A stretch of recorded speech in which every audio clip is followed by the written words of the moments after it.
Joe, make sure you're not on air.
Ken, you ready?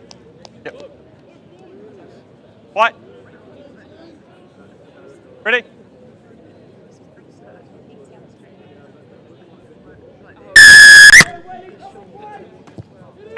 And we are live here at the St Joe's Festival.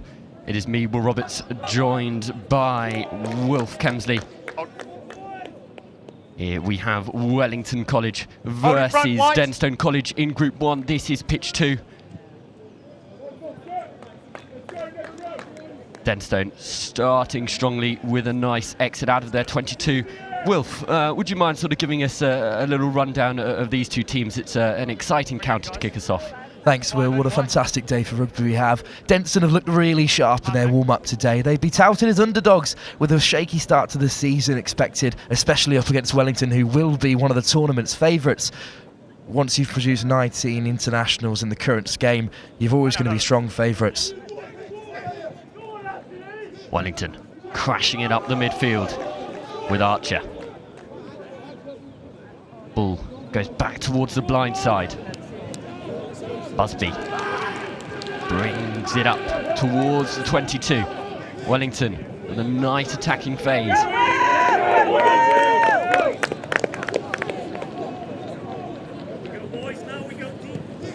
Slightly wide, but great shot there from Thomas Allen and co.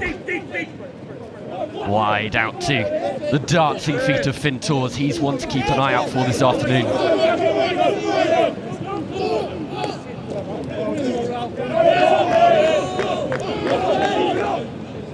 It's been really solid defence so far from Denstone, putting in shots all over the park. They've got a really mobile pack and a number of academy boys in the back line to watch out for. They're going to be really hard to break down, even against a side as strong as Wellington. Nevertheless, Wellington are going to go for it. Out wide goes Finn Tors again. He offloads well to Archer. Wellington going from side to side a lot at the moment, but not making too much ground. They're going to look to try and break down this white wall that Denstone College have put up quite nicely at the moment. Ball presented and out wide. Big good deliveries at the moment from James Lloyd at scrum half. Making ground now. Wellington closer towards that Denstone try line. Rory Taylor goes himself the fly half. Ball's loose. It's advantage. Denstone College have the scrum. An impressive showing of defence there, Wolf. Absolutely fantastic in a game like this in tournament rugby at St Joseph's College. These short halves, possession is so important. Keeping the score down as low as you can is exactly what you want to do in these early stages. Denstone have defended absolutely superbly, and they really do deserve this platform for an exit. It's going to be interesting how they get out of this one. See, deep in their own 22. Also get a nice look at the set piece at scrum time. Denstone were practicing this in the warm-up. We didn't see much of Wellington before the start of the game. It looks like Wellington strong. Delivery well picked up by Thomas Allen.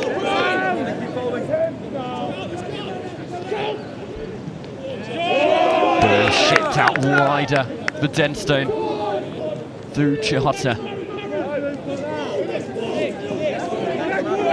Taken up by Mountford. Hold in front, hold. And a good exit from Denstone College. Sustained pressure from Wellington. They're not letting Denstone have a single sniff of the ball. Possession is so important in these short fixtures, and as long as Wellington are keeping Denstone in their half, then they'll be happy with how the game's going so far. Skipper Will Ayton with the ball there at hooker for McQuinn. He can also cover the back row. They've got a very versatile set of forwards, Wellington College. Most of them can play pretty much anywhere in the pack. Very useful in tournaments like this. But the ball is not straight.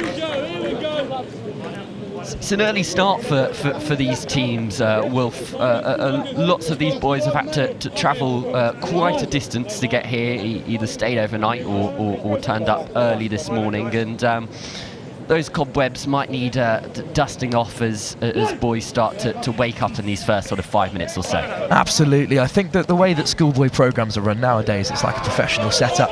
They'll have had some fantastic prep. They'll have had all of their, there's a penalty there after a turnover from Wellington. Yeah, turnover City there at the moment. Turnover from Wellington, but then the strong mitts of Denson College back row, getting their hands on the ball and turning it over. That's an excellent nudge to get them into the 22. This is the first time that Denson have this sort of attacking platform in Wellington's half. What can we expect from them from an attacking perspective? That was a fantastic kick. Cannot be understated how important every metre is in these fixtures. And we've seen Denson in the warm-up practising their maul play. They have got a fantastic pack. I think they should be leaning on it heavily in this fixture. Their front row is absolutely powerful as can be. They've been unlucky there. Not straight again. A running theme in this first 5 minutes here. The standard of refereeing this tournament is just so high, and they won't let anything go. It's going to be really tough for these boys, as you said early on, to get these throws right, to get this set piece correct. Exactly that. We have another scrum. Wellington this time with the ball. They seem to have quite the shove when we were down in Denson's 22 a few moments ago. Ball out towards the midfield, taken up there by Mason Archer. Little poke through there from Rory Taylor. It's gathered well by Charlie Hart. Oh. Excellent shove there from Wellington College, and they were first to it. Now their ball. Anyone who watched the festival in 2019 will know that Wellington are absolutely ferocious on the floor and going forward. You've really got to look after your ruck when you're up against the black and gold. Zach Kernan there with the ball, middle of the pitch. Taylor asks for it, gives it out to his fullback Finn Tors, who puts on his dancing shoes and gets to work. Penalty, high tackle. See, Wilf, a word on the new laws that the tackle height has come down up to the armpits. Do you think that might be a running theme of this afternoon, getting more and more of those high tackle penalties to keep those shots low? I think that player safety is absolutely paramount, and to be honest, every rule change that comes in from the RFU seems to work more and more on looking after the players, but it is something they need to adapt to. We're taught nowadays low chops are the most important tackle, especially in a tournament like this where every metre is so important. So as long as the player's getting nice and low, I can't see it being too much of a problem today. Ayton will look to pick his arrows better this time. I think we're expecting a maul here from the strong Wellington pack. Goes to the front. The wedge is formed by Wellington College. Ayton at the back, marshalling his forwards. That is excellent defence from Denson as well, not giving a metre. Out from Ayton. Breaks away.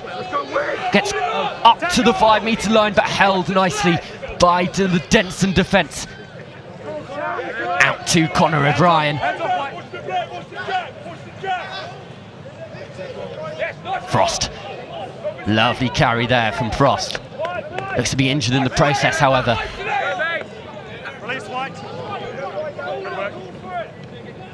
Ball out again. This time it's Ralph Hawker, the lower sixth, who takes it up. The back's used this time. Mason Archer looking to find a bit of space, but this wall of Denson defence seems to have no imperatives in it, and Denson have got the ball. That was a knock-on there in the contact by number 12 for Wellington. When he got that ball on the inside, it looked like he didn't want anything to do with it. It's tough when Wellington are going forward phase after phase, and they're not making the metres they want. I'm sure they're not used to such ferocious defending, and they've run out of options. A crucial scrum here at the 10-minute mark. Not long till half-time. Remember, we do only play about 12.5 minutes per half. 25 overall. So these are the moments that count. Wellington will look for a strong shove here. Denson, though, holding firm. Just about. The ball taken out by Henry Mountford. And it's penalty Denson. Off feet Wellington College. Bit of a get out of jail free card there. Given away by Wellington. They'll be disappointed by how they've acted in Denson's 22 so far. But the ball does not find touch. Instead, it finds the hands of Finn Toes, who goes searching and finds Archer. Bang on halfway now. Wellington have got some work to do if they want to get some points on the board before the break.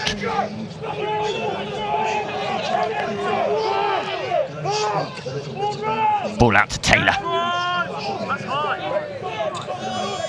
Steps in and out. Again, just looking for holes now. Eventually picked up by Ralph Walker, but he had trouble getting grasp of the ball. He's knocked it on.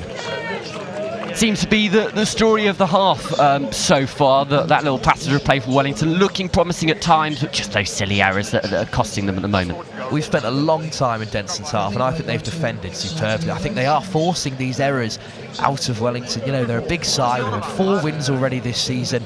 I don't think they've come under this kind of pressure since their most recent game against Millfield. And I think that really Denson's defence is just squeezing these errors and turning the ball over. This amazing red zone defence, keeping Wellington off their white line. It's fantastic work so far. A reminder of this group. This is Group 1 on pitch 2. We've got Wellington and Denstone playing in front of you here, but Wakefield and RGS High Wycombe are also in this group, are to play later in the day.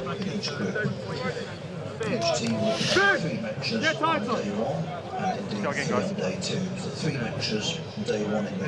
think the scrum time in a tournament like this is so important. I think that these tiny little facets of the game, the smallest opportunities for teams can be game changers. Penalty at scrum time is so hard to earn at this level of age group rugby, but they can turn games on their head, these penalty counts. So getting a good grasp of the scrum can set you up really nicely in a game as short as this. Nicholas Galley feeds the ball in.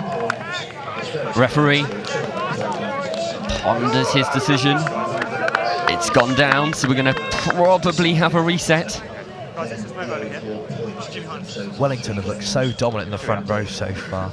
Interesting selection by Denson. They've moved their starting front row, Chihota, into the back row, probably to get him a bit more on the ball, a bit further around the pitch. But you do lose that starting berth at front row, which can be so important, especially against a pack as large and as physical as Wellington's.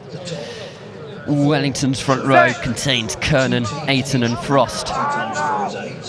Kernan and Ayton former Quins as well, so lots of experience in that front row. Oh, Denson look to get it wide, but can't, so resort to the kick, courtesy of Deventier, their captain. Oh, Solomon Arberton Whittaker looks to make some space. Pintor's another little damp through. Those seem to be working nicely, and it's fallen well into the hands of Joe Lewis. Wellington, nice tip on there to the skipper. Out wide now they're playing. It's gone out wide to Arberton Whittaker. Whittaker, wide, close, up to the 5-metre line. Wellington looking to put a full stop on this, what has been a dominant Wellington display so far in this half. Taken up by Alex Frost. Close to the line. Ayton. Going the same way. And they have found their score. What a fantastic team try that is from Wellington. Chipping over the top from inside their own 22. That is beautiful jouet rugby. And then from there, they trust their process to take it to an edge, loads of metres, and then this powerful pack. Denson defended excellently well in the first half in their red zone, but you can't keep Wellington out if they keep coming back time after time. Ralph Hawker, the Lursic with the score. Watch it here. There we go. Ayton takes it up. You can see this Denson defence, as much as it's worked very hard, is starting to tire now. Those shoulders are coming ever so loose. And Hawker capitalises well. Goes over in the corner.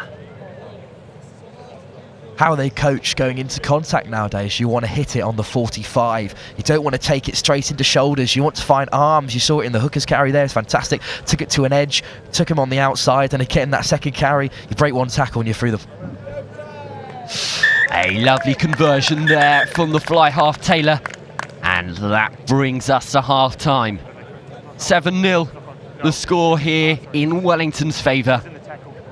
An interesting game, very much Wellington's, but Denston's defence has kept them in this, and it very much could go either way, Wilf. Absolutely. I want to see more from Denston going forward in the second half. I think that, like I've said, possession is such an important stat at this game. What an amazing kick that is as well from Wellington. Those 2 points can be crucial in games that are decided by such tight margins. And if he keeps that up this whole tournament, he's going to be an absolutely fantastic asset. But Denston have players in the back line capable of doing some special things. We want to see a little bit of magic from them, is what's going to break down this Wellington defensive line. Exactly. Well, the third one. Teams in their huddles getting their little bits of information. What is being spoken about, Wilf, in these sort of talks? I mean, they don't have very long. Only 12.5 minutes left to play of this match.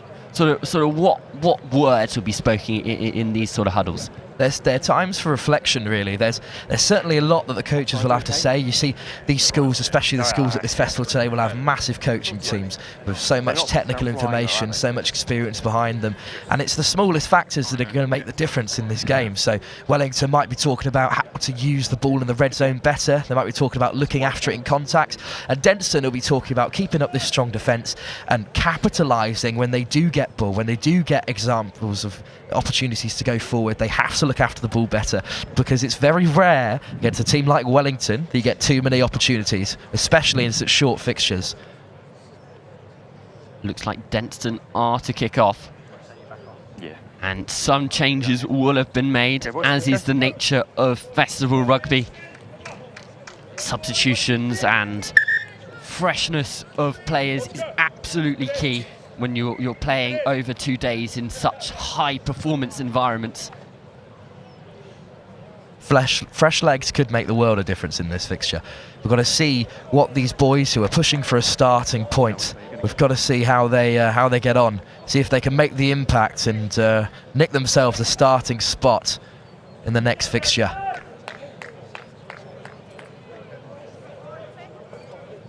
Denson to kick off through Oscar van de Venti, their captain, Leicester Tigers Academy boy.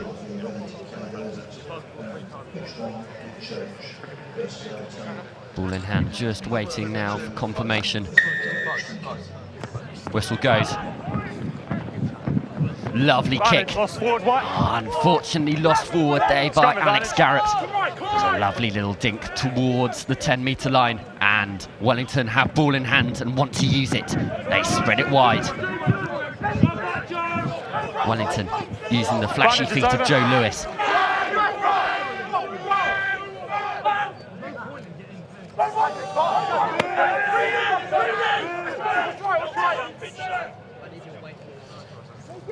Ball in the hands of Max. Sam Daniel, in fact. Come on at number 10. Rory Taylor taking a break. That was a really testing pass on the outside. Wellington just want to play. You can see it, they've got no interest in exiting, they just want to go. But Jouet Rugby to start us off this morning, it's fantastic to watch. But if it doesn't go to plan, you'll be in a situation like this up against a really strong Denstone pack with a solid maul 22 metres out from your try line. Denstone do have ball in hand through this line-out. Line-outs have been a shaky point of this competition so far. We haven't seen too many go to plan. This one, though, very successful for Denstone College. The wedge is formed and off they go. Driving past the 22 towards the 5. Next stop try line, say the Denstone College forwards. There's a ball carrier. What a fantastic platform this is for Denstone. Ball out towards the back line. Presentation is good. Bit slotty. That is a costly mistake. Ball knocked on. Just gone forward there. Come back for the lost squad here. That must be heartbreaking for Denstone. That is what I was talking about in this warm-up. They look so sharp when they were getting ready. They were setting up their maul early doors, and that was a fantastic shove on. Denstone have formed such a good platform for themselves, and that just goes to show that they are in this game, regardless of how strong Wellington are. 2 minutes into this second half. Well, just wait a second, I'm just getting the ball. Score still at Wellington 7, Denstone College 0. I'll get the ball, let's bind up. Big sub. Just spare space. Give him some space. The Wellington pack have been on top in this scrum so far, but inside their own 22, we'll see if Denstone can put the pressure on.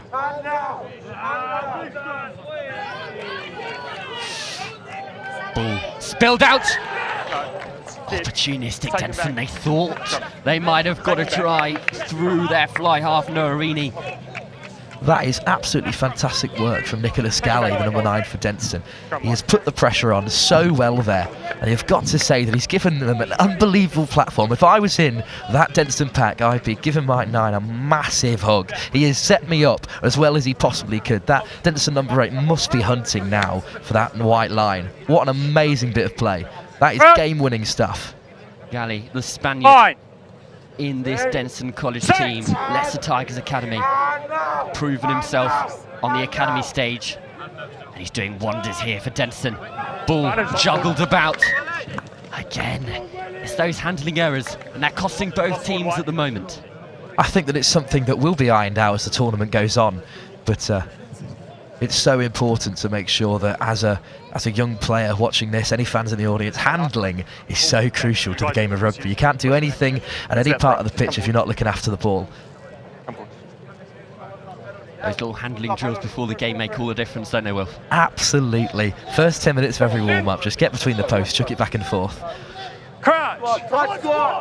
We're still in the Wellington 22, although Wellington don't seem too troubled about it. I think they're just such a composed team, but that is a fantastic penalty. 6 goal. Pulling in the 9. Wheeling round. 6 goal, pulling in the 9. Pulling in the 9. Discipline issues for Wellington. That is a dangerous place to give away a penalty. I don't think there's anywhere on the pitch more dangerous than 5 metres out. Henry Mountford's fancying his chances here. He's got the ball in hand, having a discussion with his team. Well, they're going to go for, they're going for the scrum. That is a very mature decision from Denstone. You see a lot of this level is schoolboy rugby. They'll go for the tap and they'll back themselves in the contact. But this scrum, if they get a good platform from it, we saw if they didn't spill it in the last phase, then Denstone would have been under the post. And I think this time, they've had their practice run, and this is the real time. This is the real go time. Denstone backline reshuffling. Wonder what they're going to go for here. The scrum wheels round, but Mountford comes away with the ball. Slowed down here as they pick and go. Denstone going round the corner, but Wellington showing what they're made of, pushing Denstone back. Fair few metres there. Ball goes back through the hands, through the skipper, the Ventier. Breaking lines, Ball presentation, not enough support. It's Wellington ball. What a time to get turned over as well. This is amazing red zone defence. The captain did so well breaking through numbers, but he wasn't supported by his pack there. Finn Tors, bit of a horrible kick, but one that Mountford struggled to get a grasp of. He crashes the ball up in the middle of the pitch, closing on their 10-metre line. Noah Reaney returns the favour. Back to Arbotham, Whittaker, out to Tors. What's he got up his sleeve? I think the kick through was the right option there, but it's always dangerous to give Wellington the ball again. Little bit scruffy there from Wellington, but it looks like they've tidied up. They've got numbers out wide. Lewis decides against it, goes back into midfield. Ball fed to the forwards, nice little tip off there. Look to go wide again, out the back door. Still not really going places, Wellington. Whether on their 5 or on their halfway or inside the opposition's 22, Denton's defence is not giving up. Wellington, however, looking to play all of their cards now. Trying the little ball inside, the tip-off, out the back. But then again, resorting to the kick, but it's charged down. Opportunity here for Denton. Well charged down by Harry Clark. Pressure's on here for Wellington. How are they going to exit? Look to use the box. James Lloyd setting it up. Nice kick there, but it's into the hands of Noah Reaney. Noah Reaney goes searching, broken field ahead of him. A fly half delight, but he's dropped the ball. That has been stripped in the contact, and Wellington have bailed themselves out there of a really tight situation. Seems to be a game of mistakes at the moment. Whoever makes the least.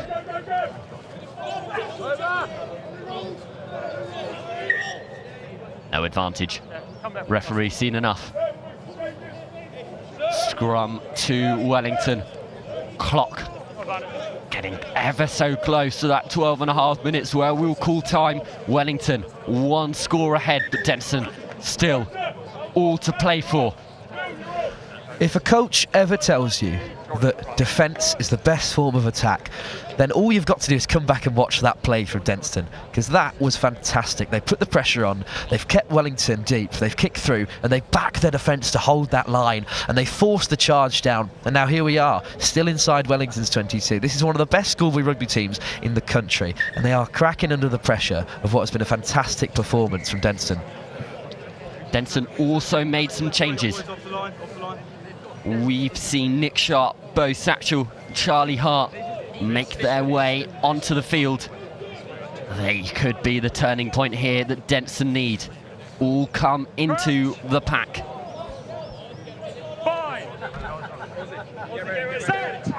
Still Wellington ball, however. Presented to James Lloyd. Gives it back to his fullback, who hoifs it into the Ipswich sky. Little dab through there from Joe Dixon. Ooh. What a fantastic nudge that is. You've put Wellington right into their own 5 metre yet again. Denton are keeping the pressure on every second here. They are after this game. They are well and truly in the fight. Ben Meads went sniffing.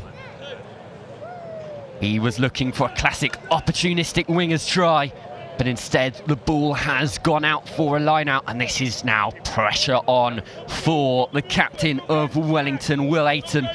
His arrows haven't been on bullseye so far this game, but he's got no room for error here. Wellington under pressure. Take it to the middle, just about. Brought in, but Denton have their hands on the ball. It's through the forwards, and it's a try! Goodness me, Wellington, making a bit of a mess of the line out, and Denson capitalising well. That's all come from the defensive pressure, hasn't it, Wilf? That is well deserved. That is fantastic. They got a man up in the air. When you get a man up in the air in a line out 5 metres out, the pressure is on. This is the toughest place to throw the ball in at any point in the park. They just put the man up, put the doubt in the mind of Wellington, and that ball goes down and it bounces everywhere, and it's scooped up by that lively Wellington pack, and they drive him over just like they would if they had the ball themselves. What a fantastic score. Opportunistic stuff from a fantastic Denson defence. Looks like Bo Satchel, who had his hands on the ball when it went over the whitewash. A recent addition to this Denson College team, only just came on, showing the impact that these bench players can have.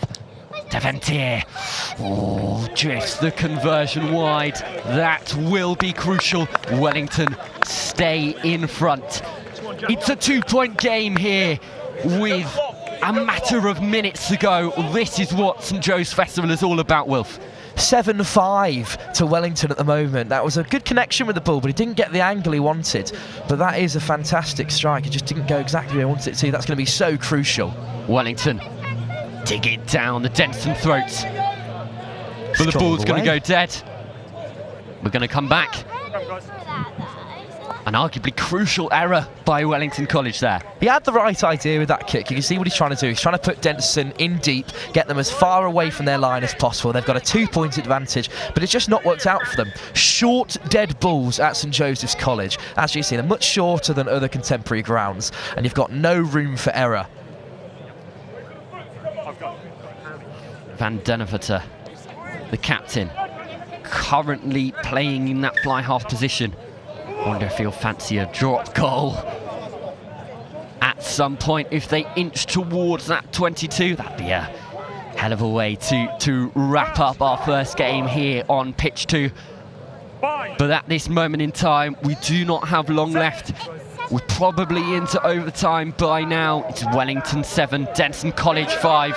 A crucial scrum and a crucial scrum penalty. Wellington College putting the shove on, putting the pressure on Denson College's pack, who have been the better set of forwards this morning. But Wellington, when it counts, have come up and reaped the rewards. What a time to get the shove on. Yeah, that's just the impact of having such experienced front rowers. 2 former Quins in that front row running the show. Arguably, you're right, Denson have been the better pack.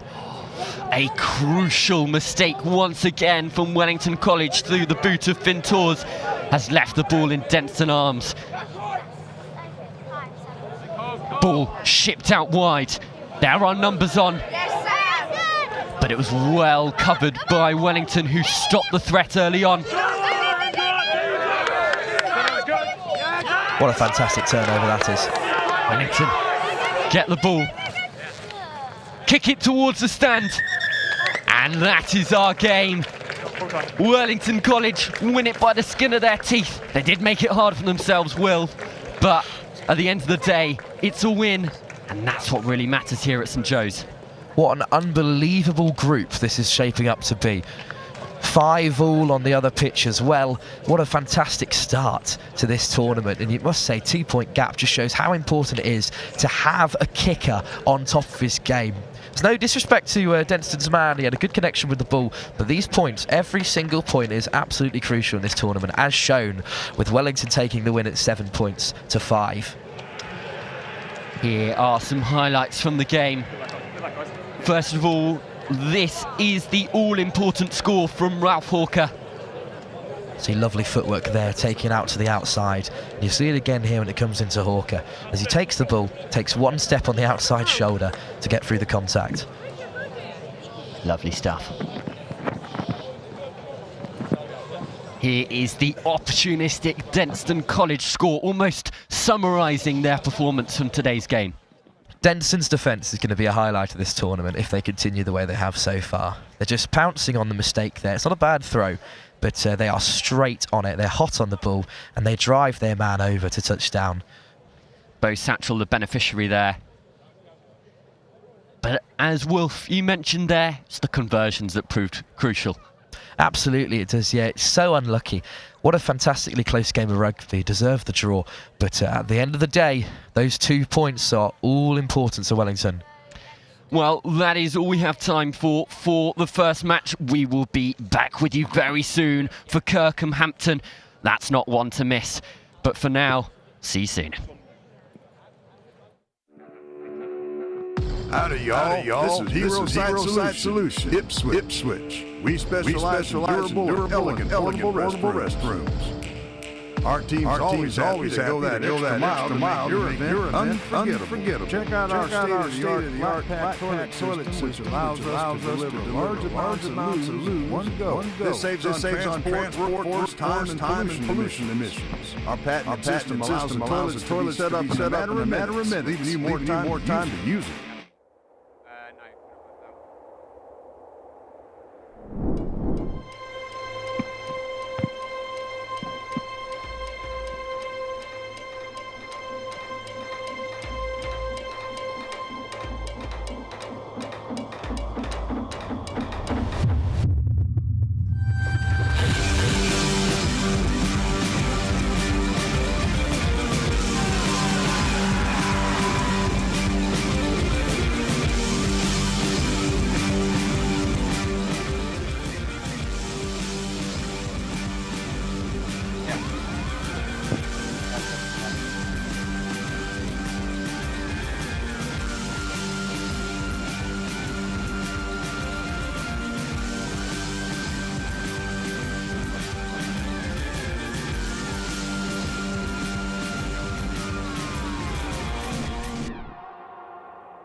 Howdy, y'all. This is Hero Site Solution. Ipswich. We specialize in durable, elegant portable restrooms.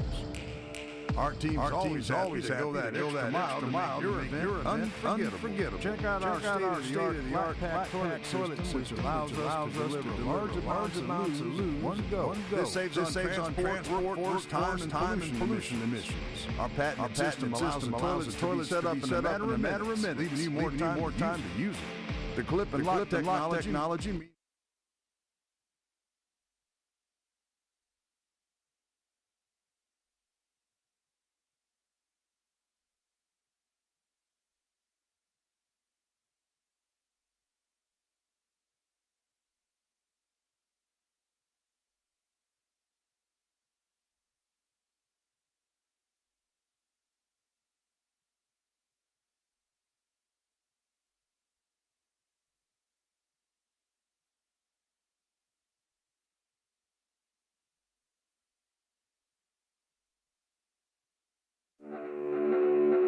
Howdy, y'all. This is Hero.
All good? I think we're good. Okay. Just about. There we go, you're back to that. There we go. Dulwich, let's go, please.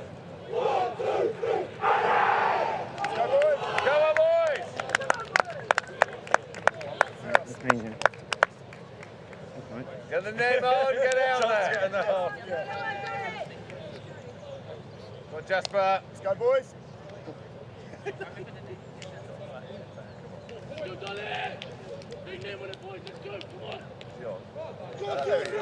Dulwich, you ready? Welcome back. Ready, sir? We have Kirkham versus Dulwich. Kicking off here, Kirkham in the blue and white, Dulwich in the blue and black. And an immediate impact there from Zach Carr, the number 8 for Dulwich. This is an interesting matchup, Wilf. Yeah, thanks, Will. Kirkham having gone 8-0 at the start of the season against the likes of Denston and NSB, Northampton School for Boys, some big schools. I can't see anyone getting past in this tournament. I'm really backing Dulwich College today. I'd be really up for them to put some points on the board against Kirkham. Kirkham, who of course knocked out St Joseph's College in 2019. Unfortunately not the most well-liked team at St Joseph's College, having absolutely dominated the festival on their opening day. Bind! Scrum time here, early on in the first half. A good set piece from Kirkham. Nothing that we wouldn't expect, but again, a big shot. Zach Carr making a name for himself at the beginning of this game. Carried up. There's one to watch this tournament. Absolutely fantastic player. Carried up Dan Harris, the scrum half, feeding his forwards, who are keen for it. Penalty Kirkham. Harris assesses his options, discusses with Finley Rogers his fly half. They're going for the sticks. Taking the points is a really mature option. I think that Kirkham are a side to be watched at this tournament. But yeah, very mature option so early on. They'll lovely to get points on the board. They'll have the ball back and they'll continue their dominant plays. I think Dulwich have defended well so far, considering how physical Kirkham are.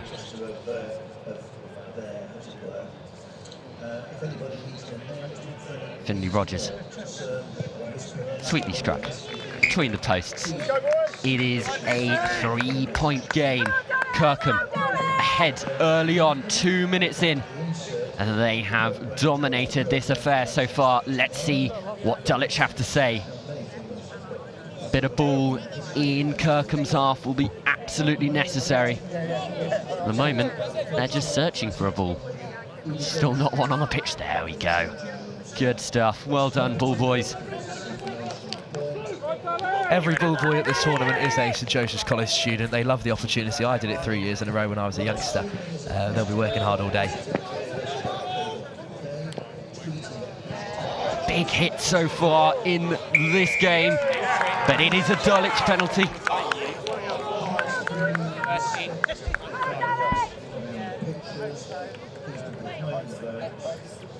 What an immensely physical game so far. Exactly. Kirkham pretty much undoing all their hard work in that first 2 minutes, giving Dulwich an opportunity to even up, and they're going to take that opportunity with open arms. It is Jamie Anderson who holds the tee. Came here 2 years ago as a year 11, played at Harlequins. Can play pretty much anywhere across the backfield. Anderson. Strong boot. Again, the scores are level. 3-3, Kirkham Dulwich here on pitch 2. Fantastically versatile player, number 13 for Dulwich. He'll be an asset for them in this tournament, as will Zach Carr, the absolutely terrifying number 8. But Kirkham will have a response here, as they did from their first kick-off. Finley Rogers. Deep into the Dulwich 22. Penalty Dulwich. Kirkham are Morley. so keen to get into these breakdowns. They're so keen to put the pressure on. But if you go in off your feet, or if you're not rolling away like we've seen there, you won't be getting anything off these excellent referees. Nudge towards us here in the commentary booth.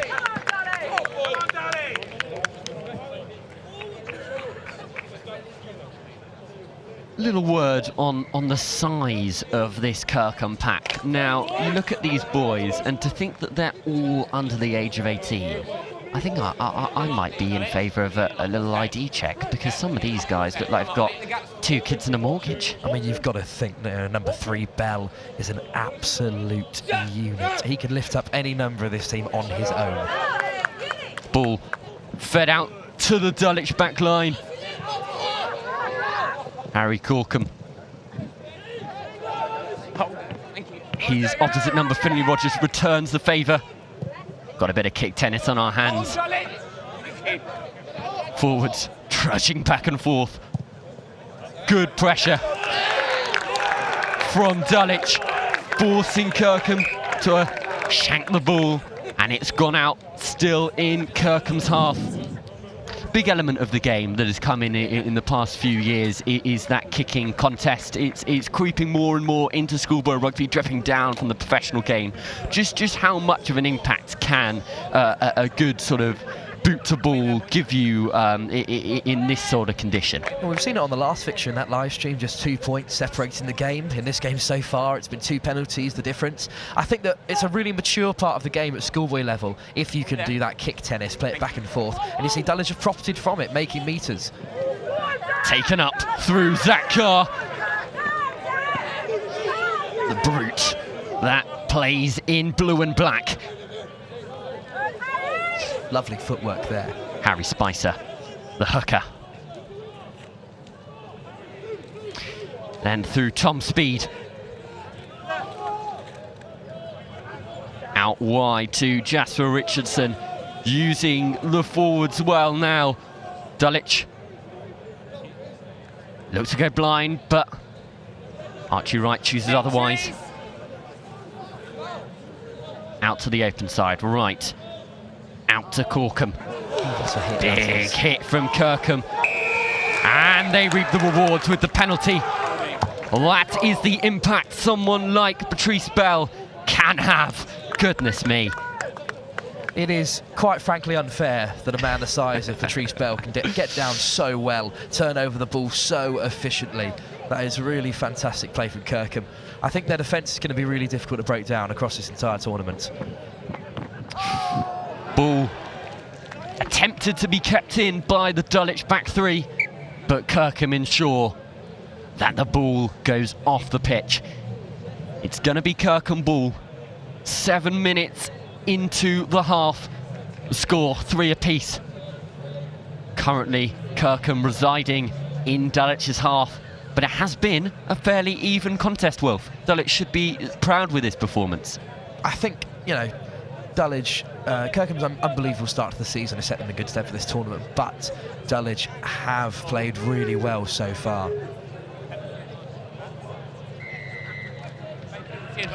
Advantage Kirkham. Ball switched back inside. Nice play to Uzan Roberts.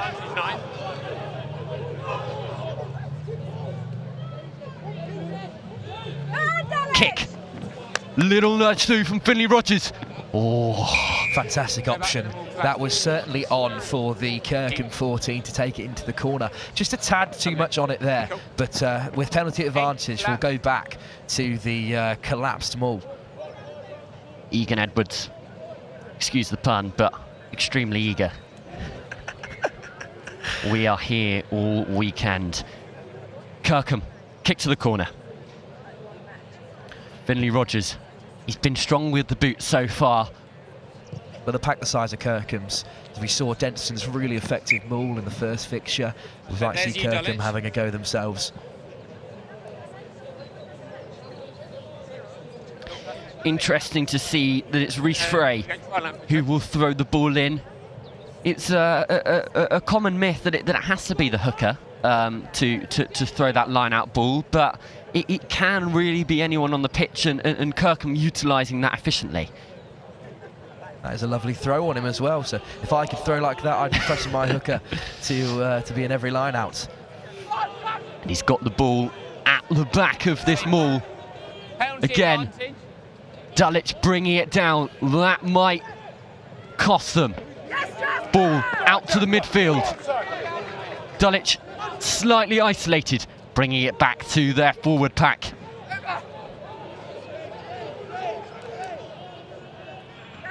Ball hands. Gone wide, but out into touch.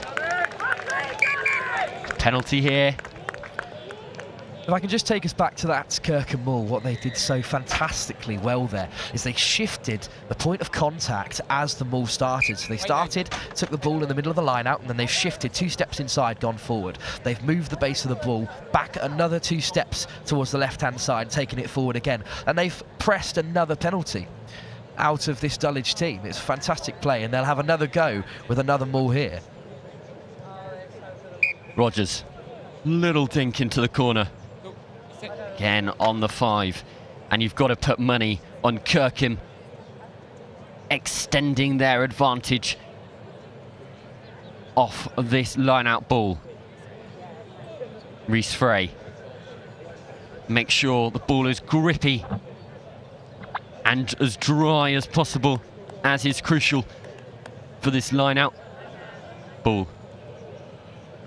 Into the middle, tap back. Scrambled and cleaned up. Finley Rogers gets his dustpan and brush out. You're not putting Patrice Bell down going that high, I can tell you that. Out through Yande Nakonge. Back the other way. Campbell thinks about tipping it off, but thinks otherwise. Advantage Kirkham. This might result in a yellow. Rogers dinks it through. Nothing to come of it. Too many penalties inside the 22 for Dulwich. Little word, let's see if we can... That is a yellow card. It's the 12. Dulwich are in trouble now. It's that forward pack that will have the most impact against Kirkham, but there will be spaces in the midfield and outside now that I'm sure this fantastic Kirkham side can exploit. Oliver Rinsard, we think, has been sent to the bin.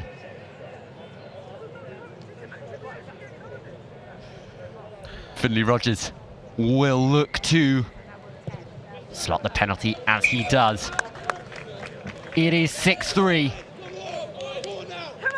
I think that was the right option for Kirkham when you've had sustained possession inside the 22 and you've not got over that white line. Just leave with points. In games as short as this, make the game 6-3 and then move on. Get possession back from kick-off and go again. Something which is ever more present in analysis, especially towards the top of the game, is something called red zone efficiency.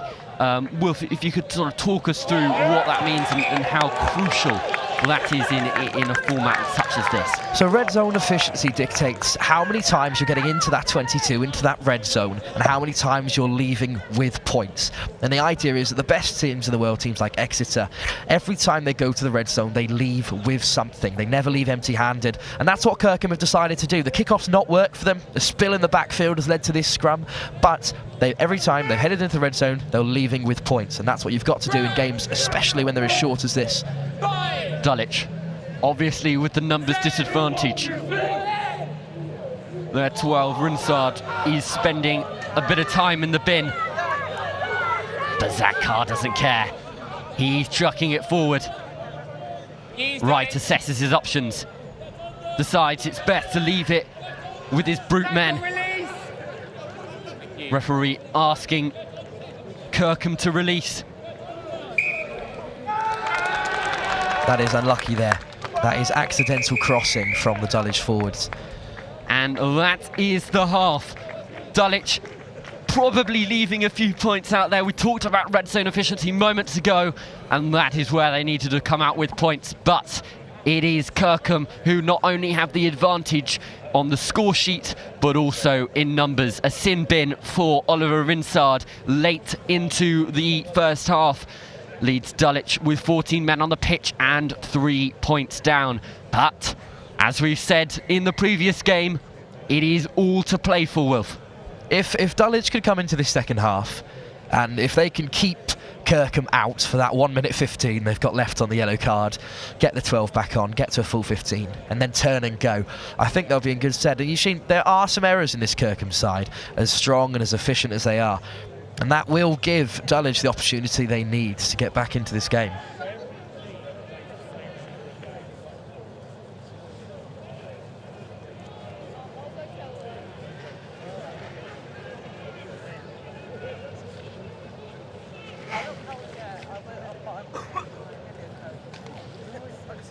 We talked briefly at the beginning about favourites for this event. Kirkham definitely in the conversation, but after this performance, it has been a shaky start. We'd expected probably a bit more from an outfit as strong as Kirkham, but it is the first game. It is 10 o'clock. These boys have had to travel. Probably still a bit drowsy, just warming up to things, and these are the moments in which Kirkham really do need to turn it on. When the likes of Kirkham come all the way down from Lancashire for this tournament, and it's fantastic that they've made the journey. They certainly do raise the quality levels of this tournament. But yeah, it's something that they've got to shake off, and I think you'll see first game for a lot of sides will be like that, even later on into the afternoon. I think there will be... Day 2 is when we see the outliers, where we see the strongest rugby and where we can start to pinpoint favourites. It'd be coming into this game, everyone fancied Kirkham. They are in the lead, but it's not been a rollover from Dulwich. They've looked really strong, and how they react in this second half is going to be so crucial for the rest of their tournament. Kick-off again, this time well collected by Dulwich, and they go looking. Looks like they've come in with a bit more tempo now. This looks like a very much a switched-on Kirkham side.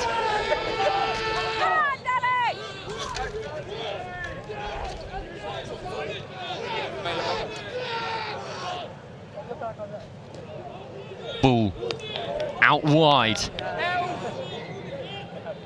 Kirkham juggle with it, and it has been lost forward.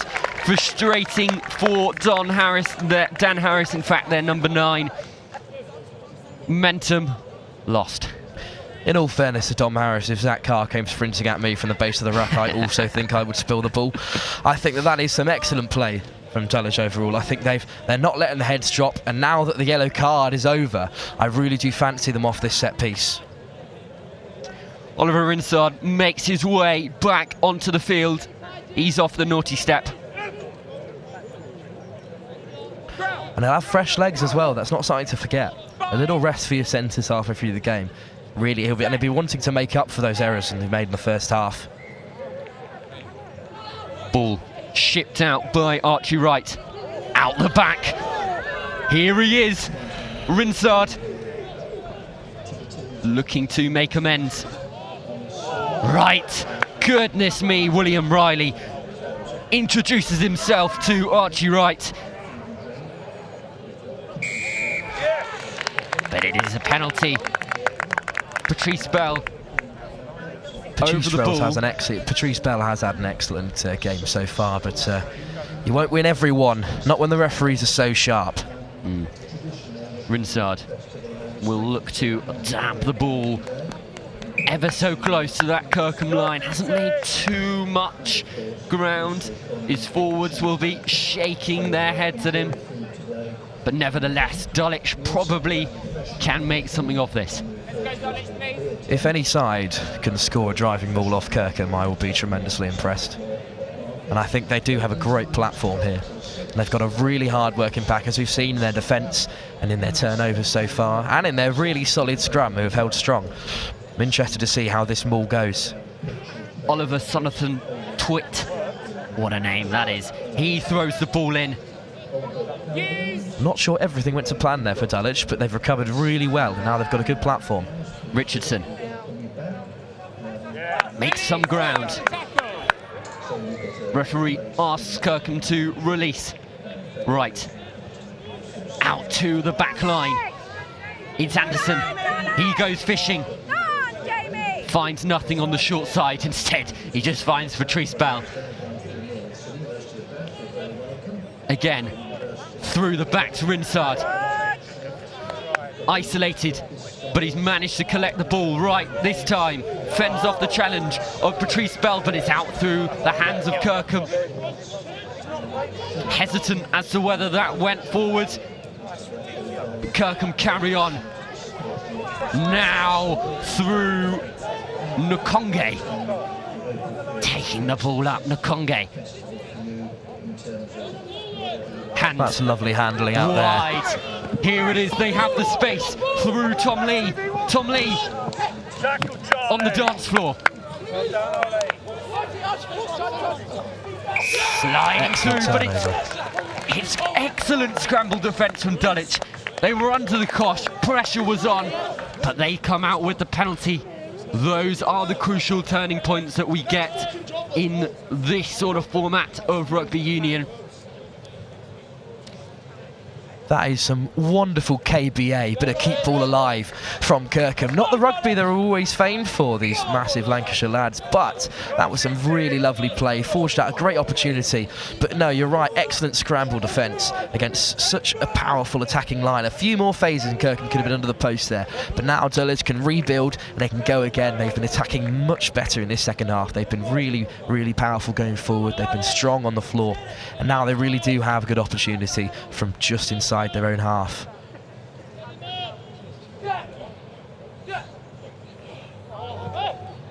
Dulwich just about find their man, but Archie Wright finds the floor to knock on. That is frustrating stuff for Dulwich. They create that platform, have that momentum, and then those knock-ons. It's been a statement of this morning. A few sort of people just haven't woken up yet. It's been a tough few minutes for Archie Wright, stripped inside the Kirkham 22, and he was given no love there by his forwards, who tapped it behind him there.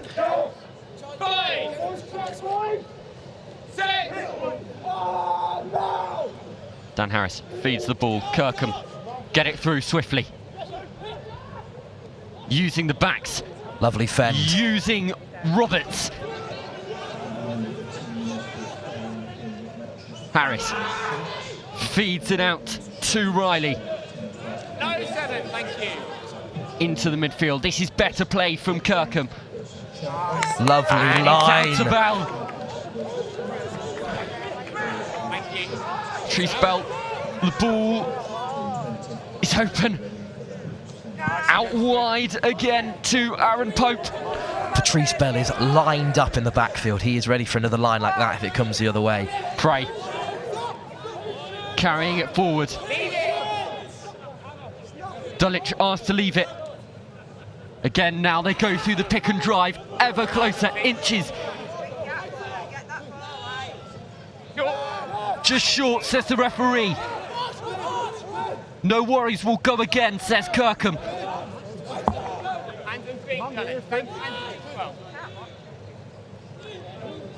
Release 7. Ever so close.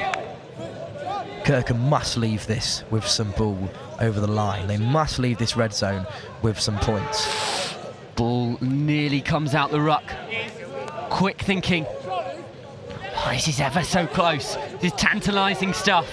Everybody has their eyes glued to the pitch. Waiting, waiting. Kirkham could put the game to bed here and now. Ball's available, don't touch it. Ball's available. It's not a try. Kirkham have a massive overlap on the outside now if they feed it forward. Held up. Dulwich College.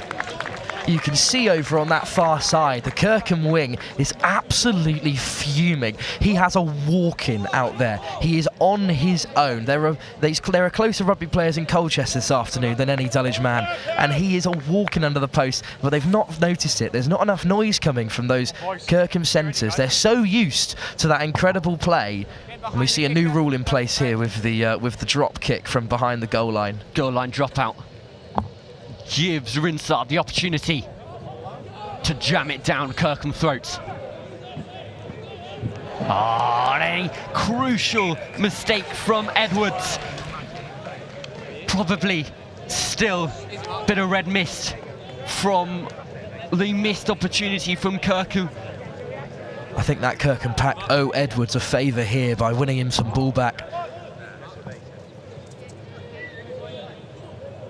Dulwich have definitely used their get out of jail card now. No excuses left. They have to put some scores on the board very soon, otherwise Kirkham will walk away with this game. Dulwich are still well in this game. A few errors have cost them and put them back into their own area, but that amazing red zone defence, if you leave that 22 without points against Kirkham, you've done excellently well. Kirkham put on the shove, but Dulwich come out with the ball. Archie Wright, again, finds himself in no man's land. Archie And Wright with the has an ball excellent stripped. game, but if you run with the ball in one hand against Kirkham, you're going to lose it. They are so excellent at taking that ball away.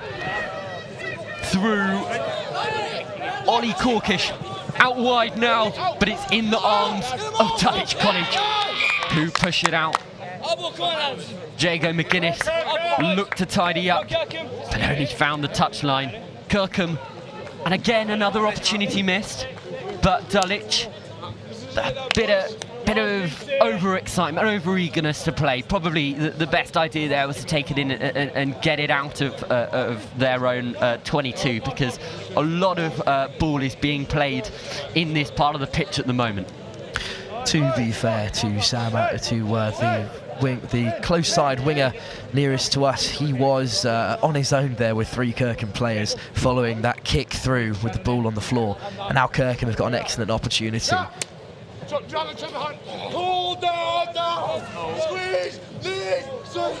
It is in the arms of Reece Frey. The train has left the station. Destination Dulwich College try line. And they've shifted the maul again. They've gone to the outside. Opportunistic. There it is, the try. That looks to be through Harry Thompson. It's a Kirkman score. A gut punch to the Dulwich College defence. If you look at this maul here, you see where they're going down, and then they take this point, they shift the point of contact, they take it to the left-hand side as the Dulwich defenders fall off, and they shift the point of contact, they take it to the left-hand side through the hole. They've shifted the ball possession as well, and that gives the hooker a free run over that white line. Little tap down. And look at the reactions there from the Congay and Patrice Bell over the moon, because they did deserve that, didn't they? The attacking sort of intensity has been relentless from Kirkham as of late. They needed to walk away with some points. Dulwich have worked really hard, but Kirkham have been on top so far. Finley Rogers, a testing kick. Strikes the upright and in. What a delightful kick that is. These 2 points, every point is crucial so far. And off the tee today, Finley Rogers has been fantastic. And if he can keep this form up, he's going to put Kirkham in really good stead for the rest of the tournament. Dulwich, almost at a pedestrian pace here. They're the people who want this game to get ahead. They'll want to kick off. Anderson, keen to get things going. Again, a nice nudge, but it hasn't gone 10. You can't let the heads drop at this stage in the game, and I think we've seen that a little bit there from Dulwich. There's not enough time for Kirkham, really, to lose this game, but when your heads drop, when you're making mistakes like that, it doesn't set you in good stead for the rest of the tournament even. Regardless of what happens in the closing stages of this game, the Dulwich players have got to keep themselves live. They've got to keep their heads up because it's a long day to come. It is a brutal format, the St Joe's tournament. It has been somewhat reformatted this year. Not only do you walk away with at least 3 games today, you also get at least 3 games tomorrow. So nevertheless, whatever the scoreline, these boys will be playing rugby. And at the end of the day, after the 18 months that schoolboy rugby has had, that makes all the difference. A rather tame end to the game, really, but I do think Kirkham deserved everything they got out of this fixture. The expression from, I think, Archie Wright says it all. A game with one score in it. Here it was. Kirkham. Truly excellent work from the ball here. And like I was saying, once the Dulwich defenders start to fall off, they don't keep going forward. They take 2 steps to the left, and that just frees them up for this little sprint, this little dart towards the try line. And then it's quick thinking from the hooker there to finish off. It's Harry Thompson who comes away with the meat pie. That is our second game done and dusted here. Kirkham, one of the favourites for this competition, come away with the spoils. Dulwich will be disappointed with the overall result, but the performance promising. Final score here on pitch 2, Kirkham 13, Dulwich 3. Howdy, y'all. This is Hero Site Solution. Ipswich. We specialize in durable and elegant portable restrooms. Our teams.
for this game, Newcastle-Hampton.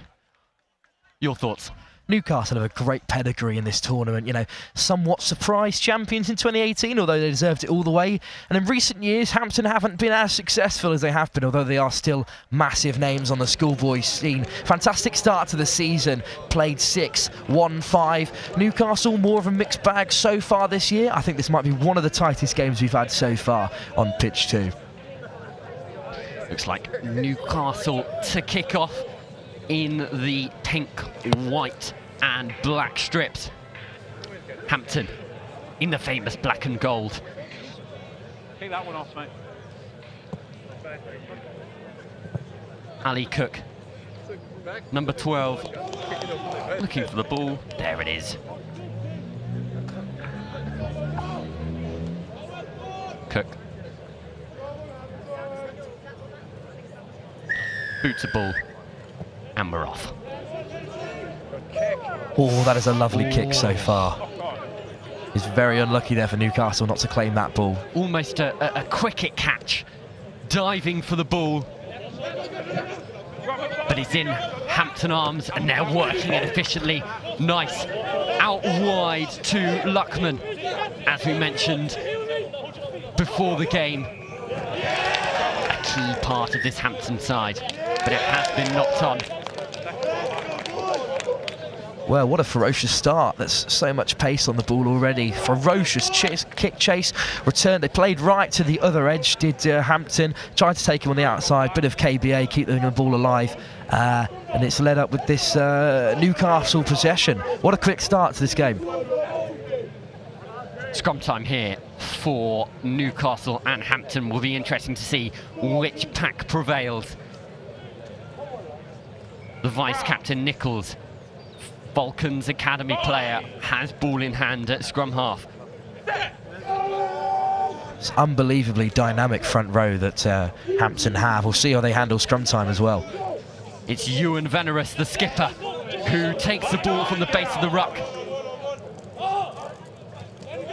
Out to Chris Deanham, the lower six boy.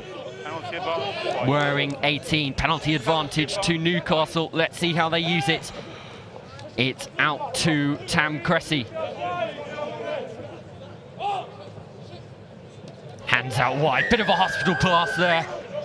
Hampton thought they were away, but the advantage still stands. Off feet from Hampton, sloppy there.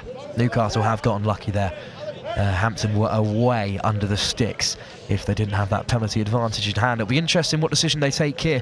Could come away with points if they back their kicker, could come away with some great line-out ball. They go for the corner. Stevenson, another Falcon. Lovely nudge towards the 5 metre line. About 7 metres out or so. Will look to capitalise from this position. One thing to say about schoolboy rugby, if you want to have a mullet like that, you've got to be a decent player, and that is an excellent kick from number 13. Got a few fine hairdos on show. Number 1, Will Emerson, also rocking the mullet. I'm expecting big things from Will Emerson. Looks like a 70s dance floor. Bit of boogie time for Newcastle here. The men from the north. Good where you are. Make sure they're straight line. I'm expecting some strong mauls here. So we've seen some excellent mauls so far today. If Newcastle hold on to this ball, I think they could be over the white line within a few phases. Again, Wolf, it's something I'm going to have to bring up. Tight head, Bart Farrier, throwing in the ball.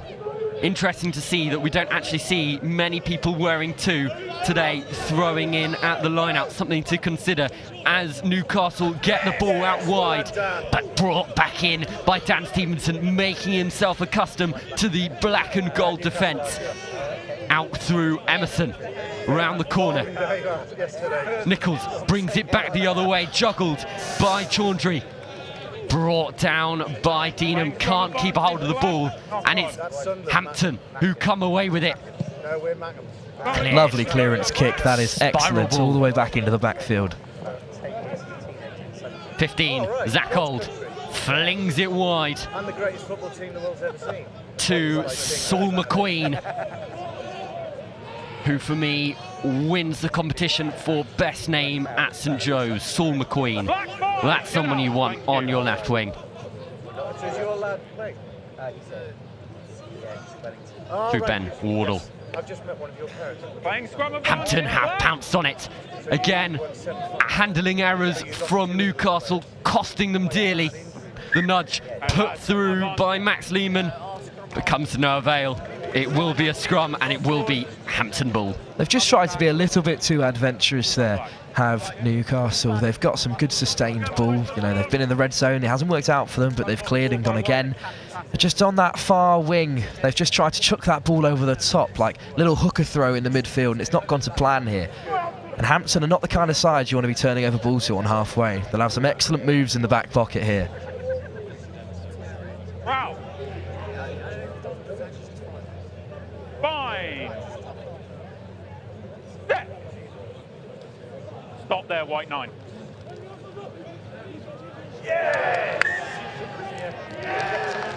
It is going to be RGS Newcastle ball. Mistake Can't go past the 7, in 8, the wait. backfield Past the flanker. from Hampton. A series of knock-ons, scrums galore in this game so far. We are 5 minutes in. The scores on the doors. Newcastle 0, Hampton 0. It's been a tight affair so far. We predicted that it would be at the start of this affair. And goodness me, we have a game on our hands. Well, Hampton didn't fancy it on halfway. We'll see if Newcastle give it a bit more of a go here. Get some stable footing get a stable footing and work their way towards that Hampton line. Good shove. Ewan Veneris flings it wide to the fullback Zach Old. Manages to keep hold of the ball nicely. Nichols goes looking. Finds Hannant, who knocks it on, but it is a penalty. Off feet again. It was poor ruck form from the Hampton man there. He went straight off his feet over the ball, and despite not being the tackler, he's still got to roll away faster than that if you want to block the 9. I think they might be taking some potes here.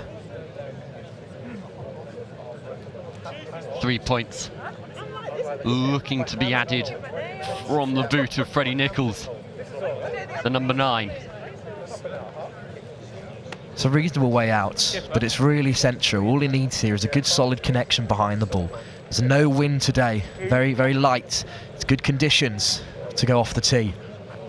Approximately 40 metres out here, Nichols.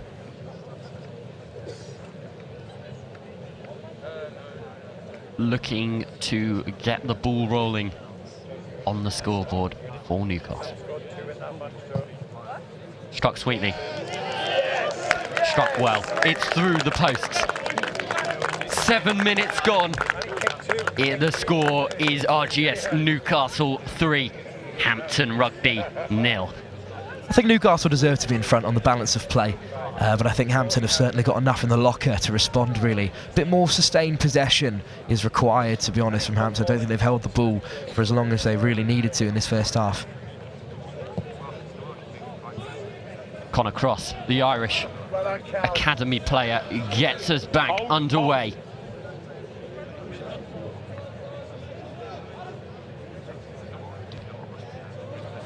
Newcastle looking for a strong exit play here, opting for the box, it seems.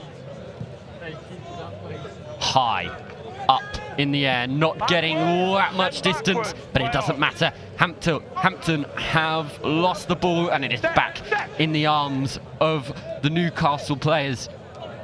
Again, up through Chris Deenham.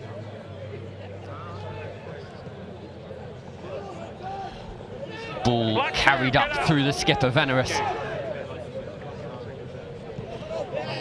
Looked to ship it wide, but it's shut down early from Josh Saylor.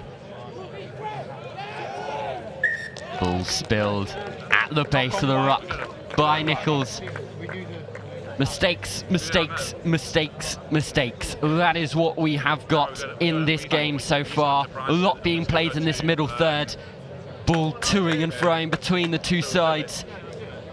There's They're just feeling each other out at the moment, aren't they, Wilf? I think Nichols is unlucky there. I think he's just taken his eye off the ball. He's got his eyes on his 10, Georgie, there, and he's just trying to pick an option out. But you can't play some jouet rugby if you don't look after the ball first. And I think Newcastle have been looking quite expansive so far. They just need to look after the ball, play a few more phases.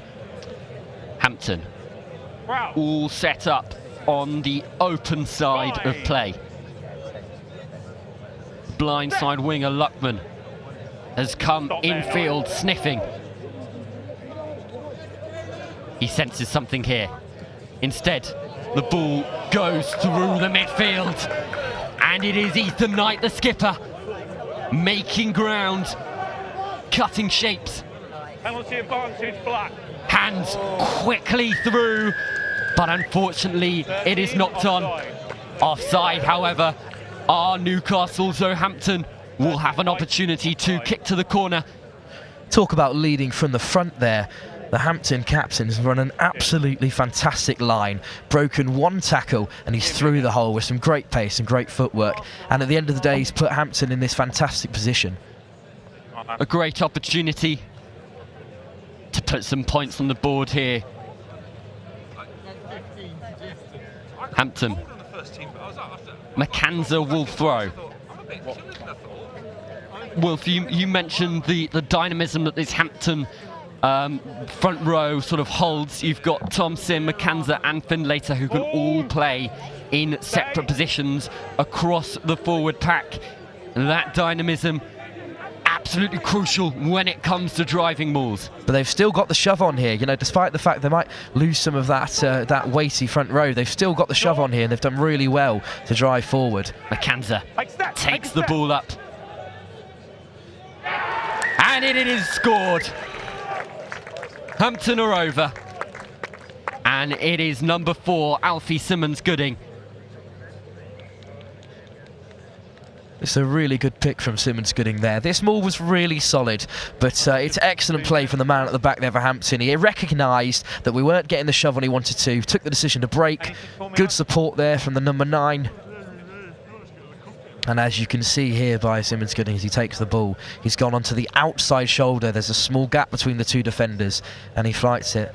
Newcastle's 10, Luke Georgia, doesn't fancy getting all into that ruck space. And the tiniest of margins has been exploited there. Connor Cross will look to add the extras. A slightly tighter angle. It's on the 15-metre line. But a man of his calibre, we'll expect this to go over.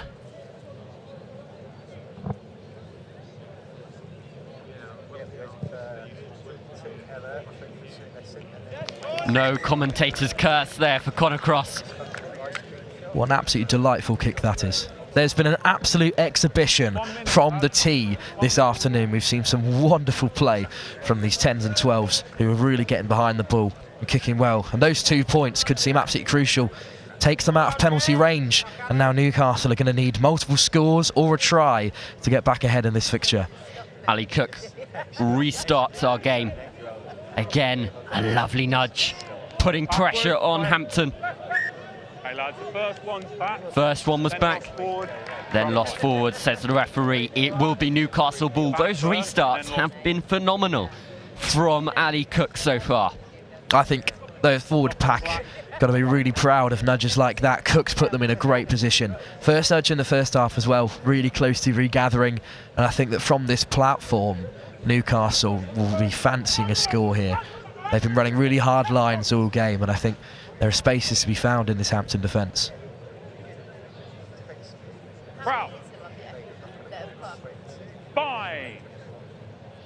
RGS with an attacking platform in the Hampton half.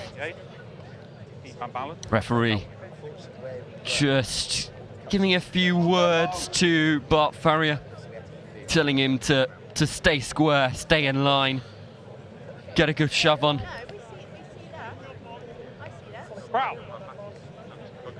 Discipline at scrum time, absolutely key if you want good go forward ball.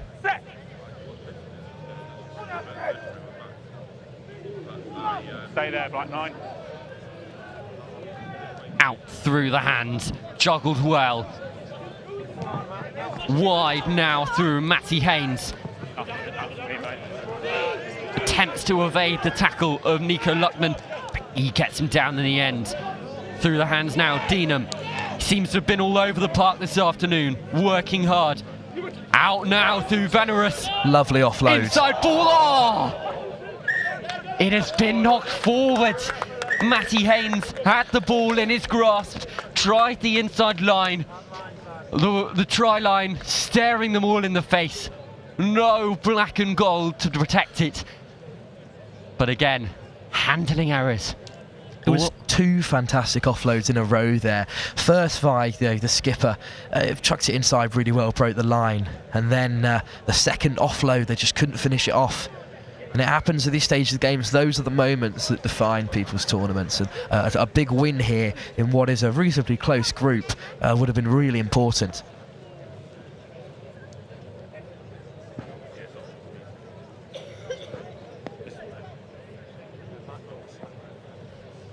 Let's have a look at the try again. Wilf, talk us through this. Again, it's a really stable maul. I think it's just really smart play from the forwards involved here. They decide that the maul might not make it all the way, so they choose to pick. Great work from the number 9 there, Max Lennon, securing the ball. And then this is just a really strong pick. You can see the disconnect between the outside forward and 10 leaves a small hole there for the second row to go crashing through. And I think Hampton worked really hard for that score, and they deserve to be in front, despite how well Newcastle played at times in that first half. Scores on the doors at half-time. RGS Newcastle 3, Hampton 7. It has been an even affair. Newcastle have had their opportunities, but just haven't been able to dot their I's and cross their T's. Those final touches still left out on the pitch. They're going to be looking to make amends in this second half, and you sure, Wilf, that now they've had a chance to settle down. Those first 12 minutes we've seen from every side so far has been tricky, but this second half does hold promise for Newcastle. Well, you're spot on when you're saying that the story of this half has been quite a few handling errors or some loose penalties, and if both sides can just wipe them out of that game, then I think we'll see a really lovely free-flowing second half.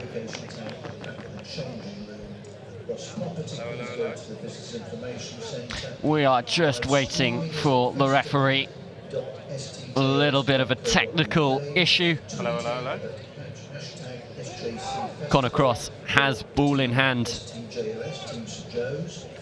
I think one of the best things about this festival is the quality of the refereeing. It's just so high, and the technical side of it, the way they communicate with each other. I think it's something that these lads in these school teams are really lucky to experience, refereeing at such a high standard. Because let me tell you, it's not as common, even as you move forward into university or academy rugby. It is the most prestigious tournament in the UK for a very good reason. This is the creme de la creme of schoolboy 15 rugby, covered here by NextGen15, brought to you at home from Ipswich.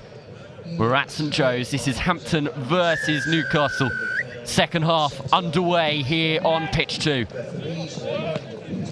Oh, a big shot there. Saul McQueen opens himself up. And Hampton say thank you very much. We'll have that. McQueen would have felt that one. Stay there, fellas. It looks like the number 9, Freddie Nichols, shaping up for a box kick here. Nichols, another lovely box kick, hanging in the air. Oh, and great pressure from Ali Cook. But Hampton, the composure to get the ball away and out to their backfield. Oh, a few absolutely rambunctious hits there up in from the forwards. Little jab through into the Newcastle backfield. Have a go with that, they say. Lovely offload Saul there. McQueen says thank you very much. Yes, we will. Hampton really do back their defence by choosing the kick when they're inside Newcastle's half. They really must back to get the turnover here. We'll see how that game plan works out. Oh, the overload on the blind side was on. works almost immediately, apparently. Yeah, fair play to Hampton. They really did back their defence there. They've put the pressure on and they've won the ball back in a much more favourable position than they had it when they were scrambling just inside their own half a few moments ago. Intelligent kicking game from Hampton. They have seemed a fairly intelligent side, Wolf. I think there's a lot of maturity at this tournament. I think there's a lot of these young guys who are, they're growing men here, and they're playing so well with such intelligence and such maturity in their decisions. The decisions to go to post, as we've seen, and also, when to offload. I don't think there've been too many loose ones, which is what you see at high-level rugby at younger age groups. Ball out wide. Here he is, Nico Luckman. He knows his way to the try line, joint leading try scorer for Hampton in their campaign so far in this 2021 season. White 6, get out. Thank you. Lehman goes darting, looking for space, as any good opportunistic scrum half would. Ball out to Dan Half. Time penalty advantage, black. Pulverising hits here from the Hampton pack. They're making way, they're making ground, inch by inch, metre by metre, towards the try line. Another score here would be absolutely crucial. Penalty advantage, black. Hands out towards the captain. It is Ethan Knight, dances his way onto the posts. That is a captain's score. We said how he leads by example, proving just that, giving Hampton an all-important 5 points here, and you can guarantee that Cross will make this 7.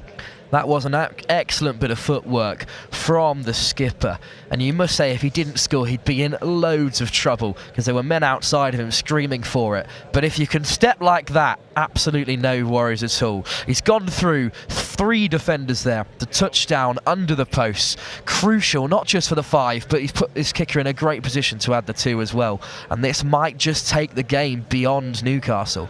Ethan Knight can step you in a phone box. Connor Cross, as we mentioned, adds the extras. 14-3, the biggest deficit we have seen so far on pitch 2. Shows the quality of rugby that we have been treated to on this Saturday morning. Lots more to come. I think it's a real testament to Hampton that they've managed to score 2 past this really talented Newcastle side. You've got to see a reaction from them now. They can't let the heads drop. 2 tries is all that they need to get back in this game, to get into the lead. And I think they're a side with lots of skill, lots of pace, lots of physicality. They've got more Falcons than Colchester Zoo in their back line. They've got the opportunities to go forward. Ali Cook, again, hoists it high. Well taken, however, by Neo Sokrag Hamill. The tackle! Hampton put boot to ball. Lovely bit of backspin. Judged well, however, by Veronus. A big hit. Audible hit. Spencer Turner. Barnstorming run by the captain. He fancies it on this short side as well. Advantage. He wants the ball back his way. Harry Wheatley. The big prop forward. Still playing penalty advantage, white.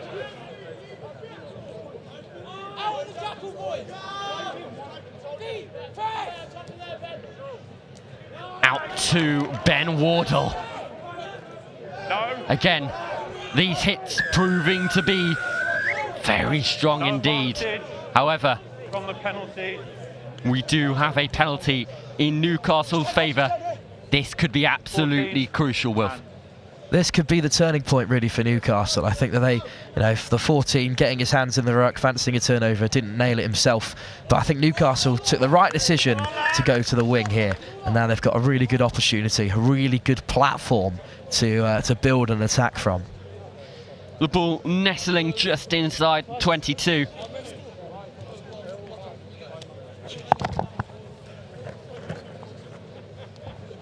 The Newcastle flock waiting They're going to get their hands on the ball here. Communications just being delivered on where exactly this ball must go.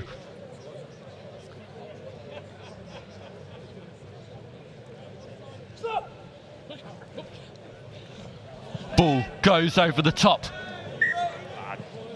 Sorry. Lovely touch by the referee, but unfortunately that has made it slightly easier for Newcastle. To be honest, Newcastle have a slightly better platform than they did before the line out, so that's gone exceedingly well for them. I think they'd much prefer a scrum to build off.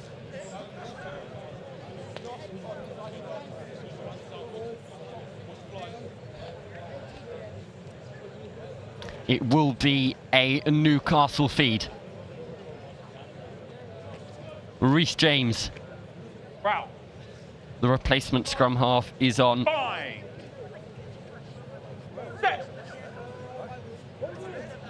Will feed this scrum.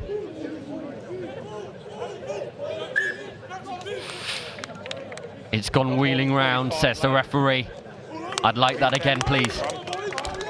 It is dominant from Wellington. I think this is a really, really good platform for Newcastle, and then if Wellington can disrupt that with their powerful scrum, then Hampton, even if Hampton can disrupt that with their powerful scrum, too many teams playing in gold and black this weekend, if they can disrupt that with their powerful scrum, then I think it'll be a great result for them. Fine. We go again. However, these are crucial seconds for Newcastle, not what they would have wanted. Veronus, the captain, picks it up on the back foot. Out wide, Cook feeds it. Nice hands out to Adam Taylor. Lovely passage of play from the Newcastle back line. The skipper again takes it up. Veronus, he has been all over the shop this morning in fact. Cook, once again, a highlight of this Newcastle team. They've got numbers on the short side. Who else but the captain, the number 8, Veronus, takes it up. This time is Jamie Dykins. Little pick and grab there from Matty Haynes. Still playing penalty advantage, White.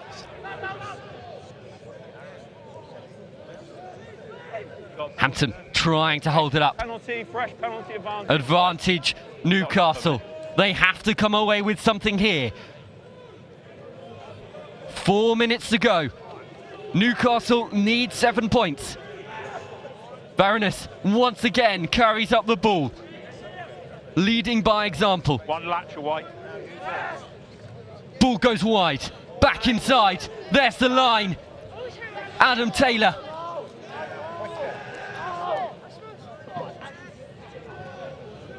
Hampton, though, however, disappointing discipline-wise. Ball out. Newcastle have it in their grasp still. This is a long passage of play for Hampton to be defending against. Wellington's line is really well spread here, and Newcastle are going to have to go through the forwards, because as of yet they haven't got an advantage on the outside. They go out the back. Hands. Well finished off by Dan Stevenson. Would you believe it? He is lower 6th. Mammoth of a man. Gargantuous 13. Proving his worth in this Newcastle team. We said earlier on, if you want to rock that mullet in a tournament as big as this, you've got to have some skills on you. And there's a big fend there on the outside hand. He's kept him away. He's brushed off the 15 and he's gone over. The Newcastle Falcons man has just put Newcastle right back into the game. Special try. Ali Cook will want to add the extras here. This would move us to a 4-point game. It's a bit scrappy, but it's between the posts nevertheless. We have a game on our hands, ladies and gentlemen. Roughly 30 seconds to go. Hampton in the lead, just by 4 points. RGS Newcastle would need a try. It is so crucial here that this kick is recovered. And we'll see what Connor Cross has in his locker off the tee here. But It's really important that Newcastle secure this ball. They might go long, they might go short. They go in the middle. That's Taken really well taken by Jamie Dykins. He's been impressive so far. Safe hands. Hesitation from Matty Haynes. He decides to take it himself. Reece James brings it into Harry Wheatley.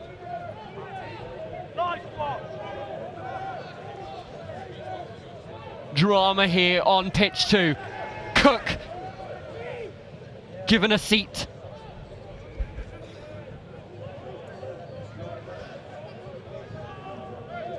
Ball potentially out the back, but no, it's kept probably for the best by Bart Farrier.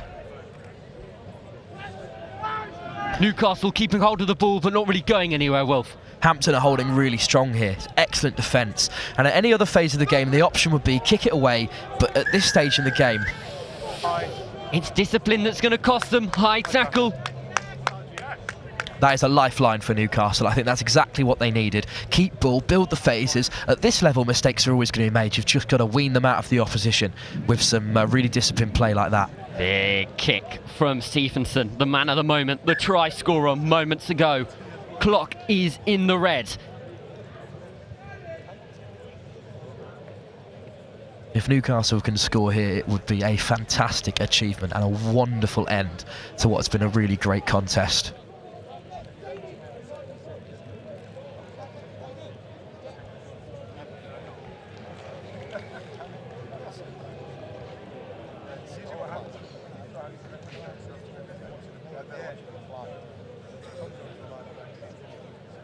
Newcastle. Oh, and the ball has been stolen. Oh, off the leg, way off. Marcus Taylor has collected the ball. It is a Hampton win. The hero of this story, Henry Donaldson, plucks the ball out of the air at the line out. Sorry, fella, it ran into my leg. Newcastle had the momentum in the last 5. It looked like it might have been a last gasp effort, but it was a little too little, too late, wasn't it, Wolf? I think that Newcastle did have an opportunity there, but it's just a testament to how well Hampton have played in that game that they've managed to come across with this victory. I think that their first try was just really well worked. I think it was a great little pick and go. One tiny error from Newcastle, and as you see in the games like this when they're so tight, that is really difficult. One small error can lead to the end of the game, and we're going to see here some outstanding work from Ethan Knight, the captain, leading by example. As the ball comes out to him on this right-hand side, he's got options outside, 3 defenders in front of him. Get that on your highlight reel. Here he is here, goes off the right foot yet again, twice inside and under the sticks. That was the game changer.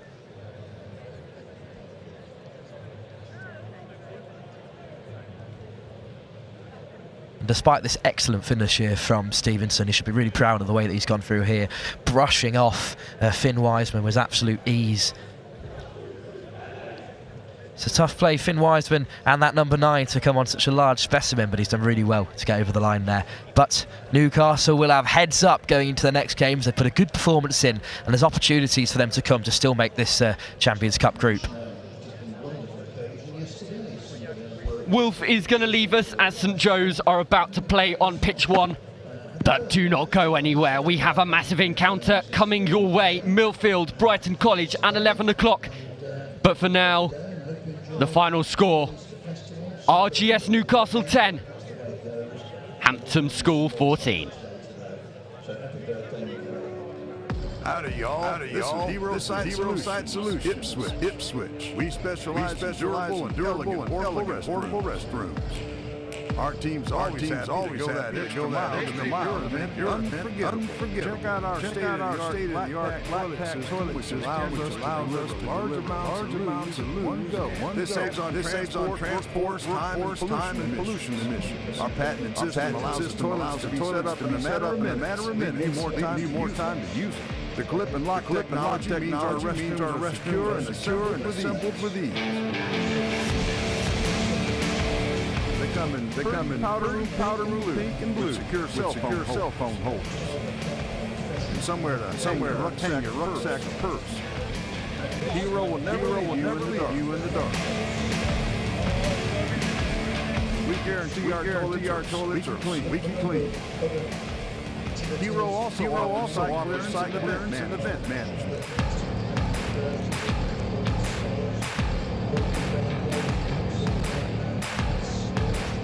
Come say hi. www.herositesolutions.co.uk. Tell them Earl sent you. Because everyone needs it.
Scores RGS Newcastle 10, Hampton 14.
Good morning, welcome back.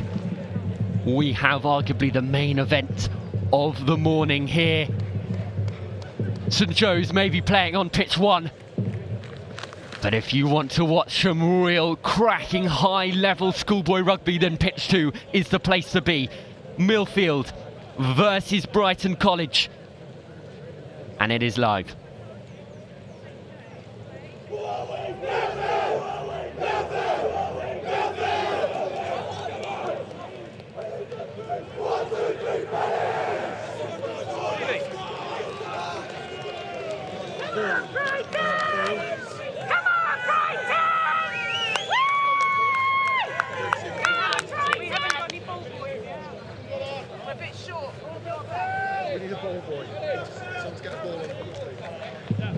The rain starting to come down on pitch 2 here.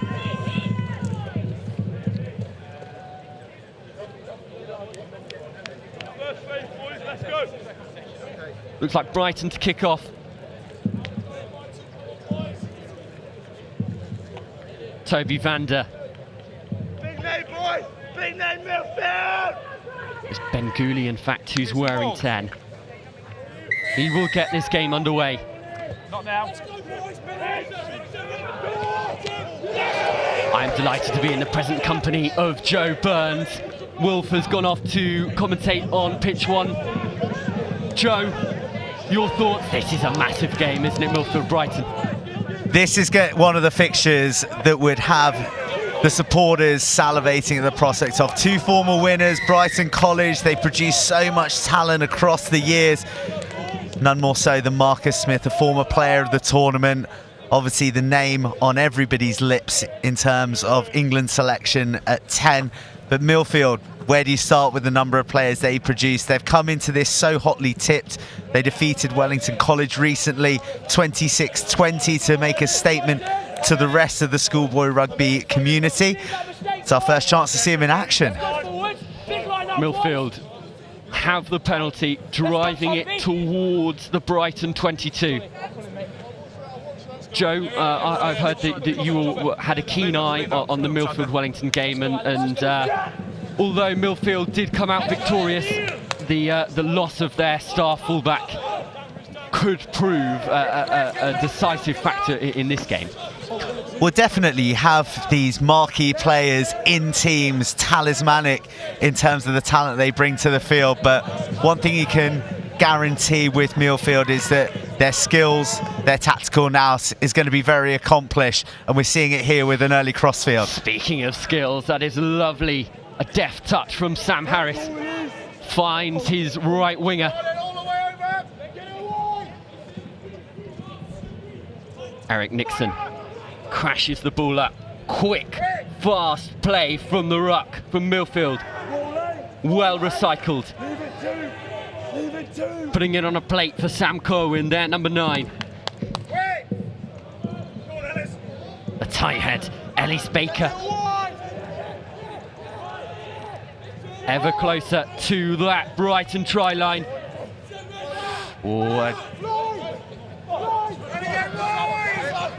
It's Kayan Urquhart with the ball, the 13. And it's great defence from Brighton College. Millfield were put under pressure. Brighton capitalised.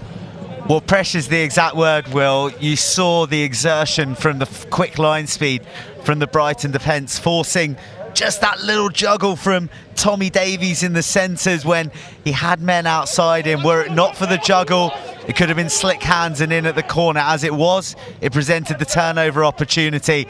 But Millfield right back in possession and showing a lot of attacking verve. Ball out to Max Jenkins, wearing 8 today for Millfield. Well picked up by Sam Harris. Gets the ball wide to Urtuk. Already got his hands on the ball and his legs moving so far. Harris picks his man. Again, finding grass. A lovely nudge. Stays in field, dances around, puts pressure on Alex Harrison. Well, that was beautiful from Sam Harris. We've seen Millfield's ability to put width on the ball and their flight of feet out wide, scampering in the wide channels, but they're a bit of that tactical nous that we spoke of. Sam Harris spotting green pastures behind the Brighton defence. It looks like they're trying to put as many men in the front line as they can, trying to rush Millfield, trying to force handling errors, but Harris with the vision to just pop it over the top and dribble it out and put pressure on the Brighton set piece. 3 minutes gone. The majority of play being housed in the Brighton half. Not what they would have wanted coming into this fixture, knowing how cutthroat Millfield can be when they have ball in hand. I mean, you talk about groups of death, Millfield, Brighton, the home team St Joseph College, and then the unknown quantity of King's School Worcester. It's a group where you pretty much have to win every game to guarantee your place in the trophy. Millfield have already attempted to do that. And they look ahead at the moment. They've got the ball on the Brighton 22, inching towards that try line once again.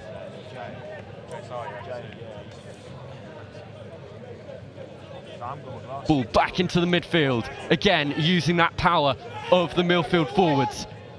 Coming in at speed, Archie McKibben, but he's knocked it on. Now Brighton will look to exit. Charlie Clare puts boot to ball, only to find Harris. What tricks has he got up his sleeve? Again, his good Brighton defence. That seems to be the story of this first half. Well, do you know what? I think Brighton will be delighted with the outcome of this opening 5 minutes. Yes, they've been starved of possession, and Millfield have had their chance to throw their armoury at them, but they dealt with it very well. Their rush defence is asking questions of the Millfield hands, and they're looking sharp at the breakdown as well. Whenever they get a sniff, they're in having a nibble, trying to force that breakdown. That turnover, I beg your pardon.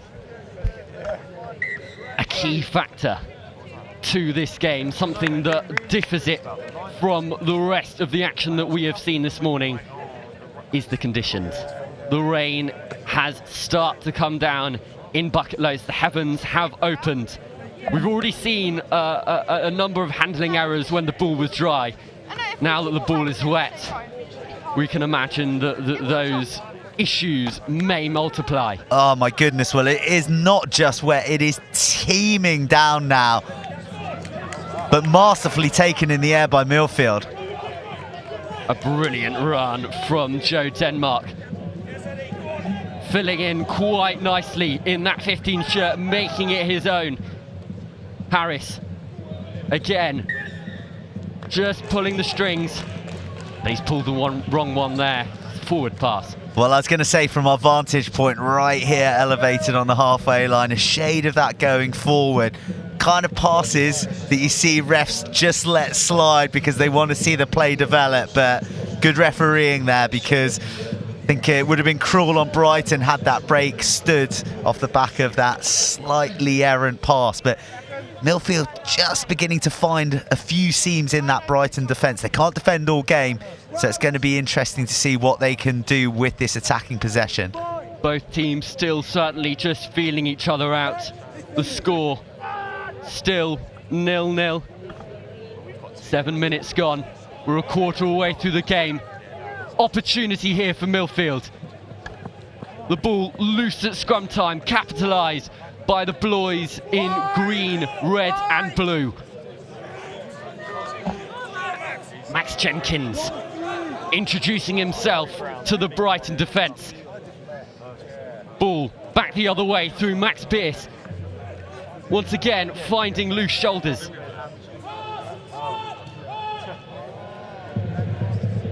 Recycled. Harris fancies his chances. Drop goal. Well, it looked to be an inspired option for one moment. It must have been a whisker away. From our view, it looked to be good, but again, really, Millfield forced into taking that drop goal pot shot because of the voraciousness of the Brighton defence. They're really getting up in their grill and making life uncomfortable for Millfield. The big problem is for Brighton is they can't retain possession themselves. We haven't seen them roll their attacking dice yet. The ball back in the arms of Millfield through Ertuk. Fancies a run, makes it past halfway. The ball fed to the pack.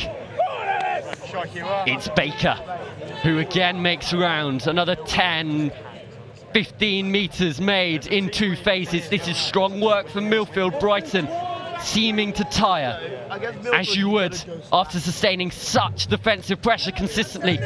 Good hands and a little nudge there from Baker, the tight head. Fancying his chances with the boot, but it doesn't come to anything, and now Brighton have their hands on the ball. This could be promising. However, Brighton say, have it back, Millfield. We'd like to see what you can do. Well, we've seen plenty of what Millfield can do with the ball in hand. You know, Brighton reluctant to cherish possession at the moment and happy to kick it into the arms of those famous hoop jerseys and invite them onto them. And, you know, you can say might well they do, because at the moment they've got an answer to every attacking threat that's being thrown at them from Millfield. The ball back to Harris. Again, looking to find green grass, but only finds the hands of the Brighton back three. The compliment returned.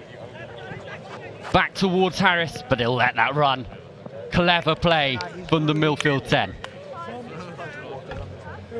Well, that'll be a bit of a psychological wound for Brighton. It was a huge kick right out of the sweet spot and just hitting that edge of the ball that encouraged it to bounce and dribble and run and scurry across the dead ball line to bring play all the way back to Brighton's 22 for a scrum. Maybe looking for the 50-22. The backfield not looking too full from Millfield at the moment, so potentially there's opportunity there for Brighton.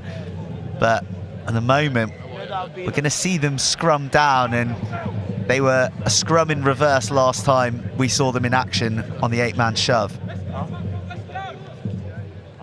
Kerwin has ball in hand, looking to feed this Millfield scrum. Millfield set up in a somewhat unorthodox position out back. What are they going to pull here? He was the only try scorer. This is a really tricky game. Come on, pass it, Ethan. It's Brighton ball. Oh, come on, Ethan. I thought he was going out the back. I thought he was going out the back. This is one of the first times that we've seen ball in hand in the last 5 minutes for Brighton. Let's see what they can do with it.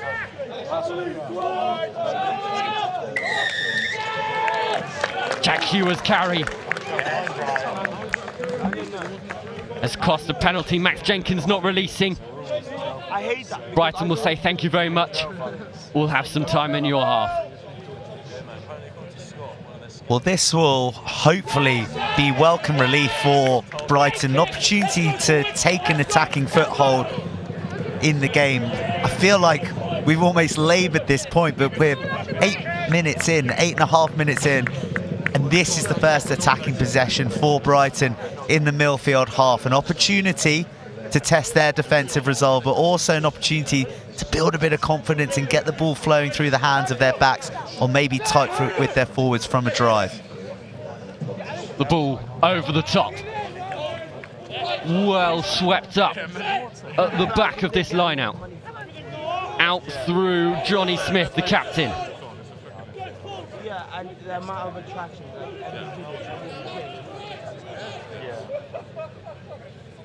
Brighton, little dummy, out the back. Ball back inside, oh! Mistakes, costly for Brighton. And that is the half. Well, they finish with a flourish, but it's to no avail. It is still a scoreless affair here on pitch 2 between Millfield and Brighton College. We knew it would be a tight contest. The scores on the doors: Millfield 0, Brighton College 0. Well, one thing that's going to require a little bit of work in the half-time break is our timekeeping, with the clock just displaying a few shy minutes there, but really interesting half. Millfield in the ascendancy in attack, but you know, worryingly for their attacking confidence, it's Brighton who've had the answers, and their one attacking chance they had, they oh so nearly broke Millfield down.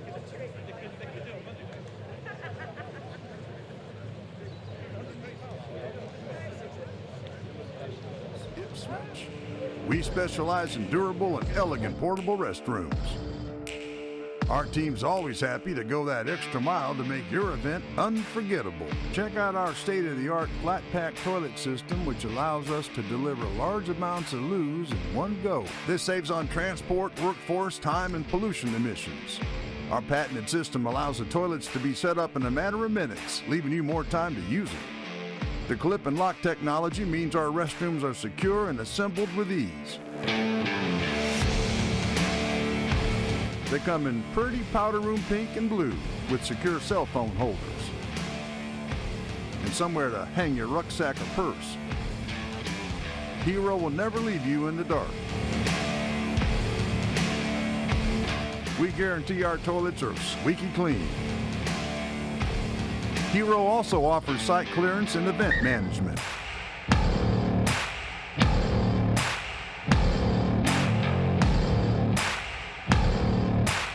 Come say hi at www.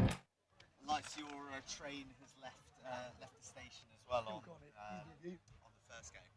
Mate, it's quite good vibes with you and Will, by the way. Nice, can you hear me? He's well into... Got you, Harry. I can't hear you, Tobias, at all. Just have a look. Make sure all lights are flashing. And we're back. Sam Harris juggling with the ball, awaiting the referee's whistle to recommence the second half. And once again, joined by the dulcet tones of Joe Burns.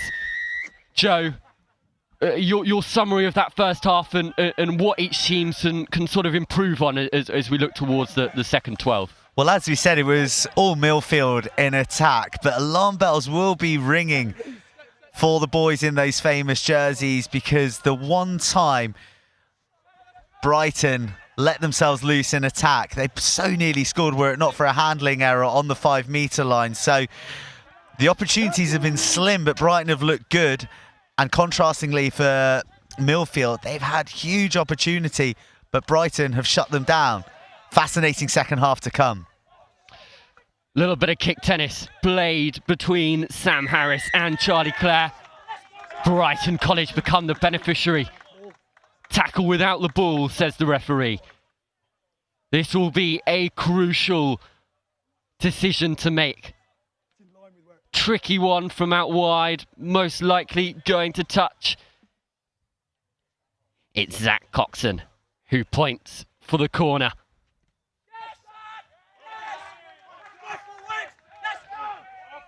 Brighton look pumped, look ready, look sharp.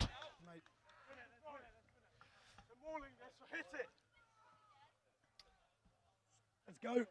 Well, Zach Coxon chews off a modest amount of the touchline to take Brighton a bit deeper into the Millfield half.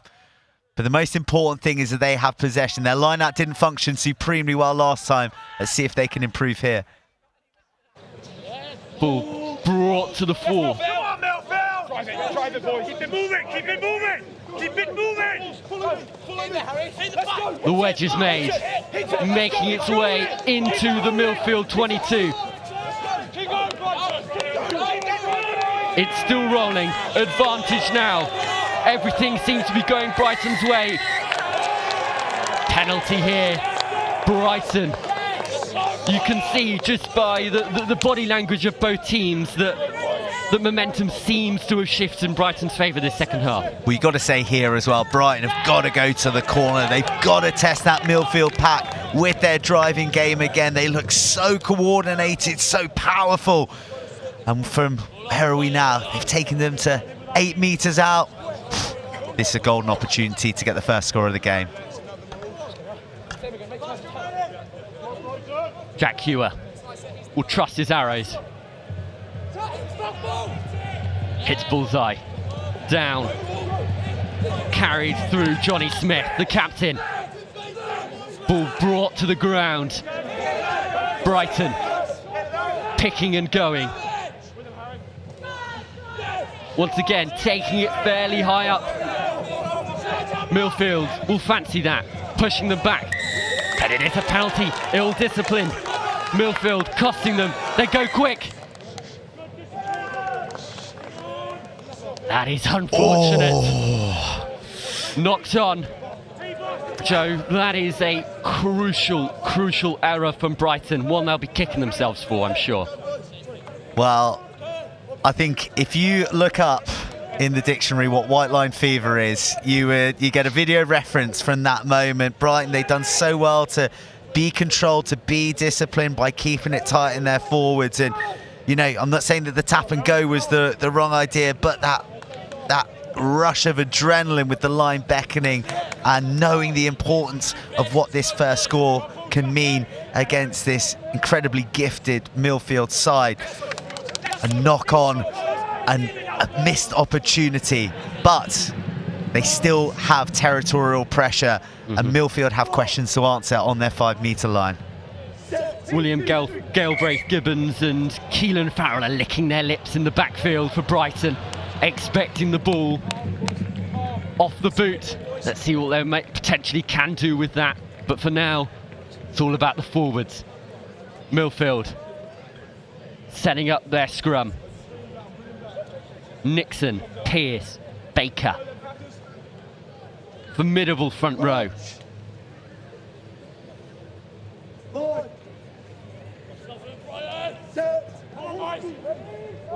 Kerwin who feeds. Well executed by Millfield.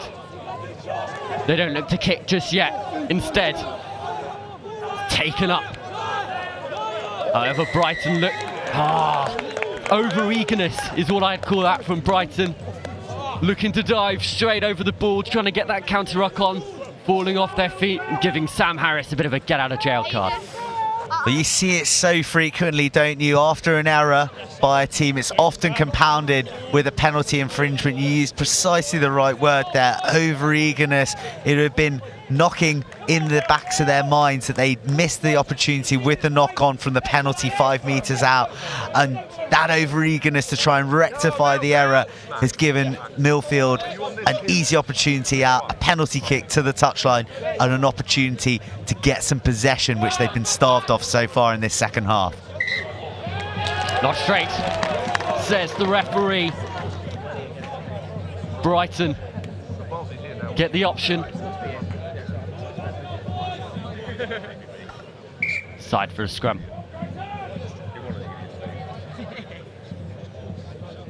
Well, delight for Brighton to be able to get the ball back, and with a prime piece of attacking real estate as well. Nice big blind side to work with. Halfway, well, just beyond the 10-metre line. Bit of backfield as well to try and exploit. So for Millfield, they've got a lot of fires to be putting out potentially. It'd be fascinating to see how Brighton look to exploit them. Ben Gooley has set his back line up at fly half. Slightly unorthodox position. Blindside winger coming in tight. Lots of screens and out the back door and smokes and potions, but we won't be able to see that because the dominance of that Millfield front row has proven to be the beneficiary. Again, another penalty. Sam Harris will kick this one into touch, and Millfield looking to arm wrestle back that sort of momentum and get the ball rolling. Well, a big moment there from Alistair Connolly, Jack Hewer and Jai Sahi. Big men doing big things when the time called. That'll be so deflating for Brighton. As you said, that an interesting formation with their backline, no blindside winger in. But we won't get an opportunity to see what kind of magic they were looking to create. Millfield again not straight. Max Pearce, frustrated.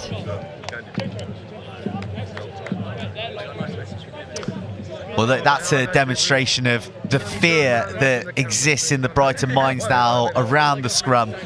Very rare that you see a team go for a line out from a not straight. Usually they see the scrum as a banker, but I mean the power from Millfield is really quite extraordinary. So Brighton going to the line out where they've had a fair bit of success this match. Just about tidied up by Harry Brown. Charlie Clare puts boot to ball up into the rainy Ipswich sky. 50-22 was on there. Well gathered. Ball comes. Oh, straight onto our noggins. There's cameras here, chaps. Careful. I think it is. I'm not sure. Well, pinpoint accuracy for taking out 2 commentators. So full marks to Millfield. But what a fabulous box kick, though, to put the initial pressure on. Pin perfect, hardly any touchline to work with. Just again, nabbed by Brighton. But it's Millfield who come up with the ball. They're going to go blindside. They've got the numbers on here. Oh, again, it's the over-eagerness of Millfield to try and make something happen. As a young player, looking at the scoreline, you've played 21 minutes and to have nothing to show for it, this is when the frustration starts to set in, isn't it? Certainly, the frustration, and again, that over-eagerness to make something happen. I think, you know, Millfield, they've been manacled in their half for the second period of this game, and they're desperate to try and do something. They've come into this match probably as favourites, and you couple that with these awful conditions that we're enjoying at the moment. The rain is continuing to fall. You can't really see it on the screen, but I can assure you it's a soggy old affair down there. Handling errors are plenty, and it's justifiable. The scrum, in fact, collapsing. Millfield looked like they had their shove on there. But it's an interesting place to be for Brighton and for Millfield, actually, because even a Millfield knock-on now feels like a win for them, because they get to put their big 8 against Brighton's 8, and at the moment, you know, there's only going to be one winner at scrum time, as we've seen them splinter Brighton once again.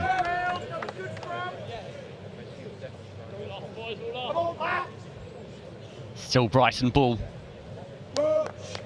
I want to be getting this one in and out as quickly as possible, and out to their flashy backs who haven't seen much light of day. Much better scrum there. Offside.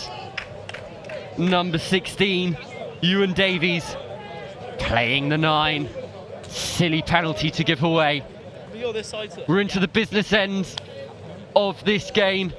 Millfield, Brighton, roughly 90 seconds to go. Brighton, point to the corner. Coxon,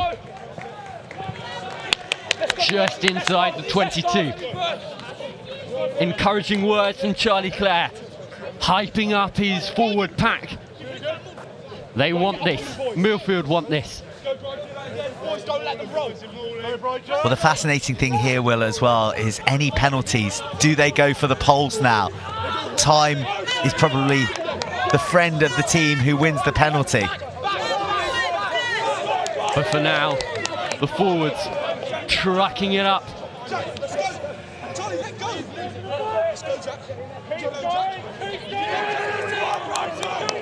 Wheeling towards the touchline, but still going forward. That's once, says the referee. Millfield trying to get their mitts all over it. It's got a bit messy. Brighton still end up with the ball, however. It's open. Brighton keep it tight. Working round the corner. The big boys doing their work. The back line waiting patiently. Will they be used? The numbers are on. There are no Millfield defenders out beyond the 10 channel at the moment. If Brighton can get it wide, they've got a free run. Millfield almost look like they're waiting for a bus, all queuing up at the try line, trying to stop this shove. Advantage Brighton. Surely this is when they go out the back. No advantage. It's a penalty. Are they going to go sticks? Torrid conditions to be taking a pressure penalty. Decisions to be made. The T is called for. This is Zach Coxon's moment. Come on, Zachy! This is the type of stuff that you dream about the night before. Brighton College. This is where the games are won and lost.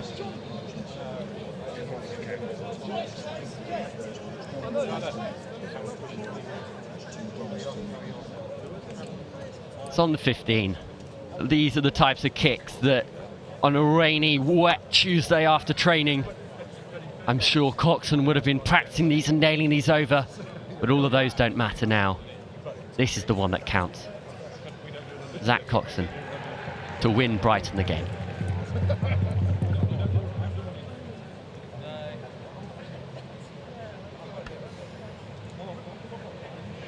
I'm definitely fine. That's good.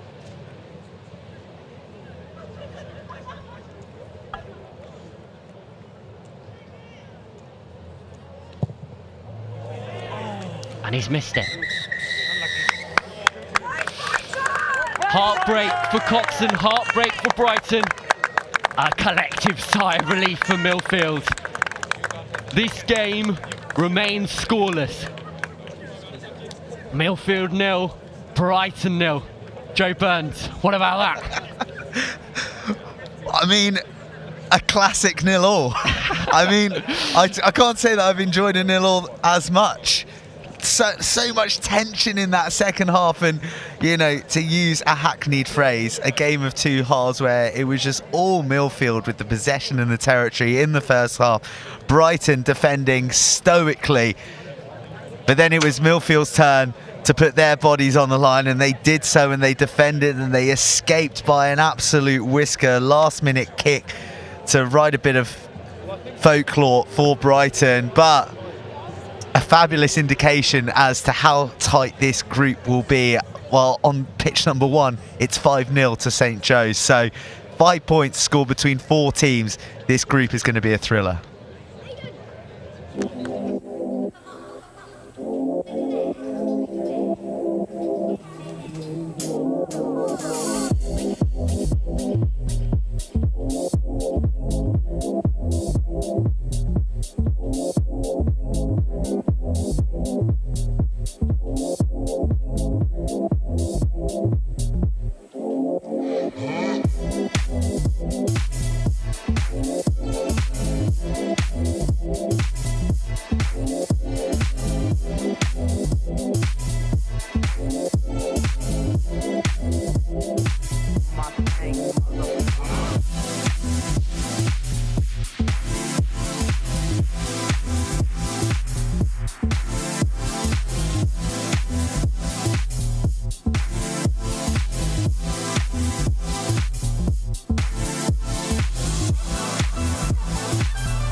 Well, welcome back to pitch 2, everybody.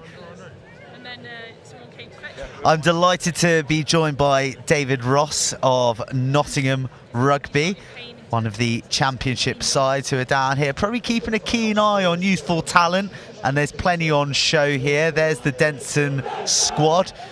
Can't tell you the team. We'll sort of fill you in as the match progresses, depending on who the coaches go for. But Denton are coming into this off a narrow loss to Wellington. It was a committed and muscular performance from Denton, but they ultimately fell shy by just a conversion, missing out 7-5. RGS Wickham, on the other hand, dramatic scenes on pitch number 1 as their try in the dying embers gave the opportunity for a conversion to steal the game 7-5 from Queggs or Wakefield. So 2 teams who have fought tooth and nail in their opening matches. And David Ross, have you been excited by what you've seen from the youngsters out here today so far? Yeah, well, I actually watched that game that you just referenced there with a conversion for the last kick of the game to win it, and it was awesome to see the celebrations of the guys. I think all the squad, the coaches were all on the field enjoying that one, and what a way to win a game. What a kick as well. It came out pure, split the posts under immense pressure, and as you said, absolute scenes on pitch 1, as they say. An indication of just how much every game means here. It's been such a long starvation of competition rugby for a lot of these boys, and to be back on the grandest of stages here at St Joe's, I think the buzz of just coming in here and seeing these beautiful pitches and all the pizzazz around, it must be exhilarating for these young boys. Yeah, it's a massive event, isn't it? And long overdue. As we see here, a little kick that might just, it's a try being awarded. No, 22, but no, it's absolutely, what a huge event, and you know, it's great to come down here year on year. Obviously, with the COVID season, everyone's got a year's worth of excitement built up, and hopefully getting out there today. Like caged animals ready to be released, and well, we'll see how much energy this got. There's a a goal line dropout, one of the new laws of the game this year. It's a real prime attacking position now for the receiving team. Certainly is. So RGS High Wycombe on the attack and proving themselves to be slippery customers in these opening salvos. A little dribble off the boot and chase, creating a bit of havoc in the Denton backfield. That was what caused the goal line dropout, and already RGS High Wycombe in the ascendancy with a penalty and a decision to make, points or the corner. Looks like, yeah, they're going to go with points, and why not after the kicker's prolific boot earlier in the day to win them the game. So this will be interesting actually, because just looking at the size of the teams, not the 2 biggest or most physical teams that I think we'll see in the tournament over this weekend. So we're hoping to see a good bit of running rugby from these guys. Obviously now the conditions, it's a bit wet, bit slippy underfoot, so it's probably a wise decision early to get points on the board. Well, sadly, we're bereft of RGS High Wycombe team sheets at the moment, so can't tell you precisely who the man with the golden boot is taking this one. It is the number 9. It's the scrum half. I think he's running at fly half in this particular game here. I don't know if we've had an injury in that team or not, but obviously a lad who can play both positions. Here he goes. He's got it lined up. Has he tugged it? Oh no, it's through. Great start. Well, again, right out of the screws, and RGS High Wycombe on the scoreboard and up and running in this match against Denton College in white. All RGS High Wycombe in the opening exchanges, but it's early days, and Denton will have a chance just to pop this one deep into RGS High Wycombe territory and ask them to work their way out, while the white jerseys exert some defensive pressure. Pretty clean exit there from High Wycombe, so just a simple catch and kick and clear the lines, try and relieve some pressure, probably try and put a little bit of squeeze on at the line out here, as the conditions are going to be pretty difficult for the line out forwards. It's a bit slippy now, and let's see what kind of ball they can produce and to have a crack with. Well, the last match between Brighton College and Millfield that ended 0-0. A 0-0 thriller, I'll add, not a boring one. But as the weather began to turn, the raindrops began to fall a bit harder, we were seeing those handling errors come into play. And right there, the line-out malfunctioning. Charlie Barraclough with a huge job on his hands to be hitting his jumper straight and true with a wet ball and the pressure of RGS High Wycombe jumpers. Really interesting formation here from the back line for RGS Wycombe. They've got the winger and 2 centres tucked right next to the fly half here, so they've obviously got a pre-planned move. Obviously, as soon as any attack coach sees something like that, no doubt there'll be a penalty at the scrum and they'll kick it to the corner and we won't get to see it. Tell you what, I'm glad no one's being called upon to tackle the referee. A man mountain in the middle with the whistle to his lips for this one. Yeah, he definitely hasn't missed these gym sessions. Oh, actually, we get the back line away. The centre up through the middle. That's a really good platform for them to play from here. So here come RGS High Wycombe looking to build, but well spotted by the referee, looking to smuggle the ball to the narrow forward runner, but just creeping forward, and a prime piece of attacking real estate here for Denstone to launch something with the ball in hand. Yeah, that just as an example of the conditions, just how greasy and difficult it is to handle the ball. So the forwards came around the corner there looking to set another good forward carry and just a forward pass. But let's see what Denison can do now. Again, so they've got their backs set up to the left-hand side. They've got an opportunity here though. So if they were to look at an 8-9 down this narrow side and they can connect with the winger, they potentially will have a 3-on-1. Key for this is the scrum half in defence. What does he do? Does he challenge or does he drop back and try and defend the space? So a big blind side to work with for Denstone, but they won't get the opportunity because the 8-man shove from RGS High Wycombe is too mighty. A penalty to the dark blue and maroon hooped jerseys of High Wycombe, and a meaty touch finder from their number 9. And this is a good platform for RGS, although these weather conditions still very troublesome for the line out. I tell you what though, one thing impressive about the hooker even before he's thrown the ball is his haircut.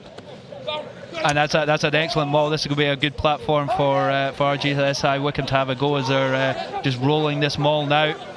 Well, smart bit of play from RGS there, taking the line out quickly, not giving Denstone an opportunity to set. They go safe at the front and they get the roll on. They're up past the 5 metre, but brought to ground.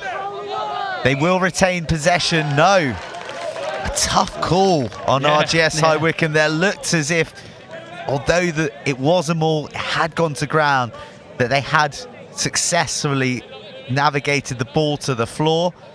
But Denstone will breathe a sigh of relief there, I'd say. That's a tough break, yeah, definitely. That's good Maldy. If you can get away with that, then fair play. And now, of course, the interesting thing is the last time we packed down the scrum, RGS High Wycombe won the penalty. So 5 metres out here, let's see what the pack of forwards can do. So concerns lurking in the backs of the front row minds of Denstone. They are under pressure again, and it forces Nicholas Garley to pick and swift, but he does really well to wriggle free of the attention to the back row, and a better platform now for him to potentially box or find his fly half in the pocket. Extreme pressure on the kick, and eventually he does very well to find a healthy touch and relieve pressure on Denstone, who thus far are the team under the cosh. Yeah, that's really good pressure from RGS High Wycombe there. Just managed to come out of there clean, not giving away a penalty, and then what we call an easy out to Denistone. Now they've got prime attacking ball just outside the 22 to have a go with, and after the last maul you'd probably expect them to do the same. Again, we see RGS High Wycombe go for their banker at the front. It's more messy this time, but they do recover the possession. However, referee calls a halt to play. Few bodies in there, probably scrapping and trying to claw the ball back either way. And It'll be a scrum to High Wycombe, and actually their first attacking scrum with which to use this strong pack that they've shown thus far. Yeah, it's just, again, testament to the conditions that it's just a little bit scrappy at the front of the line out. I think the captain, the number 8's down. He's their main line out guy, and no surprise why. It probably standing 6'4", 6'5". He's a big lump of wood. Well, this weather has come from nowhere. Driving up this morning and being on site from really early, I thought it was going to be one of those glorious, crisp, cool days with no moisture in the air, but we've just been besieged by this awful mizzle that is testing the handling conditions of these young men. I actually brought my golf clubs down to the seaside this week, so I was hoping for some golf afterwards, but I don't know if I'm going to get the chance now. We've got a great crossfield kick here. Let's put a little bit of pressure, but Denison have broken away. Well, here we go. Alex Garrett on the charge and still going. What a carry. He's over the 10-metre line now. That's an awesome ball for Denison to play with if they can potentially shift it after this contact. So a moment of magic from Alex Garrett. An advantage here as well. Taking Denston up into the RGS High Wycombe half. Not much advantage played, but that'll matter not to Denston because... Well, no advantage played. I'm not sure why the referee's blown out that, because had they carried into contact and potentially had one more recycle, they were into space. But hey-ho, the referee's a man with a whistle. He's in charge as we go to another injury break as well, because I think that's the thing now that the conditions start to get a little bit more greasy, a little bit more damp. You just get to pick up a few extra bumps and bruises with bodies sliding around the pitch. Well, certainly Alex Garrett gobbling up his opportunity to break there. And quite a good example there, the risk reward in these conditions as well. You know, if that kick goes to a High Wycombe hand, then they're in behind and they're probably scoring. Even if it hits grass that's unattended in the back, it's causing chaos in the backfield. But as it was, it landed in Garrett's hand. He gets to scamper away, and RGS High Wycombe was scrambling there. Yeah, no, it was an excellent bit of recovery there from Denison. And now, as a result of that, they are 7 metres out here with a line out. Now, this is a key because the line out quite hasn't functioned as yet. So let's see what they can do here. Not straight the first time, but they do find their man there. Referee happy with the direction before a knock on the transfer. That's really, that's what they say is a coach killer, isn't it, really? Because they a really good throw, good lift, good jump, and they just couldn't get the ball back to the +1 who was going into support to begin driving that maul potentially over, and now it's a scrum to RGS. One thing I'd say, and I'd love your opinion on this, David, is that both teams seem to look to be wanting to do everything very fast. They want to get from A to B in the quickest way possible, when maybe 20 phases could be the safest way to be, which is the try line in this case.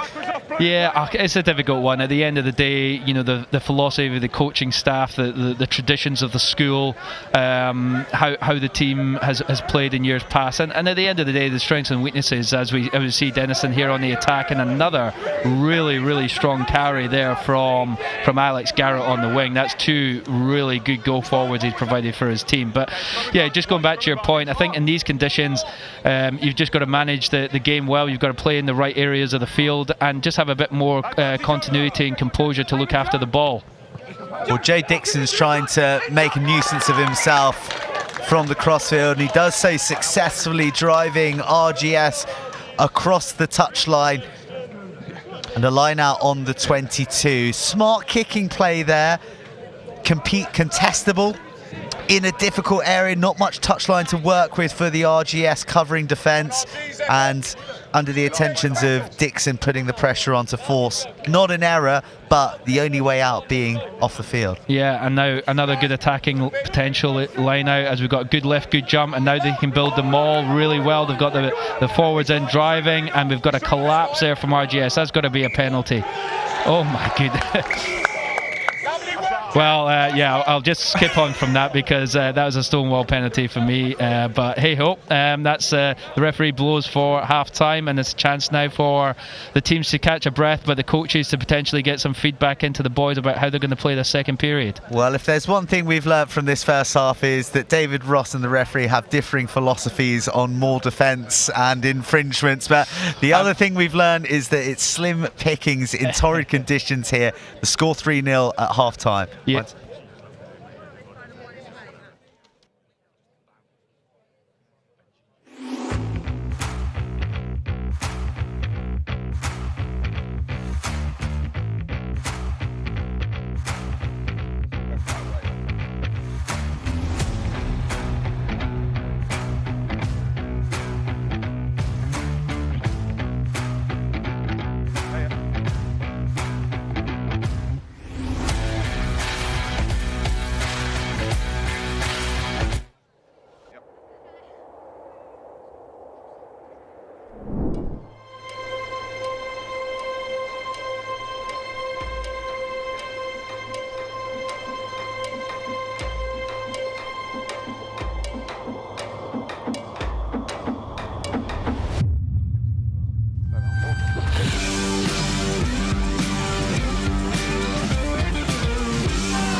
Well, 3-0 here at half-time.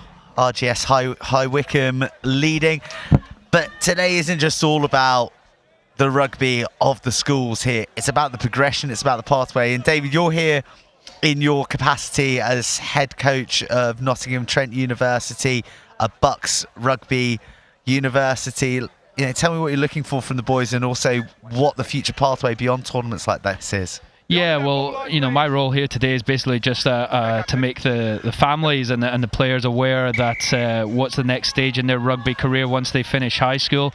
As we see again, Dennison on the attack here by Garrett, who's carrying the ball really well.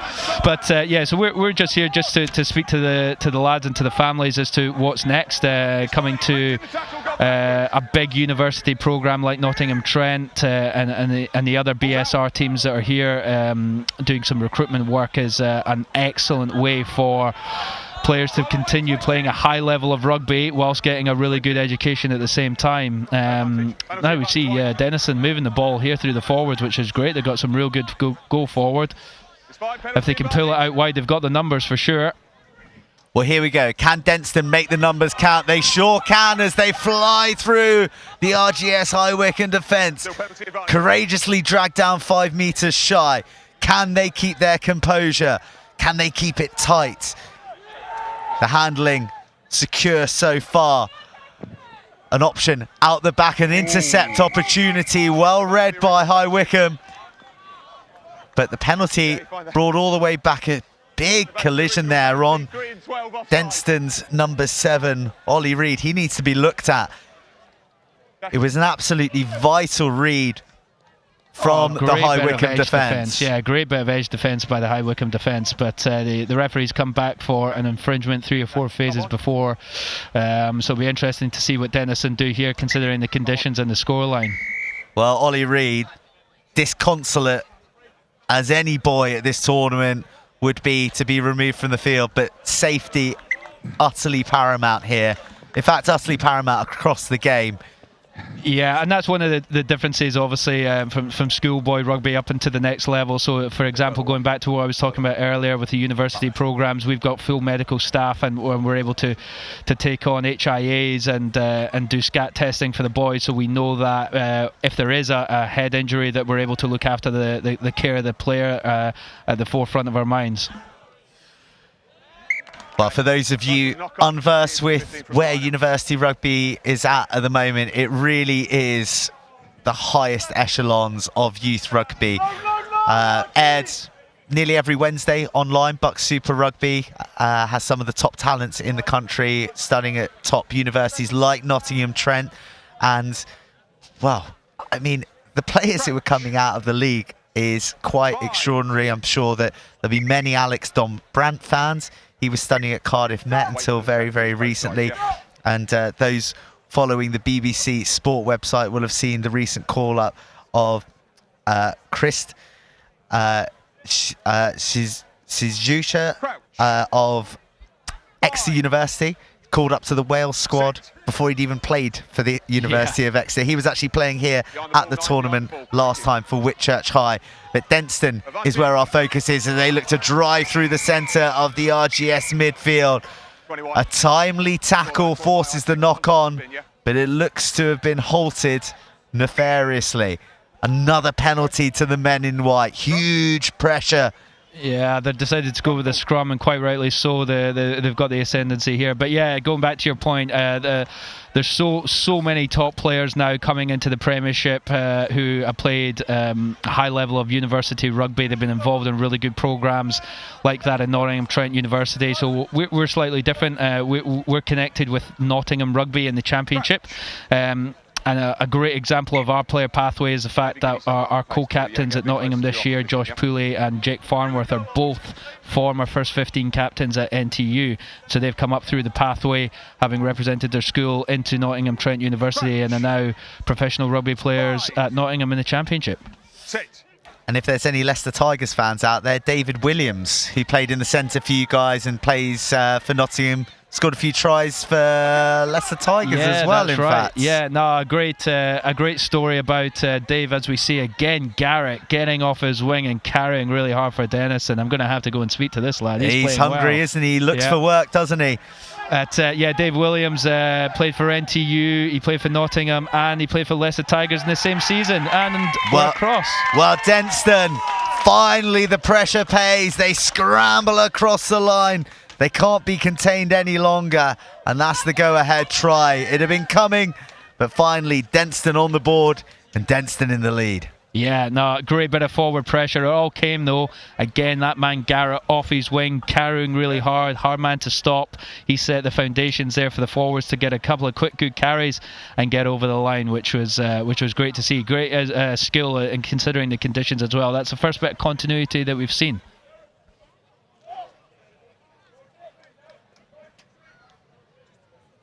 Great balance, great leg drive to keep just motoring low through those attempted tackles from High Wycombe. So hard to stop when you've got a man that powerful, that low, propelling himself towards the line. And the conversion to come here looks good. Yeah, well done. Well, a brief conference between the assistants, and the answer is yes.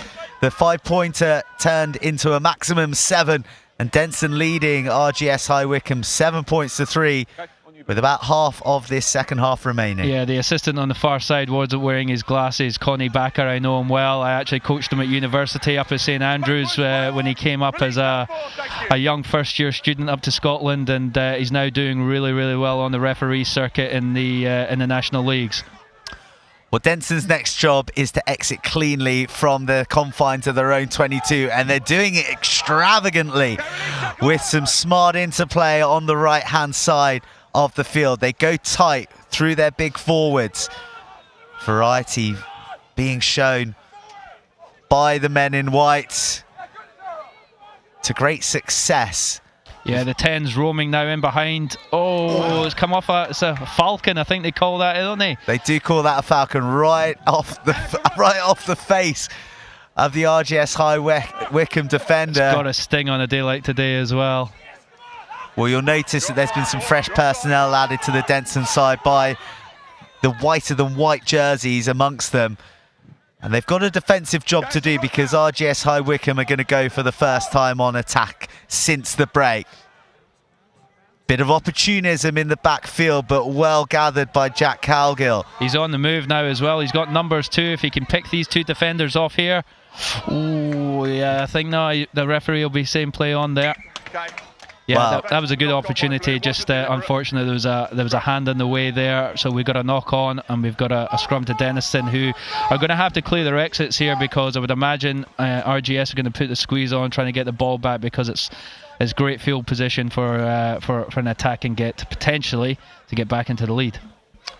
Well, a vital intervention, that hand, as the ball was floating across into the breadbasket of the Denison winger, who was primed to fly on at pace. Both sides. And as you said, it presents a scrummage opportunity for RGS High Wycombe. It may not be their put-in, but they have shown themselves to be the stronger of the two packs when it comes to the scrum thus far.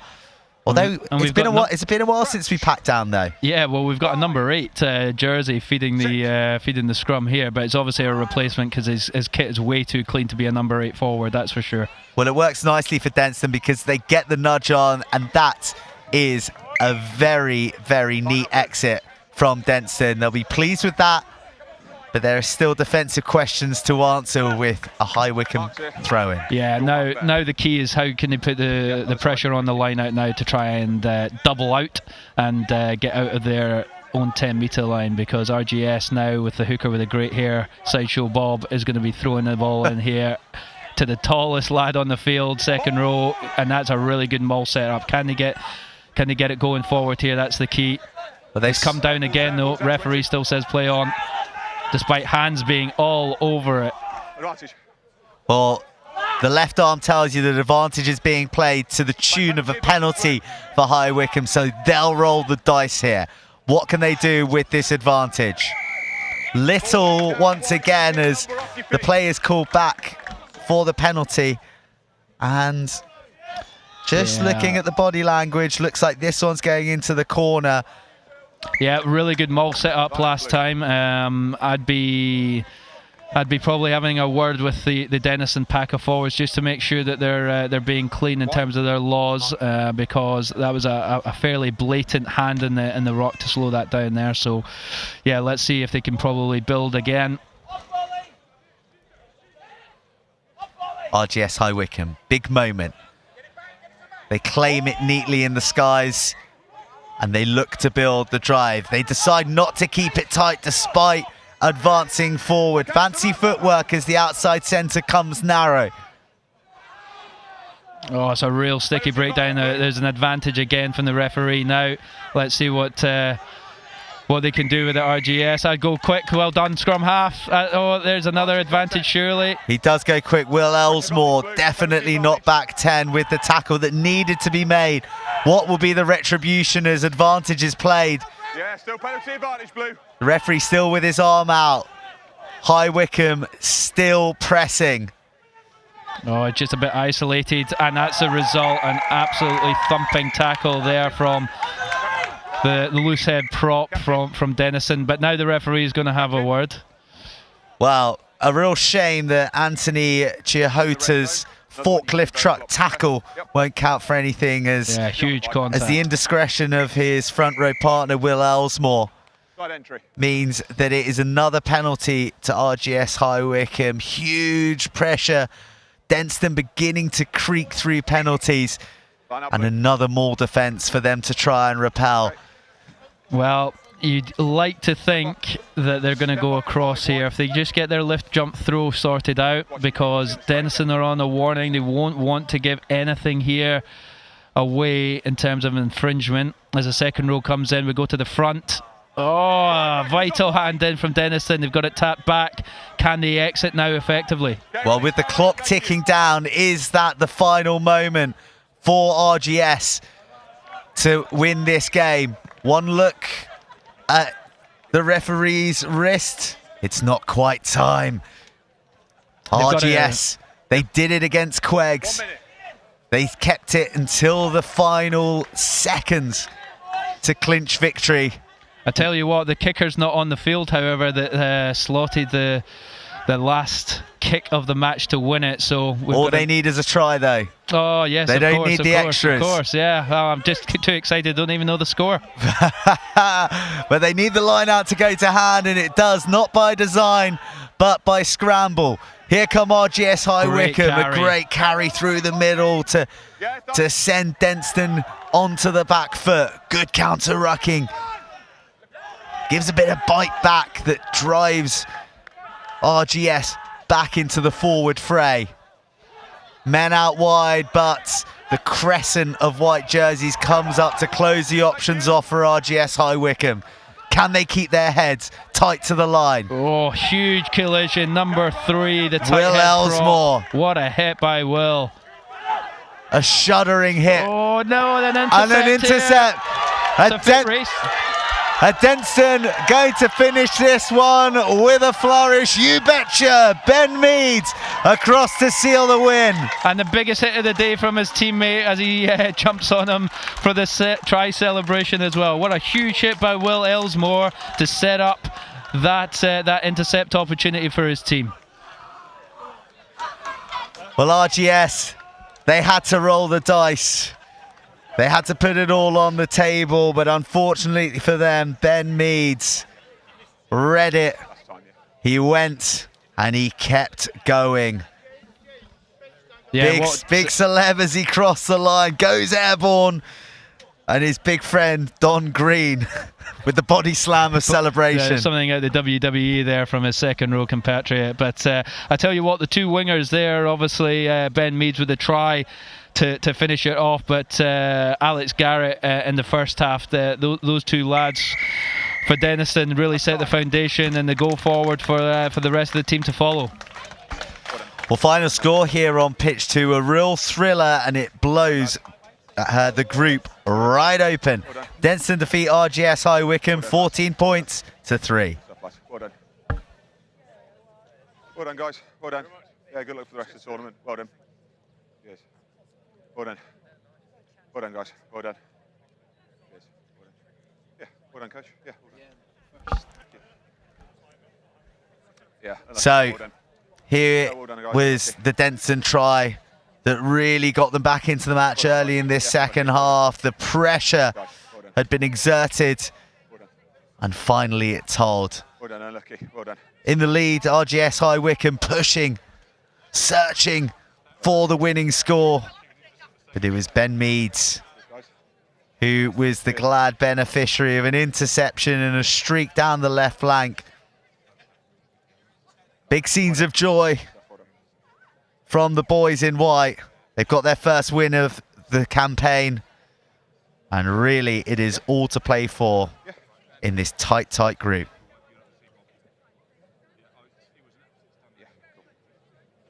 Well done. Yeah. Thank you, unlucky. Well done.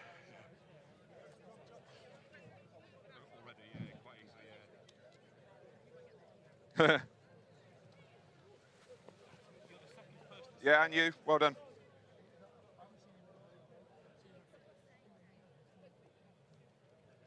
Who do I hand this into then?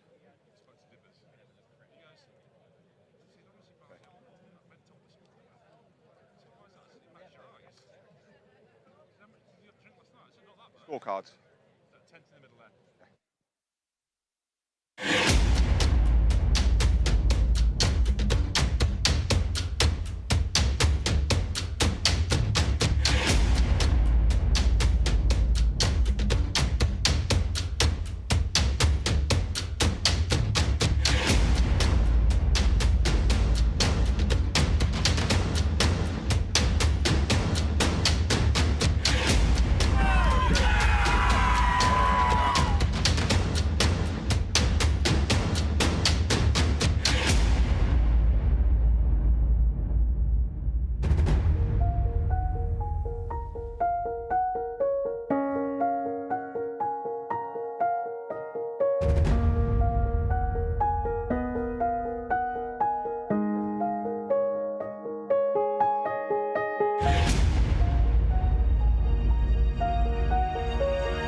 Welcome back to pitch 2.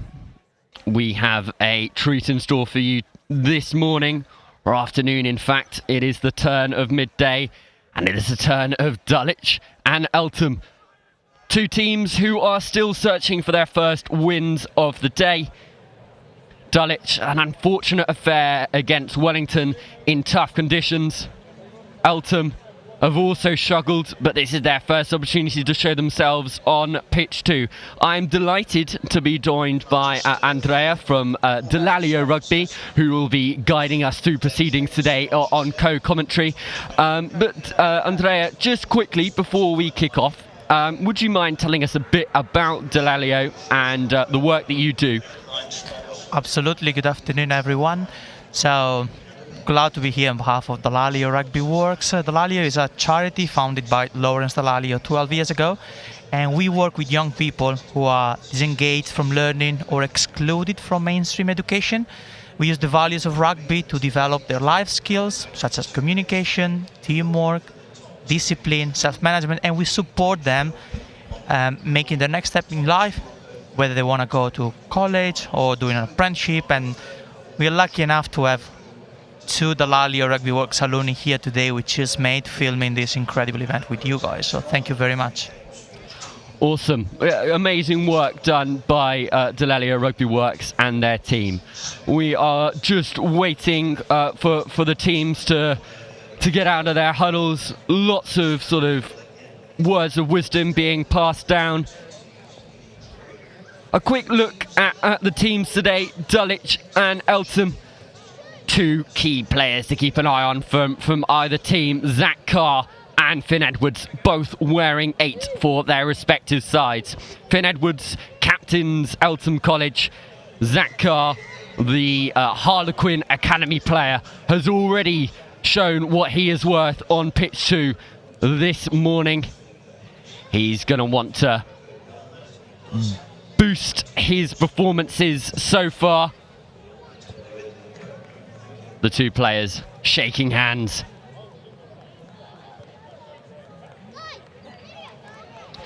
Andrea, your sort of overall perspective on this morning of rugby, because it has been such an enthralling event, hasn't it?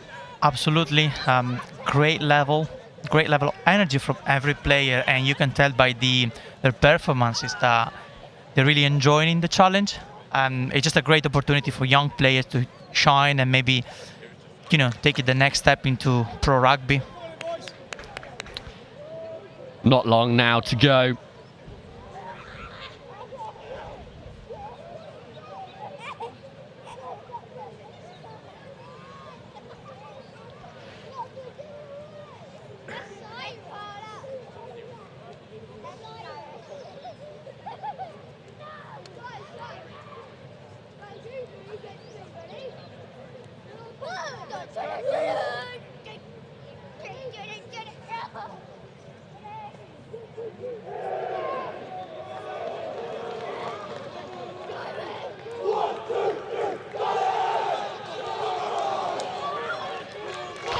Here we go, ladies and gentlemen.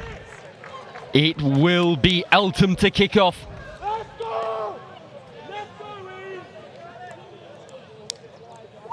Dulwich setting to receive. Benji Davis, ball in hand, will get this game underway.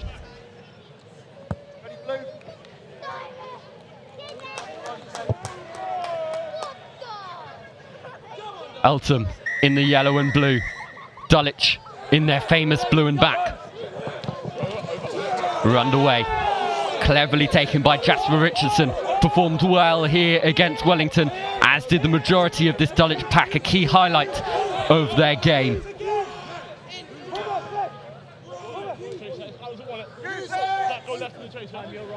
Jager McGuinness hoists the ball back down into the Eltham midfield. Collected up by Samuel Rushton. Little dummy pass. Benji Davis eluding the defence. This blue and black wall is staying strong, however, it's going to take a lot to unpick this solid Dulwich effort. Forwards taking it up for now, making yards. It goes out the back through Davis. Hands. Oh, and it's a big hit from Harry Harris. Dominant.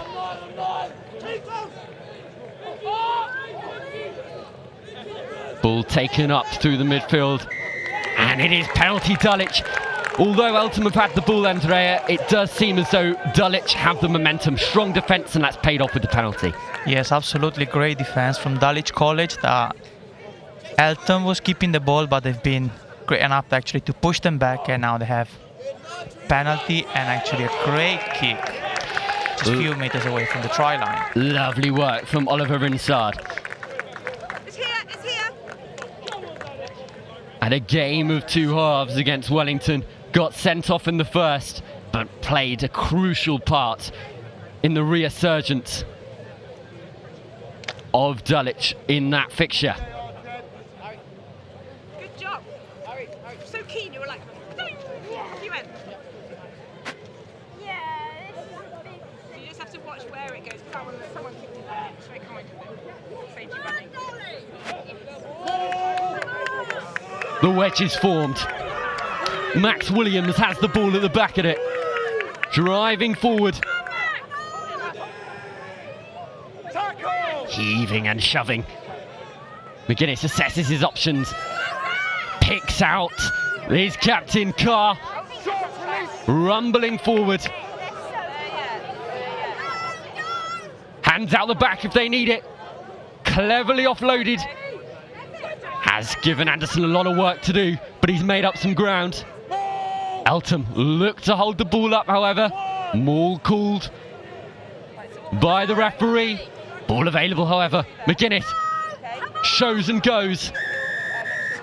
Penalty Dulwich, high tackle. Quick play. No. Bit too overeager from Rinsard. Brought back by the referee to make sure it's taken from the correct point. Call for the scrum. Interesting call, Andrea. Yeah, quite confident from Dulwich College, but you can tell that the momentum, like you said before, is in their favour. Just a few meters away from the try line. Eltham is trying actually to hold them back, but Dulwich just a few yards away from, I'd say, a well-deserved try at the moment.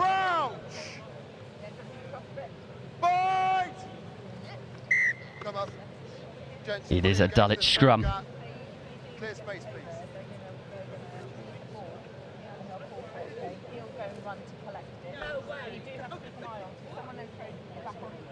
Patience is a virtue in this game of rugby union, something which Dulwich haven't really been able to feed off in their game against Wellington.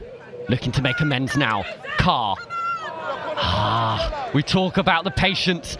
Bit overeager from Zach Carr. Knocks the ball on into Eltham hands. Lewis Stone fires the ball up in the air. But we're going to go back for the knock on. It's going to be an Eltham scrum. Frustrating there from Dulwich. Yeah, 100%. They were just a few yards away from a potential try, and now they need to fight back. Ball to Eltham College. Good scrum, first scrum, gents. Let's keep that standard. May have noticed a slight reshuffle in the Dulwich backline. Jago McGuinness, wearing 15, is currently adopting the scrum half position, and Archie Wright looks to have gone to fullback. Hold the pass! Back 15. Eltham under extreme pressure here. Playing with it well, Rushton. But it is a Dulwich penalty. Again, well over the ball. It's Wright who goes quickly. And it is a try. Although he is converted to fullback, that is a classic scrum half score. Quick tap from a penalty. Well played. Andrea, your thoughts? Yeah, that's absolutely a great try from Dulwich College. They were fighting hard actually to make the most of this first few minutes of the first half. They've been playing next to Eltham try line since the beginning, and now a great reward for them and for their efforts.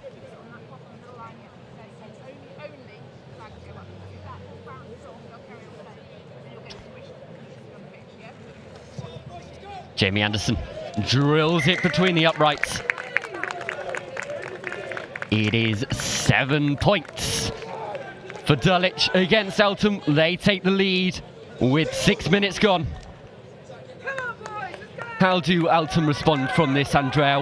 What do you think is going through their heads at the moment? Well, obviously, an early try is not an easy start from Eltham, but I'm sure now they have enough time to maybe bounce back from this ball, actually. Well gathered up by Carr. He gets his dustpan and brush out. Cleans up things from a messy received ball from the kickoff. Unfortunately, handling errors all over the shop at the moment for Dulwich.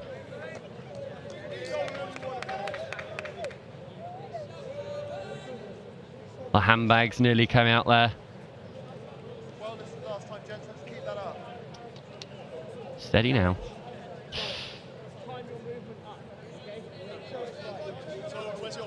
Crouch! Fight! No gap there. Let's see it. Just defensively, or We are scrum. Eltham College ball. Lewis Stone will feed.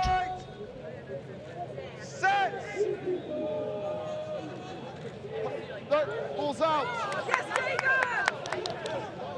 Tackle. Ball in the hands of the men in blue and black. Backwards. It's toing and froing between the two teams. Knock on, says the referee. Scrum called. A frustrating few minutes for either side, Andrea. What do you think really needs to be done from either side to really just gain control of this match? Because I feel as though it's very much out in the open at the moment. Yes, absolutely. There's been a couple of handling mistakes, but obviously you can tell how Eltham is keen to actually get back into a match. It's a very powerful scrum from Dulwich. Luckily, Eltham have managed to get it away, and it's gone out to their fly half, Benji Davis. 14. High tackle. Eltham have the penalty. Davis springs back up to his feet and points to the corner. Oh. Right up in the air, into the grateful arms of Jago McGuinness. Ball's out. There's numbers on the outside here. Frustration from Dulwich. They have the options, but just not the hands. It goes through Elliot Cox, number 19. McGuinness feeds his forward pack, feeds his captain, Zach Carr. Been a bit more of a quiet game for Zach, but I'm sure we'll see more and more of him as the game unfolds. An interesting nudge across the floor, picked up by Rushton. assesses his options, dances back in field. Release blue! Stone feeds Davis. Step back inside, almost Marcus Smith-esque. The dancing feet of Benji Davis. Again through the forwards, the ball fizzles out. Nicely collected though. Vice Captain Rushton looking what he can do. Penalty, high tackle again. Deja vu. We've been here before. Andrea, your thoughts? Tackle. Well, obviously you can tell how Eltham is trying actually to reach Dalic's try line, but Dalic is actually showing a very, very strong defense, even though they actually made a penalty a few seconds ago, but still. This time, Just over the shoulders, just seatbelt Benji that side. Davis ensures that the ball goes into touch. Let's go, Ace. Yep, on the mark, please. On the line. Be Matty Arman to Dalic, throw this line's one in. yours. Picks his point. They go to the middle, safely collected by Eltham, and the wedge is formed. Trundling closer to the try line. Zach Carr, however, gets his big mitts on it, and it is going to be Dalic ball. Excellent ball defence from Dalic, almost textbook, Andrea. Yeah, 100%, 100%. It's always very hard to stop a good drive from the opposition, and actually Eltham showed that they actually created a good one, but then Dalic's defense still very, very good in this first half. It's very rare to see a driving maul with such initial momentum be brought to a halt legally as well. They made sure exactly. it remained within the rulebook. Impressive from an outstanding sort of Dalic pack. Gents, this third time spoken about. Hopefully in this scrum they'll be able to strut their stuff once I again. need to escalate to free kick, okay?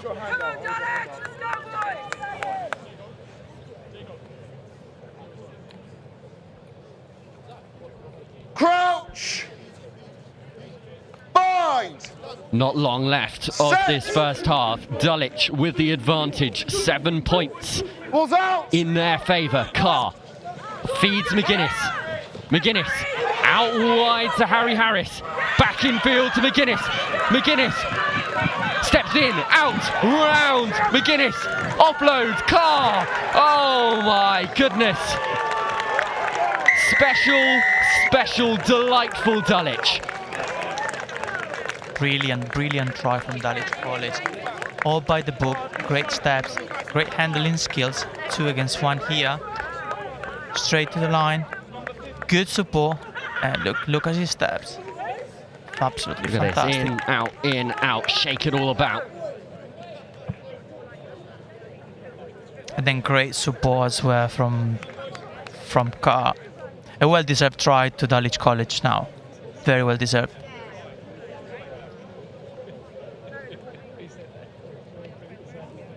Anderson slots it. And that brings the half to a close. Well, Dalic certainly warmed up into that game. Lots of handling errors initially, but as we saw in that last passage of play, well, that seems to have been rectified. Andrea? Yes, I agree. You can tell that now Dalic has taken a great advantage. It's been a good fight, like you said. Few handling mistakes, but at the moment, Dalic's defense and probably the willingness to want it a little bit more than Eltham is making a huge difference, and now 14-0. Let's have a look at that Dalic try again, if we can. At the moment, look at this turnover. This is what Dalic is all about. Strong work on the floor. You can see Charlie Wright. His eyes light up. Step back inside. There you go. Thanks very much. We'll take that. Yeah, great steps. And obviously the defense was driving on the right-hand side, but then he realized that there was a, let's say, small gap, saw it, ran into it. Great try from the number 9, and this absolutely. And here we go. Harris into McGuinness.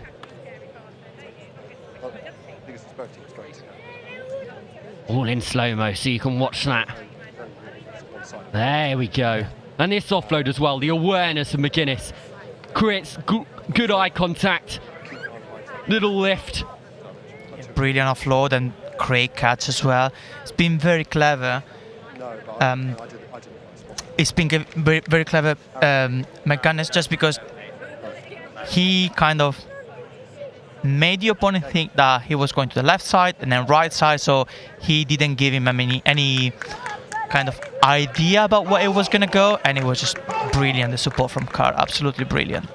Still got 1 minute, gents. This is Group 2, Dulwich versus Eltham College. At the moment, the score is Dulwich 14, Eltham 0. The other game from this group is happening on pitch 1, Kirkham versus Whitchurch. At the moment, that looks very close, only 2 points in it. Big moment for Dulwich. Few change in personnel. Okay. We'll tell you Ready, about Yellow? that when we can. Okay, time your run, gents. On my whistle, please. But for the moment, Dulwich to kick off.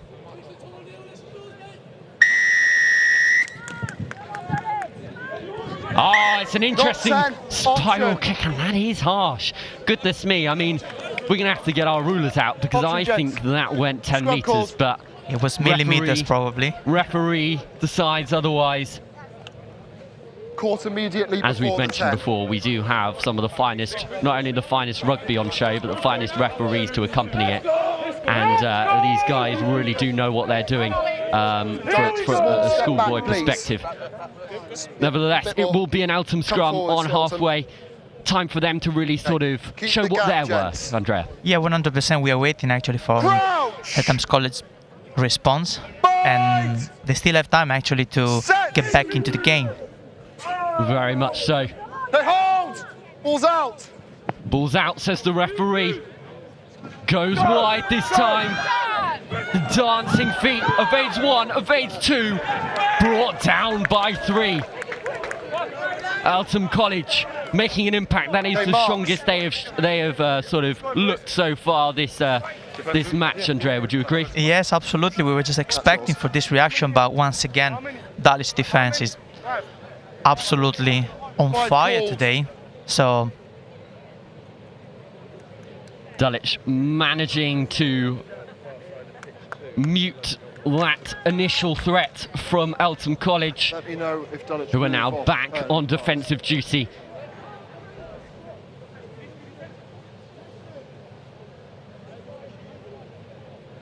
This is a crucial line out. Need to get these ones right. Oh, and they do, just about. Iago Sanders shows his juggling skills for recollecting the ball. And it's there for McGuinness, who puts one through to Oscar Gare. Have that one, he says. No advantage. No advantage. Side entry. In at the side at the maul. It's going to be a Dulwich penalty. A bit of a get out of jail free card for Dulwich, and really one of those, bit of a gut punch for Eltham when they're trying to build momentum. Gents, Silly 2 penalties. steps, please.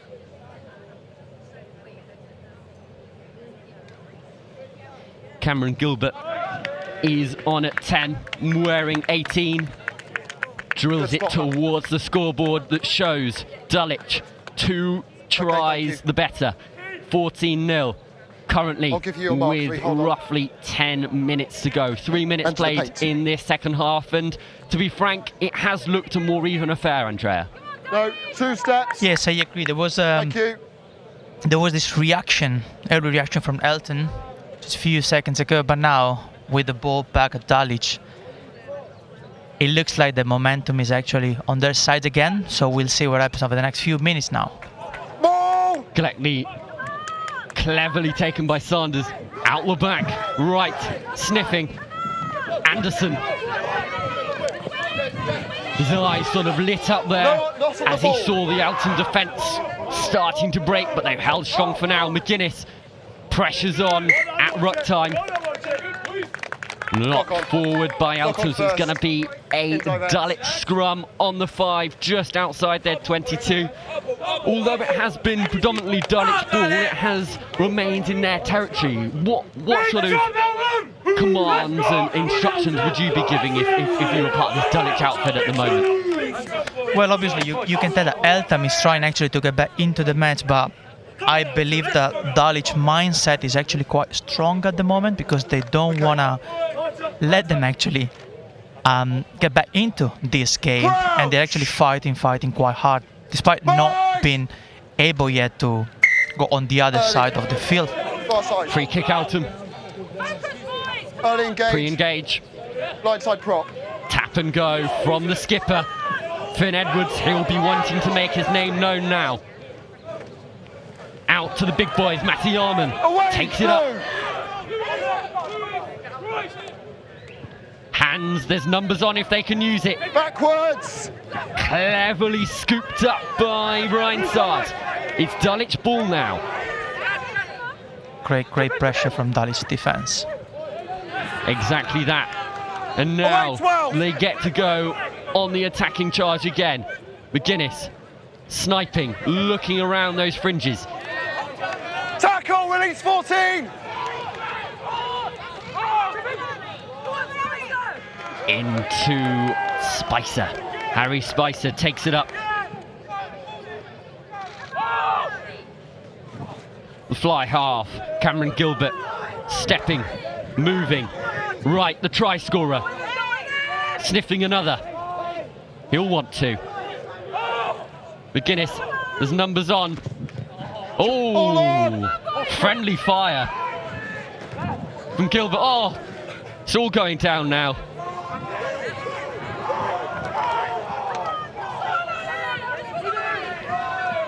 McGuinness is down. They've got no scrum half for the moment.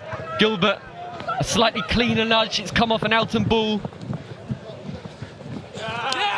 Oh, and poor old Oliver Gibbons is thrown like a rag doll into touch, and it will be Dulwich ball on the 22. That's very good sort of game management from the young fly half there. Yeah, 100%, and now you can tell that Dulwich is actually getting the control of the game.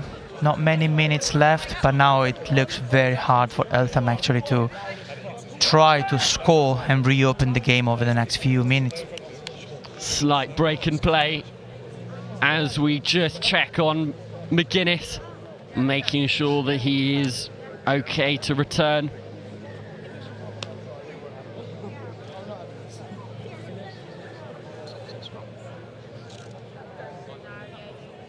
Roughly 7 minutes to play left in this fixture. We have a lot more coming your way. The rugby does not stop. You better not go anywhere. Lots more games, both on this pitch and pitch 1 as well. We do like your company.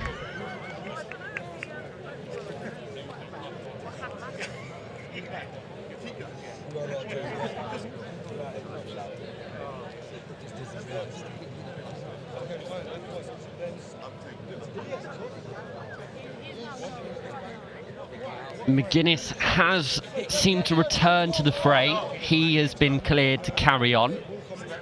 Player safety, paramount importance nowadays. Yeah, 100%. They cannot take any risks. So the referee, players as well, they need to be aware when to stop and when to be assessed in case something happens on the floor, on the pitch. Time's back on, says the referee. Let's get this started. Harry Spicer will feed this line out. Goes right to the tail. Richardson tries to gather. Fumble. All backwards, says the referee. Dulwich go head first into a collision. Attempted to be held up. High tackle, says the referee. McGuinness assesses his options.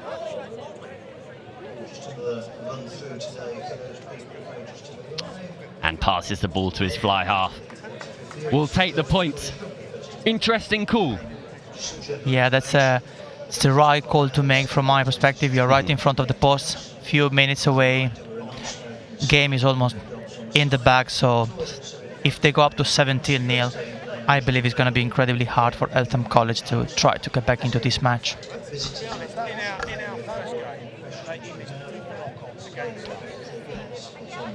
A little word on the unity within this Dulwich team.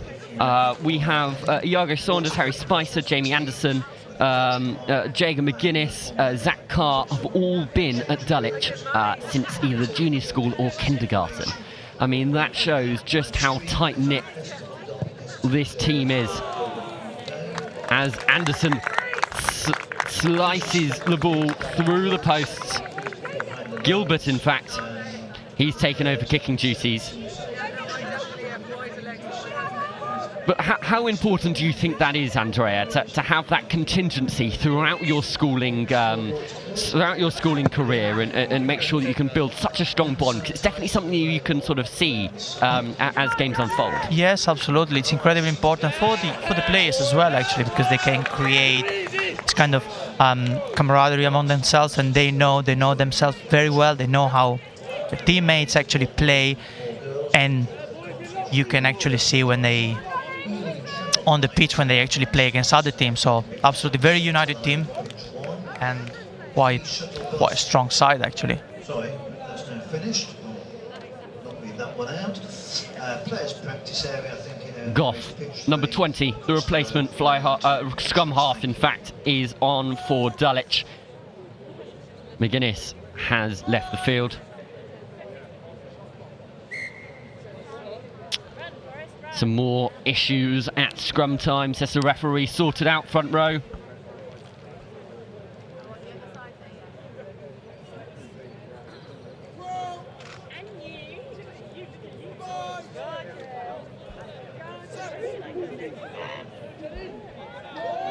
A strong Dulwich shove. Ball's out. Through behind windows and screens.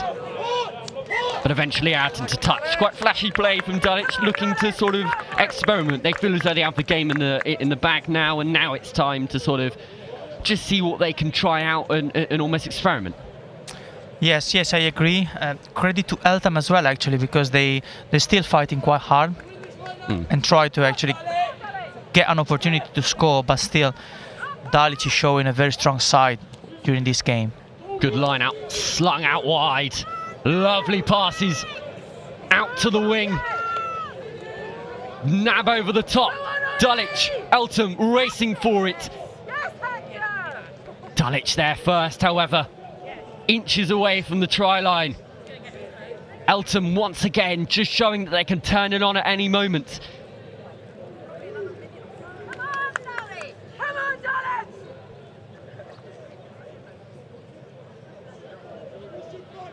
Richardson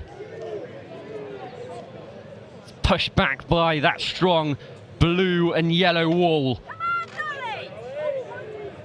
You shall not pass, says Eltham, keeping them in the 5, resorting to the kick. Gilbert doesn't find touch, however, instead he finds Rushton. Breaking tackles are Eltham. Up into the midfield. This is a better passage of play from Eltham. However, they are still behind on the score sheet. A try here would only be consolation.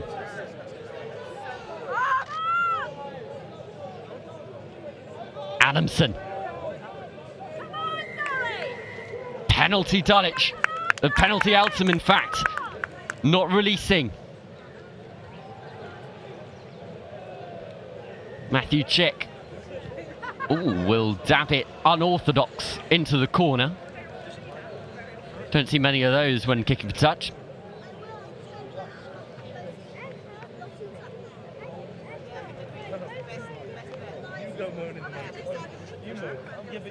It is going to be an Eltham line out just inside the Dulwich 22. A good test of Dulwich's defensive skills. 100% a massive credit to Eltham's players. Despite the result, they're not giving up. They're trying actually to get a maybe consolation try, like you said before. It is Eltham who have the ball, breaking away. Ever closer to the try line, something they haven't been able to reach so far. 30 seconds to go. They're going to take it short. Against this Dulwich pack. O'Brien. Knocks it on in contact. Heartbreak for Eltham. Dulwich are going to look to play, however. And playing with fire they are. Goodness me.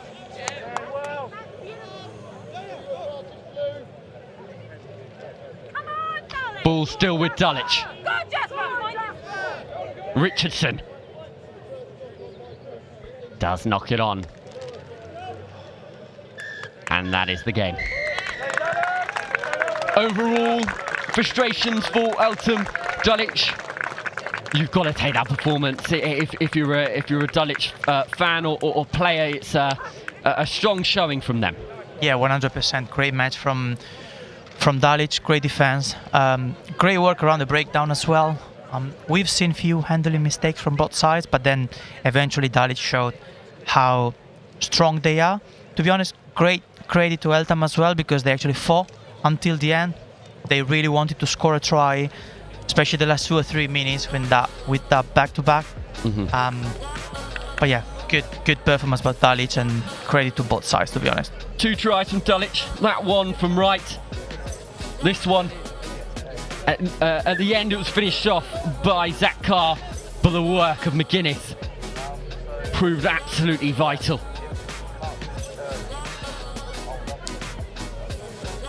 Oscar Gare could do nothing about it, the Eltham 15. McGuinness putting it on a plate for his skipper. Slides in, football style. Dots it down underneath the posts. Brilliant try from Dulwich, yeah. That is all we have time for this match on Pitch 2, but do not go anywhere. We have got more fantastic schoolboy rugby coming your way very soon. But for now, Dulwich College 17, Eltham College 0.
Welcome back to pitch 2. Underway here, we have Hampton versus Cheltenham. We have a new change in co-commentary once again. I'm delighted to be joined. I've got Kevin alongside me to talk through things. Kevin, your first sort of impressions of these teams, how much... Oh, we've got a charge down early on. Oh, it's cleverly gathered up by Cheltenham. Kevin, back to you. Your thoughts on these two teams. How much have you been able to see of them today, and your overall sort of prediction, as it were? Yeah, it's been very good. They've both had some great games. They've both created some very nice chances, and it's been a fantastic standard so far this morning. Cheltenham with the boot, the goal line dropout. Cleverly gathered by Finn Wiseman. Under 16, the Hampton fullback.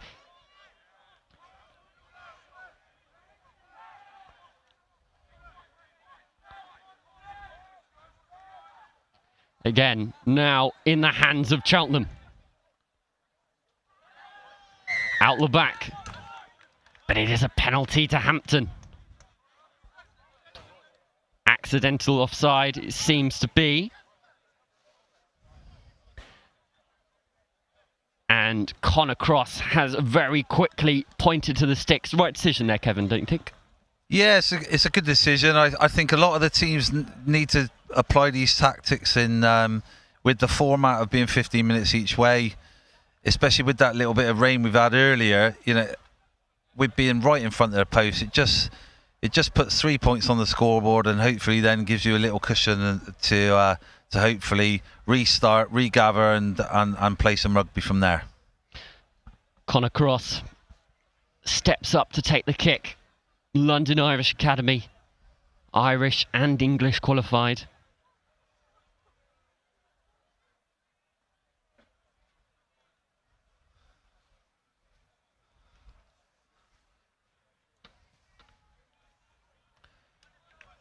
Doesn't find the uprights. Ooh.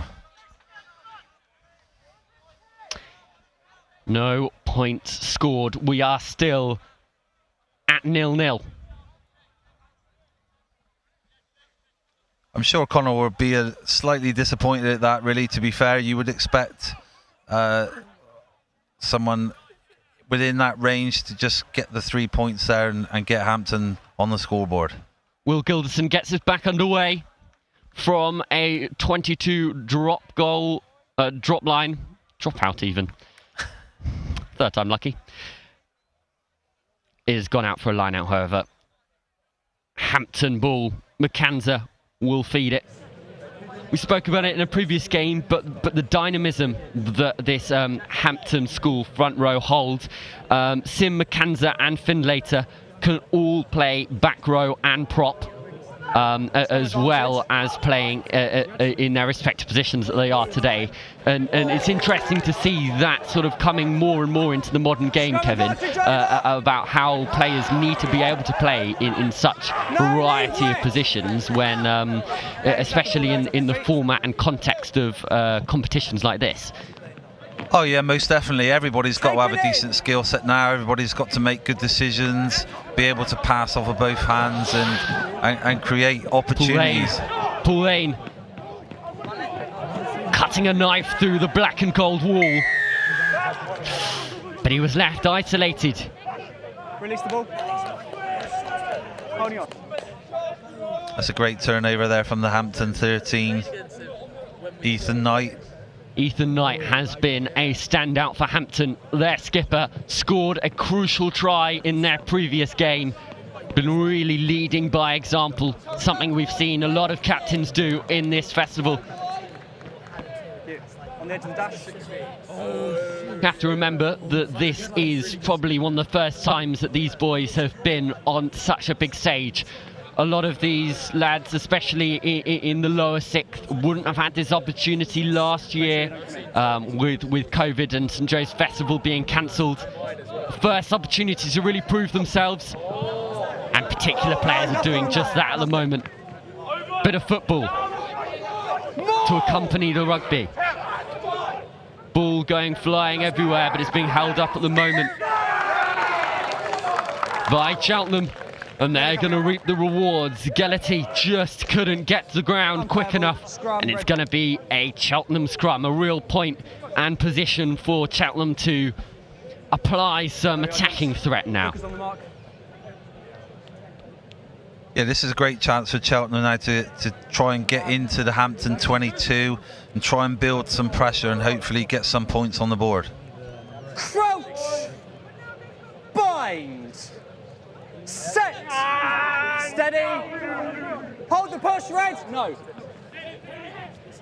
Max Brown feeds his back line. Scrum advantage. Gilderson looks for the kick, but it's charged down. The ball was spilled, but it's picked up and is back in the hands of red and black. Scrum advantage over. Brown, still another nudge through. They try it. This time, Connor Cross makes sure that it doesn't return to Cheltenham. Lehman finds pastures in the backfield. Scooped up by the back three. Ben Cunningham You next. at fullback, marshalling. Gilderson again picks that low-driven kick. Doesn't get too much distance, probably not the connection he would have wanted. An interesting strategy from Cheltenham. They obviously look to apply that kicking game. Your thoughts on how they're sort of executing that at the moment, Kevin? Yeah, in fairness, I'd just like to see Cheltenham carry a little bit more and try and build some continuity, because they've not really tested the Hampton defence at all so far, and it just seems far too easy for them just to kick the ball away rather than try and build some pressure. Okay, line out's over. The black and gold wedge is formed. McAnza holds the goods at the back. Ball is available. Out to Cross. Feeds his captain, Knight. It is penalty Hampton. Straight off feet. Sloppiness at ruck time. 16 red, off feet. Probably Connor Cross will probably choose to go for goal again here, but no, he's changed his mind. He's going for the corner. They're going hopefully for the killer blow. This Hampton pack, we've already mentioned how dynamic they are, but we've also seen just how strong they can be. Powering over in their first game against Kirkham. A strong showing from them. They're looking to drive in that black and gold sword into the hearts of the Cheltenham boys. Again, Oh, they're looking McAnza strong now. They're going holds for it. it. Yeah. Ooh, almost pedestrian from Hampton, strolling over. That's a great try. That's a well worked set piece. You know, good throw from the hooker, and a great setup there. Good driving more and just easy with not so much opposition and resistance from Cheltenham College there. Donaldson picks it out of the air, drops it back to McAnza, who says, "Thank you very much. I'll have that one."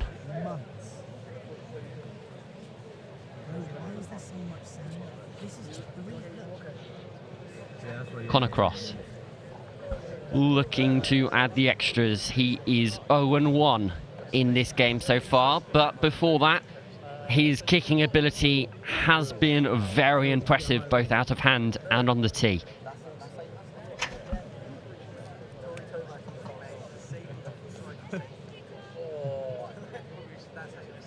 No, this is how Jade does it. This is how Jade does it. This time the ball dissects the uprights. It is a 7-point game here on pitch 2. Hampton have the lead. 10 minutes gone. 7-0. Isn't that funny? You know, the ones you expect them to get straight in front of the post, they always seem to get the difficult ones and the ones out in the wide 15, don't they? They're all doing it for the cameras. Cunningham gets us back underway. Almost meteoric nudge. Probably disturbing some satellites.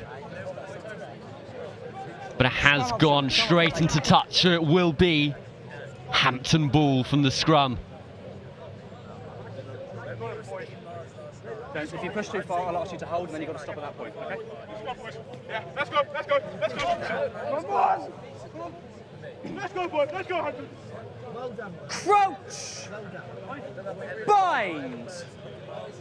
Set! Looks like a very even scrum there. No one really blinking. One side. Lehman finds touch very well there. Well controlled from the number 9. Yeah, that's great play. Just getting some field position, putting it in behind Cheltenham, putting their pressure on their line out now in their own 22, and hopefully the Hampton second rows can put some pressure on in a line out and look to turn this one over. No, 50-22, so that's gold ball. It will be a Cheltenham throw. A Hampton throw, in fact. Oh, he must have got a finger or a touch to it there on the way through on that kick. Even more impressive. It is Donaldson who goes up for it, but it's Hampton who end up with the ball and the advantage, it seems like. Ball well played back inside, nice neat hands from the forwards. A Seller held up. He's got a release there. His knees are on the floor. That's a tackle. He should be released, but he's ripped it from him. Red now has the ball. Well played from the Cheltenham pack, holding this ball up. Max Brown will look to clear from a very, very tight angle. It's gone up and back into Hampton hands. Crossfield. Ball does not bounce for Luckman.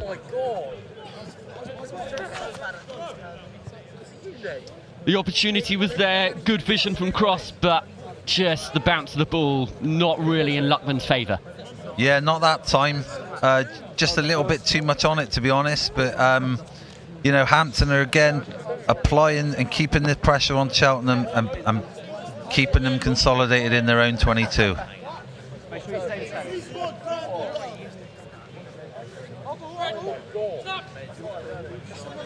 Cheltenham rise high through Yonti Kimber. Hold in front. 5 red. Stop. Good boot from their co-captain, Gilderson. And here we go. Luckman gives it out to Wiseman. Gilderson, though, waiting, finding his hole. Nothing there. Penalty, though. Come from the wrong side. In at the side, says the referee. Lehman, who's penalised for it. Gilderson already looking towards that corner. Bit more ambition from Cheltenham there. Yeah, I think that's what they need to do now. They need to try and get into that Hampton 22 and start trying to get over the advantage line. Try putting some pressure on the Hampton defence and looking to see if they can create an opportunity. The clock is in the red. We are in overtime for the first half. Cheltenham pretty much have one shot at this. They have barely been in Hampton's 22.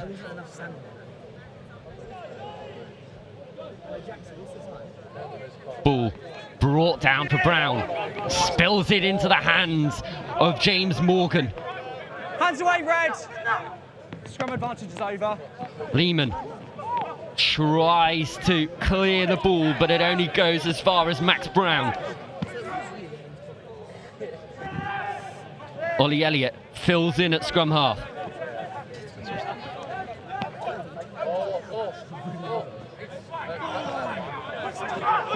Out to Temwani Banda. Use. The flick back inside, just not collected by Cheltenham. Offside, you're both offside. And it is called as offside. Frustrating sort of portion of play for Cheltenham. Had a great sort of stance and point to get a bit of front foot ball. Hampton's defence, though, proving worthy. Yeah, I think, you know, Cheltenham have made it easy for Hampton, to be honest, in this in this first half. They've kicked the ball away a lot, and they've made a lot of errors, which has then been turnovers, given Hampton the platform to sort of execute their scrum, and kicked for the corners for their driving lineouts. And you know, Cheltenham have to come out in this second half and be a bit more adventurous and try and take the game to Hampton. And Hampton just need to do what they've done, use their big runners, use their dynamic runners, try and get their backs into the game and keep Cheltenham in their own half. Here is the try, the all-important differential between these two sides at the moment. McAnza diving over after strong efforts from his fellow forwards. Now, if you were in that Cheltenham huddle at the moment, so Kevin, what sort of words would you be bouncing around? Again, stop kicking the ball away and just try and get some continuity in their game and try and build some pressure. They've made a few errors in the middle third of the pitch, just through handling errors, accidentally offside. When they've carried, they've lost the ball in contact, and they just need to get some continuity to create some pressure on that Hampton defence and look to create some try-scoring opportunities, really, and just get in the game in general.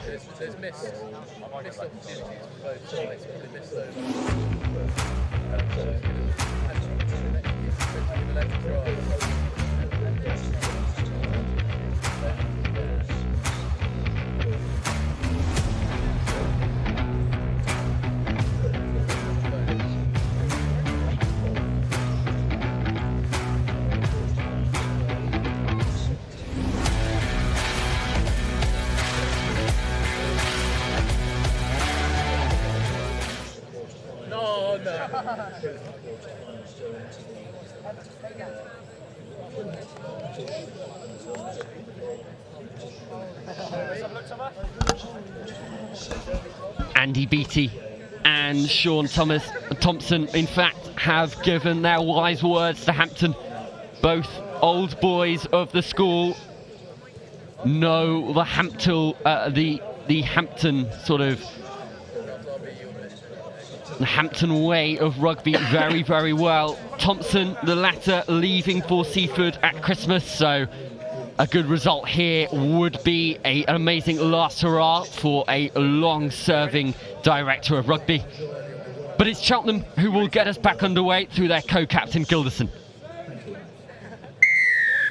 Whistle blows. Gilderson kicks. In towards the 22. Captain to captain, outside centre to outside centre. Gilderson tonight. We're outside.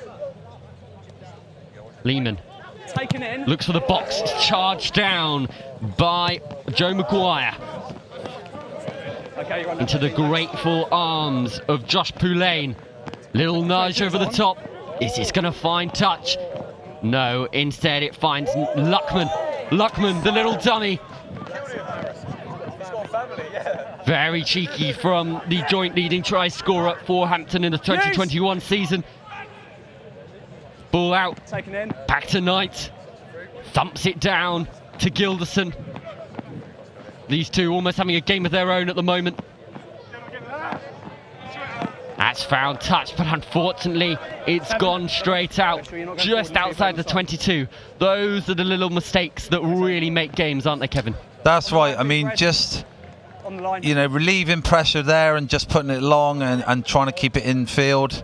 But now Hampton again in a very strong position, just on their 22, looking to get their driving line out again into action.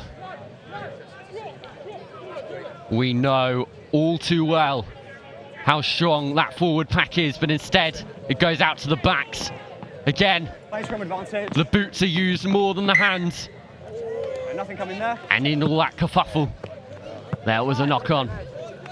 Cheltenham ball, frustrating for Hampton. You wonder if going out the back was the right decision. Can't get word there.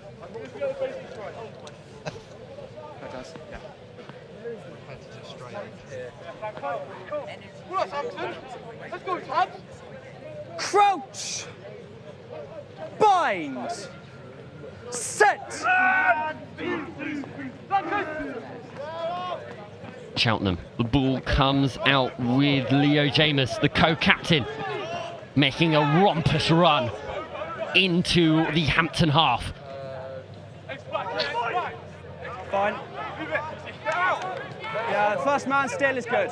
Again, the power of the Cheltenham forwards proving strong, but the dynamism and quick thinking of Hampton gives them the ball back. 19. Gilderson Stop. once again collects the ball from a Hampton boot.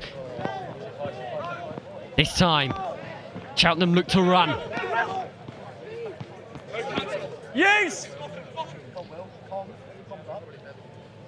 It's not long before Ollie Elliott decides that the boot is the better option. Wiseman, back off. Another boot. It feels more like football than rugby at the moment, Kevin. It does. They're both trying to get territory or advantage by kicking the ball, but in poor positions, so they're getting blocked down, charged down, and the defences are just too strong. They just need to keep carrying and get into the game. Excellent show of strength from Sukrash Hamel. Can play back row and ring. They're showing elements of both strength and speed to put Hampton into this profitable position. The ball seems to be over the line. No, it's no try. Double movement. Double movement. Yeah, he's penalising says the referee. Heartbreak for Hampton. Clear double movement. Little word on Neo Sukrash Hamel.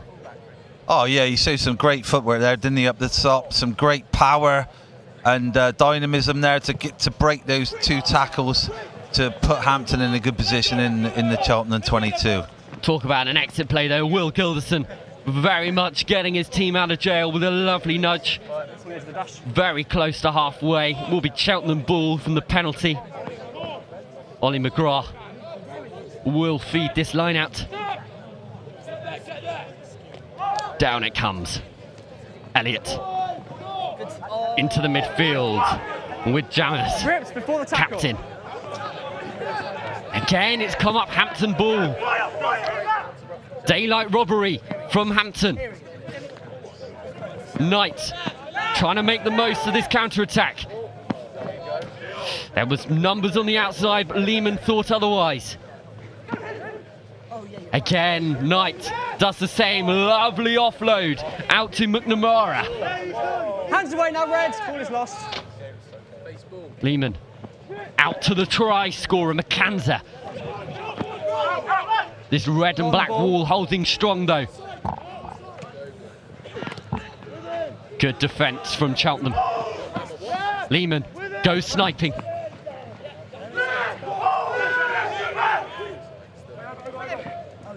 Hampton very much playing a patient game, going around the corner, Kevin.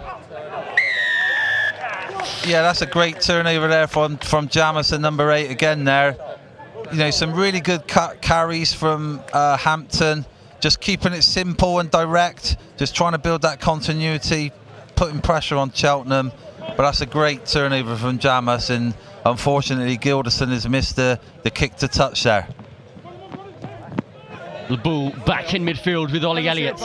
This time, Cheltenham look to run it. David Gamble with the ball. Ball's spewed out of that ruck, however. It will be a penalty to Cheltenham. Have you got them off where it was kicked? This is where Gilderson has to now, get this kick into the corner, and Cheltenham need to get their line-out functioning and hopefully get some continuity and put some pressure on this Hampton defence in their own 22. Gilderson picks his point. Oh, and that is exactly what you wanted, doesn't it, Kevin? Oh, that's a fantastic kick. You know, he's 10 metres out now from this Hampton line, and if Ollie McGrath can get this Cheltenham line out functioning, they're in a great opportunity here to put some pressure on this Hampton defence and hopefully come away with some points. McGrath prepares. It is Charlie Cooper who jumps highest. Out to the captain, Jamis. Hands out, Elliott.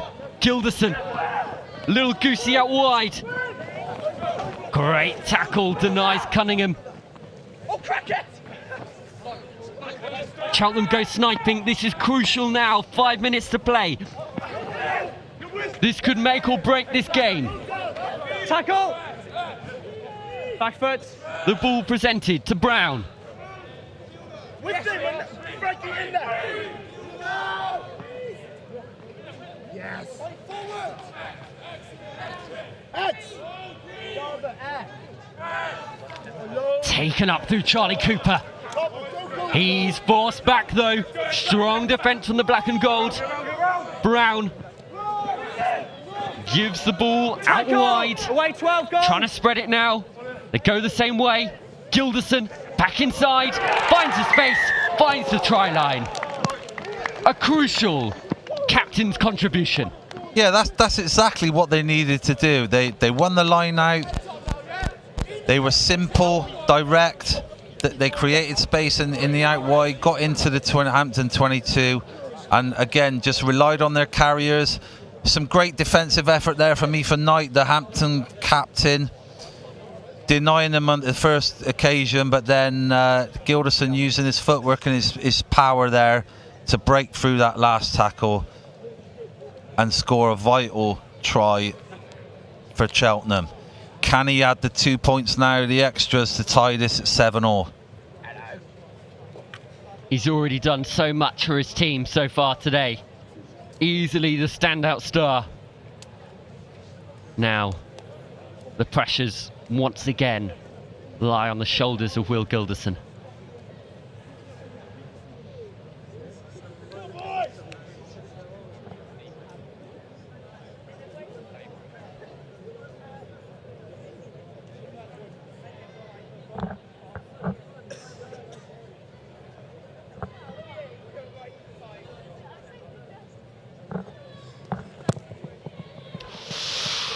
It fades wide.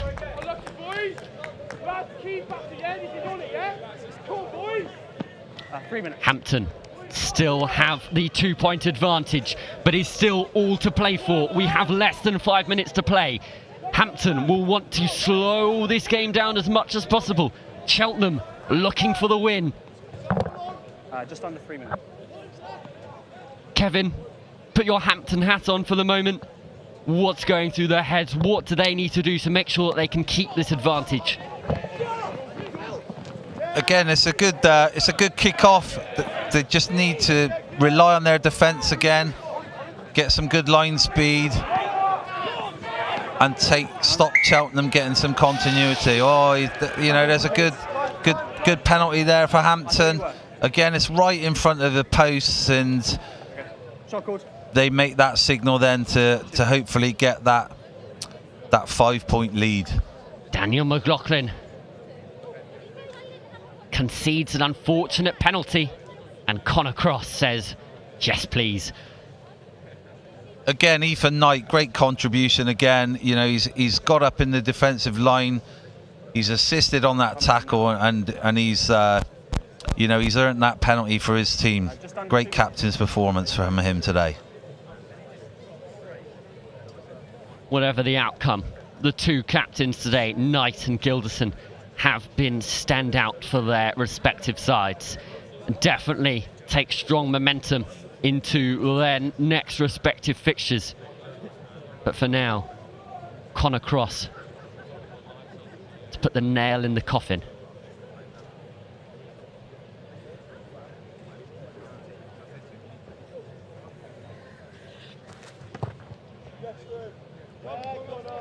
And he does just that. A crucial 3 points for Hampton brings the score to Hampton 10, Cheltenham College 5. He'll be delighted with that one after missing that earlier one. I'm sure all the kickers here today would have backed themselves to get. No, Gilderson wants to hurry things along. In front of the kicker. Offside over eagerness. Just make sure.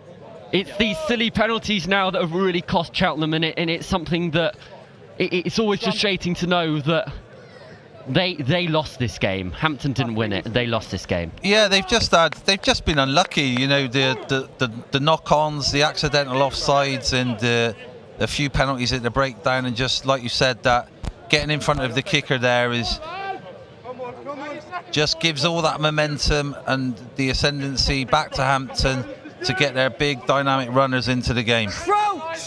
Crucial scrum. It has been fairly even Stevens when it comes to scrum time so far this game.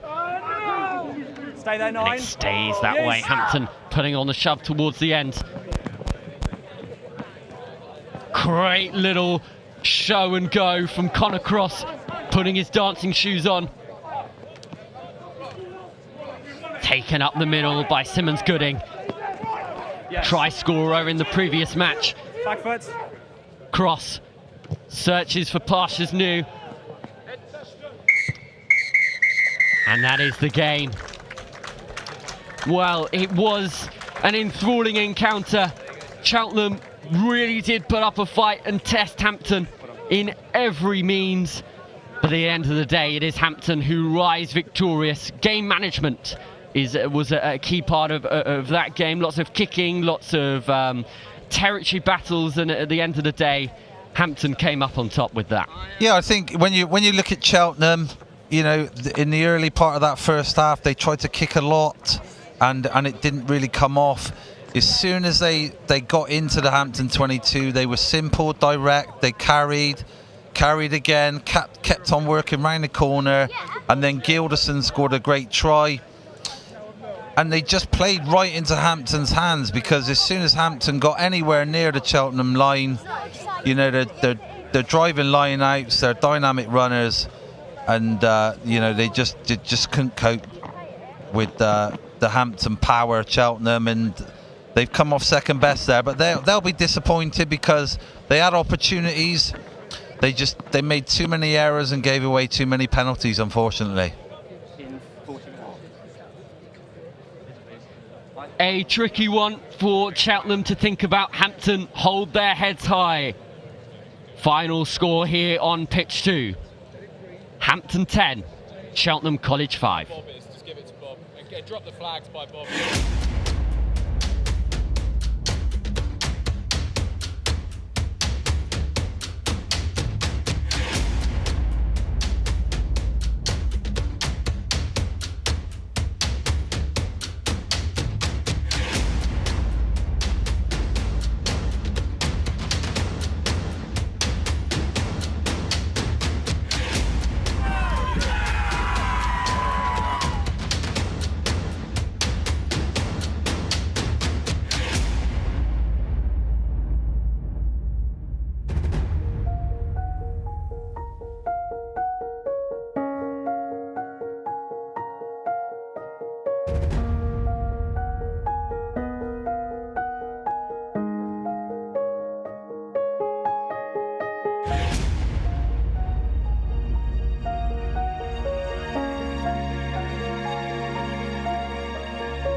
2 here at St Joe's Festival, where we've got our Group 4 clash between Brighton College in the maroon and navy and King's Worcester in the ever so fetching white and pink. And joining us on co-commentary today is Stuart Locke from Performance Tech, former teacher at Dulwich College and rugby aficionado. How are you, Lockie?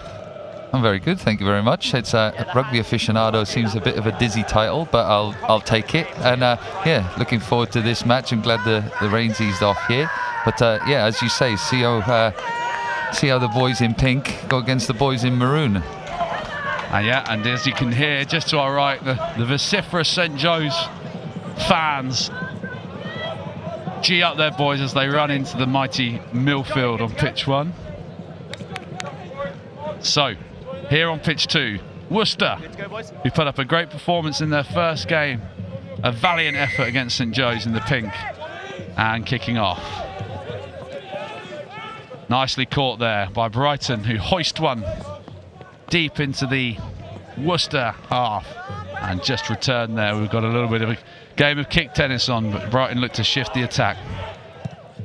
Hold, 6. Come on, Brighton!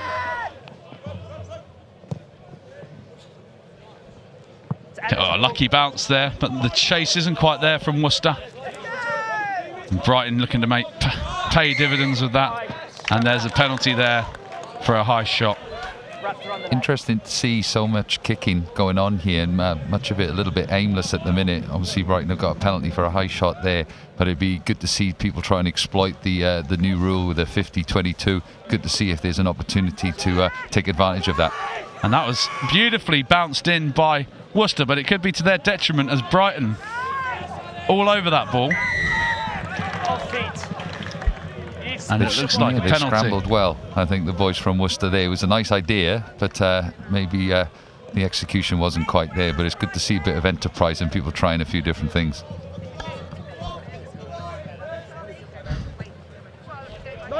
Ball's just about to one bounce. No, well, we'll save that man. So, Lockie, you'll be no stranger to Brighton College from your Dulwich College days, playing them regularly on the fixture card when you were teaching there. Yeah, Brighton were always a really sort of fierce opponent of Dulwich College, and I know they played each other recently in the regular match. But yeah, they produced some fantastic players over the year. Always a great pleasure to play against them because they play with such an expansive style, and I think that's been maintained. And by what I've seen so far today, it looks like they're continuing in that vein. Absolutely, you wouldn't expect anything less from a Brighton side. Drew 0-0 with Millfield in the first game. With 0-0 Millfield-Brighton game. Who would have thought it? Well, the interesting one for me is that given that St Joe's are the hosts of the tournament here, to draw themselves in a group with Brighton and Millfield seems a tad unfair, or maybe it's just actually really quite fair. Unfortunate, I would say. Industrious, well done. Worcester, their defensive mettle came to the fore against St Joe's in a tight game. They look no mugs. Their set piece was pretty good. Numbers again, and they'll have a chance now to make that count. Their line out was superb in the first game, with A. Terry doing the throwing in. They look very organised, Worcester. They're very coherent, and they've definitely got some good bulk up front, which will stand them well in these conditions. One man lift there, not seen that in a while. And just as I say, they look very well drilled at their lineouts. Have an old school no jump lineout. Commentator's curse, one might say. The advantage is over. Worcester in space, 1v1 on the outside, 14. El Checkley. He had a lot more space to run into there. You see he's been tackled about 10 metres in from the line, and I think we've got a man down here, possibly got his head on the wrong side in that tackle. He's moving around, so he looks like he's okay, but yeah, important to stress how the boys must ensure that they get their heads in the right position when making tackles like that. Absolutely, case in point, and fortunately the medical staff are very quickly on there, as has been the case all day here. And I'll just leave a little break in play, just looking over to your right. What a sight that is. Packed to the rafters, St Joe's versus Millfield, always a big game. very ambitious penalty attempt about to take place. And what's lovely to see is how quiet and respectful the crowd are as penalties are taking place, despite obviously the partisan support that the St. Joe's have got for their team, but to allow the Millfield kicker the time to prepare and silence to prepare to make his attempt at goal. Absolutely. What do you reckon? Halfway in, over or out? What do you reckon?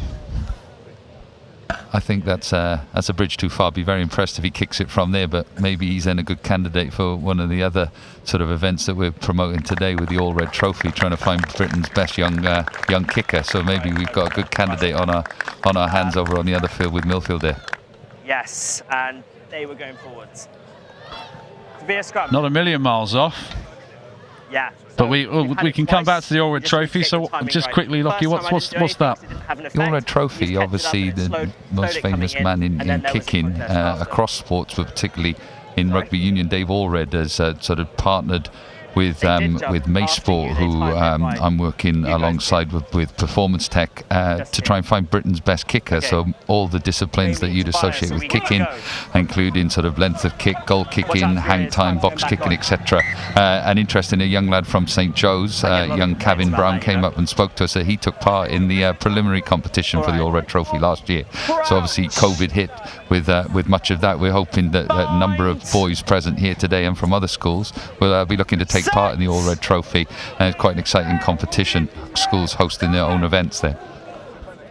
Yeah, one to keep an eye out. Is looks like a fantastic competition, and giving those talented kickers an opportunity is a quick self-taken line out there. That was inside their half. That's a 50-22. 50-22. There we go. We're chatting about that, weren't we? That's a 50-22. Yeah, definitely. And since I've moved to France 7 years ago, I actually had a conversation at lunch yesterday with a French friend who didn't know this rule, and my beloved Bayonne team lost in the very last play of the game on Thursday night at Colomiers because Colomiers exploited a 50-22. So using the salt and the pepper and the bread and the wine, I managed to explain the 50-20-22 rule quite well, I felt, anyway, on Friday lunchtime.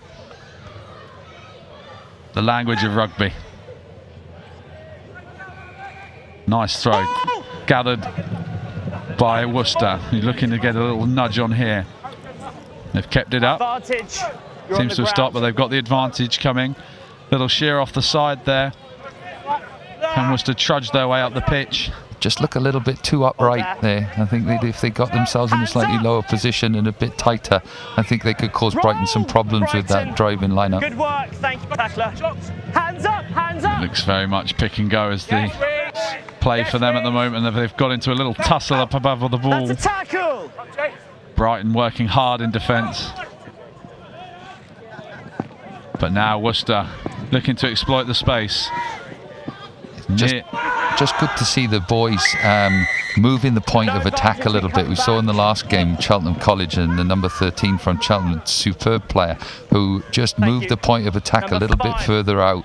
It was great to see him sort of get his just desserts with a try there. But it looks like Worcester are going to have a second bite at the cherry here to see if they can convert this pressure that they're putting on the Brighton boys. Let's go, boys. That's you. Let's go forwards. Opted for the line out, which has served them well so far. You have to stay up. Let's see if they can get those body positions a little bit lower and possibly shift the point of attack, as I'm saying. And I think they've got a good chance of registering the sort of first points of this encounter. Worcester, new boys to the competition this year. Obviously, your old school Dulwich dab hands at this competition. You've got some fond memories of coming to St. Joe's in the past? Funnily enough, Sam Howard, very famed, esteemed coach of Dulwich, and the major successes possibly a decade ago and into the last decade. They posted a picture where Dulwich won this tournament 10 years ago, and the famous De La Salle trophy was filled with well, all sorts of things throughout the night. But yeah, fantastic memories of that. I think one of my very favourite memories was possibly about 15 years ago, where Dulwich won the try of the tournament with a drive-in line-up from the halfway line, or inside their own half even. Knock on the ground. What Dulwich were famed for back in the late noughties. I'd like to say I take some of the credit for that, but I actually take zero credit for that. As yeah, some fantastic work from the forwards coaches. The boys always love the intricacies of the line-out, and some might say it was a lack of classy outside backs, but I'd like to think it was play to your strengths, and a classic example of that fact. And anywhere but that, if possible. So, looks like Brighton with the put in here. Somehow turn that ball over. Never know what Brighton are likely to do from a position like this. Just, I think there's quite a short dead ball area here. It's not quite Murrayfield or Cinderford for those West Country rugby aficionados. But yeah, I think running it from here is going to be an interesting tactic. But I think if any school could do it, then Brighton College would definitely be one of those. Tackles completed. Just going through the phases a little bit more. Hold that back foot Try and give themselves a little bit more of an angle. Time your runs. 7. Poofed down the pitch there by Brighton. And the number 10 does his Scottish goalkeeper impression, but gets it under control in the end. This is an interesting position here for Worcester. Terry rumbling it up.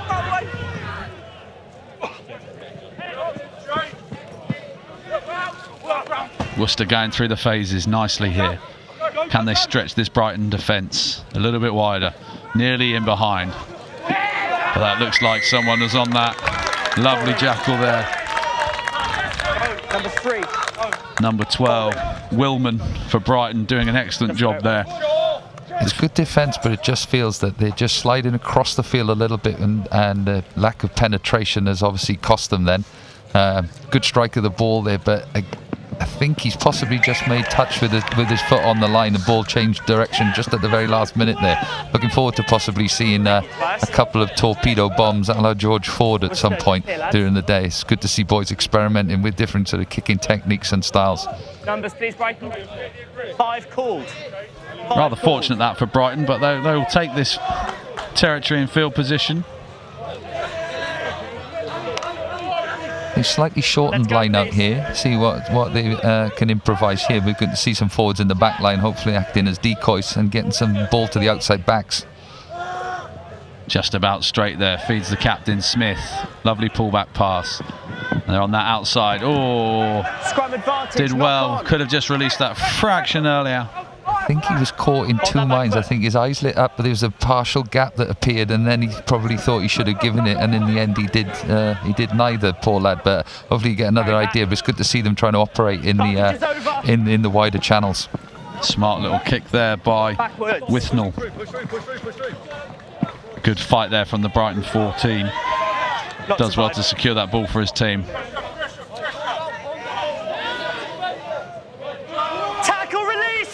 A little bit disjointed at the minute. It's turned into a bit of a scrap here.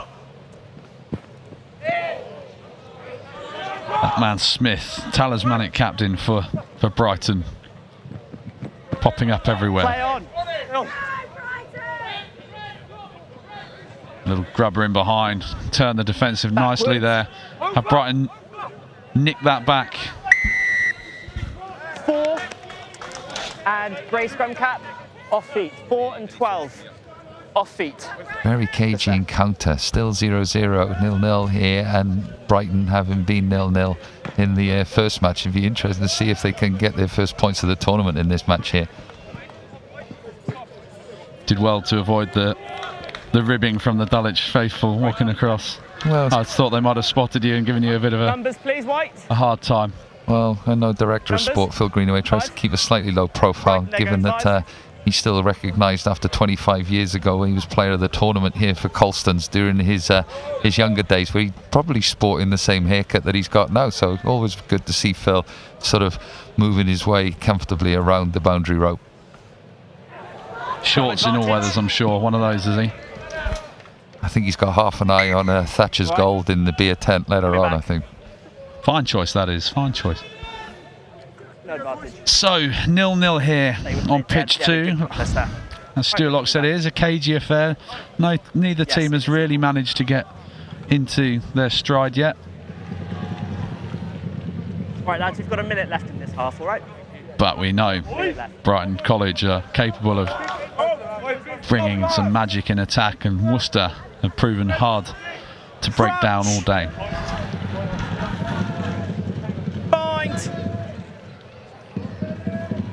Interesting to see the formation Brighton have taken behind here, and whether they're looking to bring their blindside wing in off the side here as an inside option, but used as a decoy. Bit of space here, 2-on-1. It's unfortunate. Just forward. It's unfortunate. He's in a bit of space there. He could have executed that just a little bit better. Scrum. The endeavour is certainly there, and I think as Worcester get a tad narrow, I think there are spaces to exploit a bit further wide. All right, I spoke to you 2 scrums ago about binding. Second scrum was better. That last one. Don't know if you've noticed, but the mullet keep those binds is in fashion at the moment at St Joe's. As you can see, Phil, and obviously the viewers at home can't see, I'm not the best person to comment on hairstyles or quality or amount of hair, so being less than astute. But yeah, St Joe's definitely had a few lads who'd spent a bit too much time preparing themselves, and a couple of good barcode moustaches as well that supporting the mullet. So yeah, it's been coming back for a while, but yeah, some boys very happy with their retro hairstyle. Your compatriots, Whitchurch, they've got some brilliant ones. There's a very young-looking kind of Duncan Jones hairstyle knocking around. I had a good conversation with the lad I think you're referring to. There's already got his name on a couple of tries. He's got his eye on the top try scorer position in the tournament. Great carry there by Smith, the skipper. Wergen with the quick ball. Big looping cutout pass there by Brighton. Yes. Looking to put a bit of pace on this ball now. Tackle release! The advantage is now over. Even though he's playing at number 8, he's seeing a lot of ball at first receiver, Smith, and yeah, his distribution skills for a back row forward are very, very impressive, and very much in line with some of the top players that we see knocking about in the professional ranks at the present. Reminds me of someone like Zach Mercer at Bath. The way he very dynamic in carrying the ball. And obviously he was player of the tournament here a few years ago for Merchiston Castle. Now playing his trade out in Montpellier. Oh, I stand corrected. There we go. Yeah, no, left Bath at the end of last year, where he obviously built his reputation yet further. And I think the harder grounds in France are doing him well. And his star-studded team, mostly made up of South Africans, it must be said. But yeah, he's definitely made a good impression in the top 14 this year. Brighton in an ominous position here for Worcester, creeping towards ball at the back. Can they keep shifting? Sheared off. Tackle. That man Smith again, he's everywhere. Pick and go. Looks like they've just snuck over, and there you go. Brighton with the first score. Not classical Brighton College, but a bit of grunt and muscle there from your lad in the blue scrum hat. And they take the lead, 5-0. Good to see how they can mix their game up. We talked about their work in the wider channels. I felt that he broke off a little bit early, but they regrouped quickly and got behind him. And then, yeah, as you say, good body position, got himself nice and low. And yeah, it's that probably will be a 25-metre screamer later on, but he's actually gone in from a yard there. But his body position for a big lad was terrific to get himself in and underneath the defence. Charlie Clare there, the scorer for Brighton College, and feels like a long first half this. I'm sure there might be half time after this kick. Sounds like a good game over on pitch 1. Joey's crowd really rallying behind their team. Looks like he's lining up a shot at goal from a slightly short position from where we saw the lad from Millfield go earlier, but a terrific conversion there from Brighton to finish the half on a high. I think Worcester will be ruining some of the missed opportunities they had there, but it's yeah, 7-0, and it's definitely all to play for in the second half. Absolutely. Absolutely. So, Lockie, man of many hats. Talk us through performance tech and what that offers. Well, performance tech is something I've been part of for about the last 18 months or so. So today we're here representing a number of brands, some of them startups, some of them a little bit more established now. So with my colleague Marcus here, we've commented on the head guards and the number of head guards boys are wearing in the tournament. Still, the vast majority choose not to wear them, but we're with NPro head guards, who a large number of professional players, including Will Hooley, the American player, Adam Beard, the Ospreys and British Lions second row. We're in NPros now, so NPro has entered the market a few years ago, but is now making some real waves in not just schoolboy and community rugby, but also in the professional ranks, and it reduces the impact on the heads, and is another example of reducing the risk of players having a concussion or experiencing a concussion. So it's one of the brands we're here with today. Great to see our friends from Output Sports here, who are doing quite a lot of work with Dulwich College in testing a lot of athletes. Many Premier League clubs now signed up with them and doing some great work in the American sports environment as well. So yeah, that's another one. One of the other brands we're here with, Impact Gum Shields. Appreciate the opportunity, Phil, for allowing me an opportunity to sort of chat a little bit about this. But Impact Gum Shields were the first 3D scan printed gum shields, a lot lighter, better fitting, more accurate. And Hampton, Dulwich, both here today with many of their lads wearing an Impact Gum Shield. So we're looking forward to chatting to some of them and seeing how it compares to what they've been used to previously. Plenty going on then. Sounds some excellent innovations there in the rugby field, and yeah, hopefully we'll see more boys in those impact reducing head guards and gum shields. I think it's just the way the game's going. I think if people who are behind the scenes decision makers bury their heads in the sands as ostriches, then the game that we love will not move forward. But it seems to be there's some key decision makers now who are actually progressive, and a lot of lobbying groups looking at how the game could be made safer. And the rules like the 50-22 that we come across already, it's good to see how we can make the game more expansive and keeping the ball in play and in the wider channels more often. Evasion game, not a collision game, isn't it? 100%. There we go. And it's Worcester looking to mount the comeback in this second half. Brighton made a couple of changes. Nice to see Brighton going for one of my favourite techniques in this tournament, but obviously the shortened halves, is the long kick down to the right corner to see if the team can get out of that. And unfortunately for Brighton, they've lost their discipline a little bit, because I was thinking that Worcester might have been stuck there, but they've got a penalty and they'll take the game up just to around halfway. See what their left-hand pass is like. If it's anything like mine, it's probably not the best.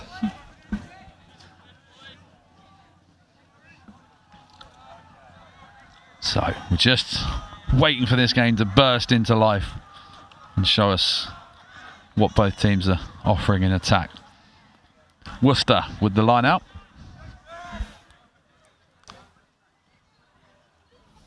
Excellently executed there. Little wrap around. Lovely left-hand passing. Excellent there. A lot better than anything I'd seen previously. It's still a little bit too lateral, and in order to penetrate, I just fear they're lacking a little bit of punch to get through. I'd like to see them get Clive and Terry on the ball, try and punch some holes in a little bit more.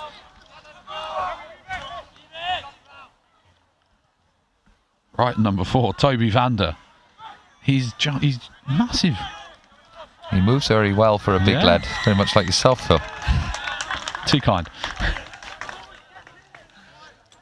Don't know about that though. Brighton have the penalty. They're bang in front here. Smart decision here. Just extend that lead beyond a try. Converted try. I think a 10-0 lead in any match at St. Joe's is a considerable lead. And yeah, a wise decision. Bang in front. There's still quite a way, around the 40-metre mark. But I think, given what we've seen so far, with that conversion at the end of the first half, I think he'd back himself from here.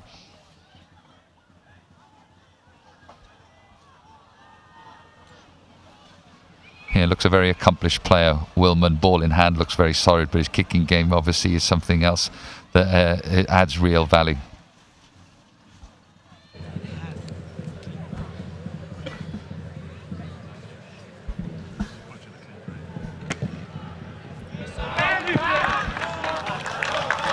Excellent bottle there from Willman, sorry. Really holding his nerve. Stepping up when it really matters.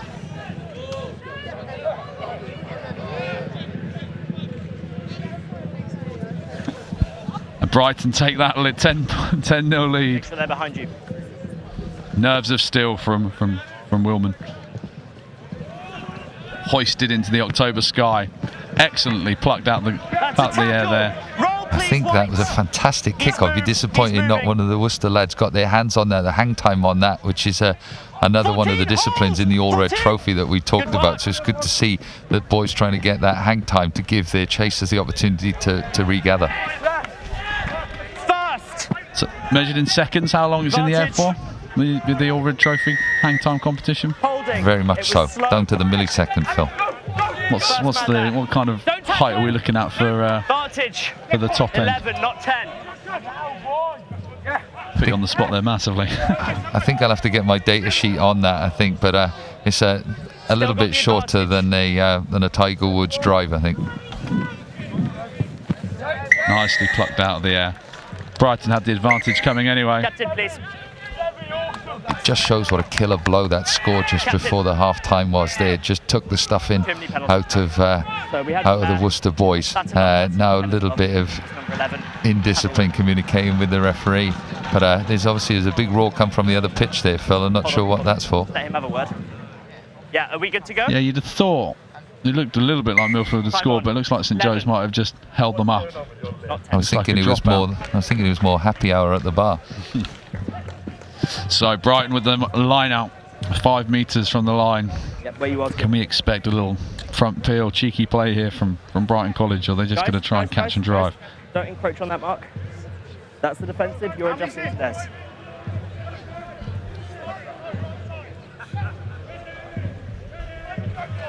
No surprise to see Toby Vander plucking that out of the air, leaping like a salmon. Now. Good nudge there by Worcester, not letting Brighton get settled. Still on here, a little kick through might work a treat here. Oh, he's tried a floated pass. I really feel, I think he was looking for the kick through. The defence was very flat, no fullback sweeping in behind. Definitely with his heads up, he would see that. Yeah, you can see him conversing back to his teammate there. Thank you, Jamie. Very helpful for the commentator to have 2 number 12s on the field. So they came off his knee, then came off your player. From the same team, I must add. There's a few shirts a bit odds and sods, aren't they? I think there might be a few left in the laundry at the Travel Lodge or wherever they're staying.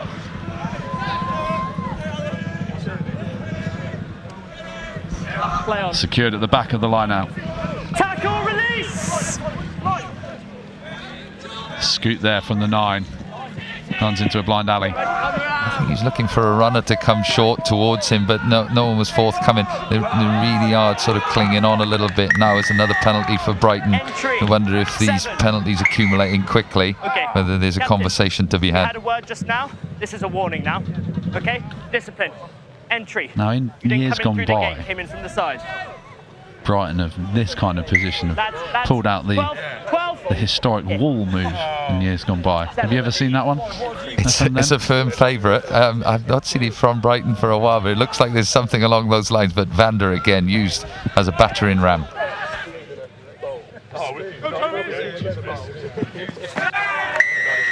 And there you go.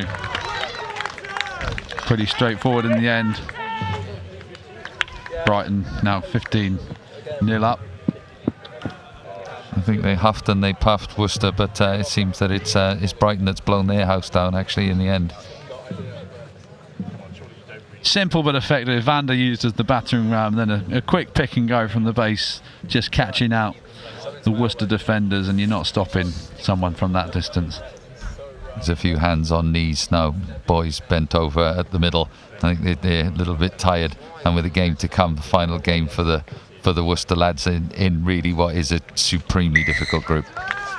Yes, just the small feat of Millfield in their last game in Brighton against the home team of St Joe's, the last game of the day, I think. what's great for what seems to be quite a young Worcester side is the experience they gain from this. So I think whilst the results are obviously important and it's a prestigious tournament, being here, being part of it, and the experiences gained for their lads will stand them in great stead for the second half of term and their season, but also for seasons to come and the tournaments to come here at St. Joe's. Hold it. So about 5 minutes left. Time it. It sounds tense over there. Oh, a lovely catch there. Lovely catch there by the number 11 for Worcester. Hold. Hold there. Tunnicliffe. As Richardson smashes it up the middle. It's good to see a player called Tunnicliffe playing. Whether people are aware, there's Tim Tunnicliffe, an ex-teammate of mine and a very good friend, featured in a Guardian article. He's doing something called the Great Rugger Run at the moment, and he's running from deepest, darkest Cornwall and finishing at my old club in London, the Old Colfians, in a few weeks' time, and raising awareness of the charity, a number of charities, but I think including Loose Heads there. So whether Tunnicliffe there, particularly with an E on the end of the name, which is the same as Tim, whether there's a relation, I'll definitely go and investigate that a little bit further, but always good to give Tim Tunnicliffe and his Great Rugger Run a bit of a plug. Just gave you your mark. Absolutely, sounds like a really worthy cause. I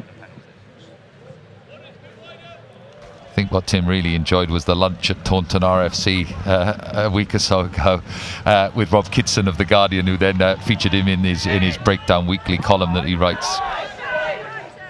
Ever so slightly high shot there, missed by the referee. Worcester just trying to make the breaks through. Good tackle there from Brighton College. Just isolated, going in on his own, and there you go. The interception. It was always coming, looking very tired, so it was excellent to see how Moll sort of saw the ball floating in the air, a little bit of a loopy dead duck of a pass, and he plucked it out of the air and between the sticks with the conversion to come. Yeah, he read that beautifully. Just maybe a little bit of a tired pass there from Worcester. Brighton extend their lead.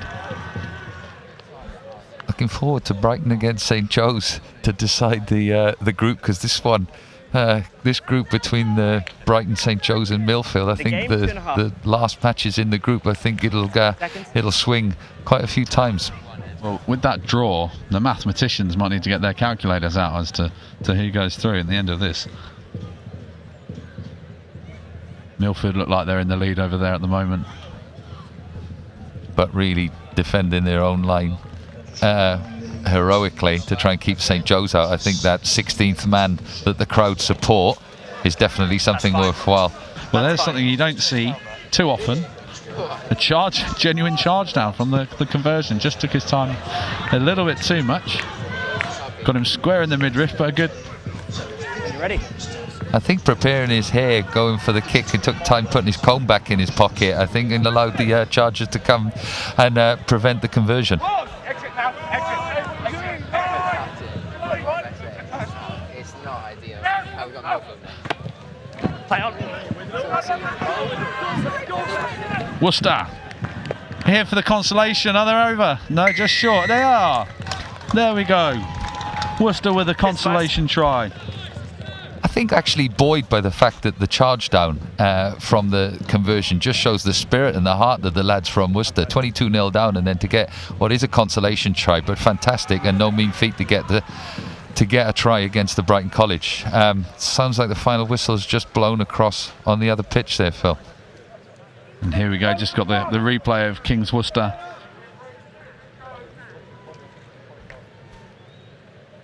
I think if we had VAR, it'd be a nice idea to have a look whether he was coming from an onside or offside position there. Fantastic footage got on the monitor here, the slow motion. I must say, the quality of IT here is fantastic, and for everyone, whatever position you're in around the campus here, you've definitely got an eye on everything going on here. 25 seconds.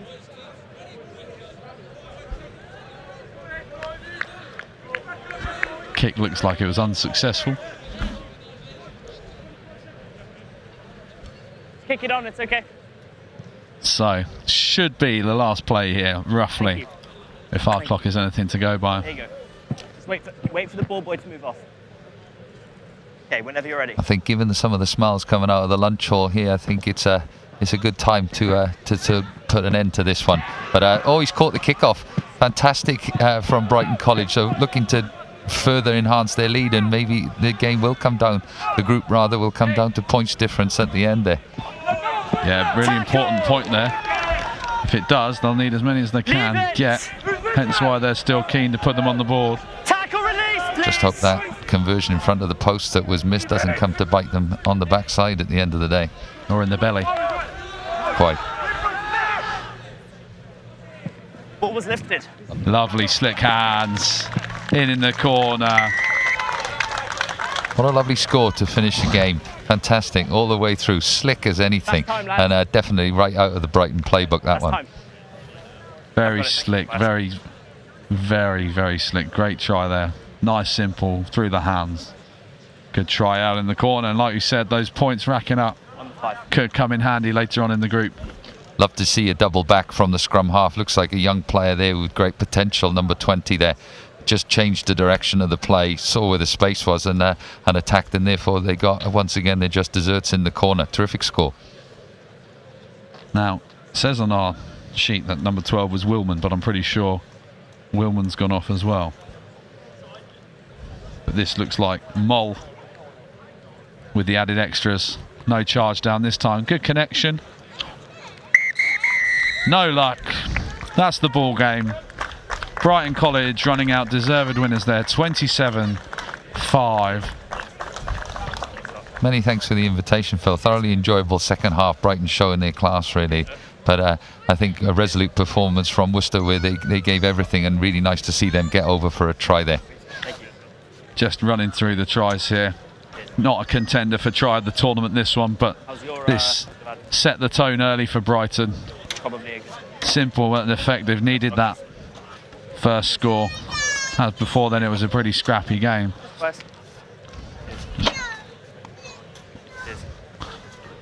And this is, again, short yardage men doing their job today for Brighton. Being really strong and hard to defend there. Again, 2 from 2 with the old pick and go. Not typically Brighton that, but you know, it gets the job done. And they go to the top of the group. A real mixed bag of scores there from Brighton College, which just shows again their versatility. So once again, I think that last match was really interesting to see whether they can progress as group winners or not. But yeah, for those of us who are a little bit more neutral here today, it'd be fantastic to watch to see who can progress from this group.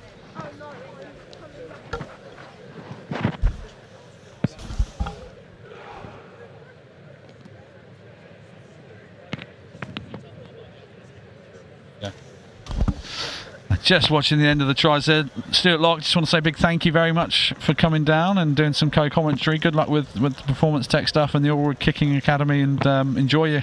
Hopefully get you back on at some stage this weekend. Well, no, I've got a taste for it, Phil. I think I might be back after lunch, but yeah, all jokes aside, thanks ever so much for the opportunity. It's it's great, and it's just so lovely to see the tournament back up, and yeah, what a wonderful tournament, and know it's been missed by so many. Absolutely. Cheers, mate. Have a good afternoon. Many thanks. Bye.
Howdy, y'all. This is Hero Site Solutions, Ipswich. We specialize in durable and elegant portable restrooms. Our team's always happy to go that extra mile to make your event unforgettable. Check out our state-of-the-art flat pack toilet system, which allows us to deliver large amounts of loos in one go. This saves on transport, workforce, time, and pollution emissions. Our patented system allows the toilets to be set up in a matter of minutes, leaving you more time to use it. The clip and lock technology means our restrooms are secure and assembled with ease. They come in pretty powder room pink and blue with secure cell phone holders and somewhere to hang your rucksack or purse. Hero will never leave you in the dark. We guarantee our toilets are squeaky clean. Hero also offers site clearance and event management.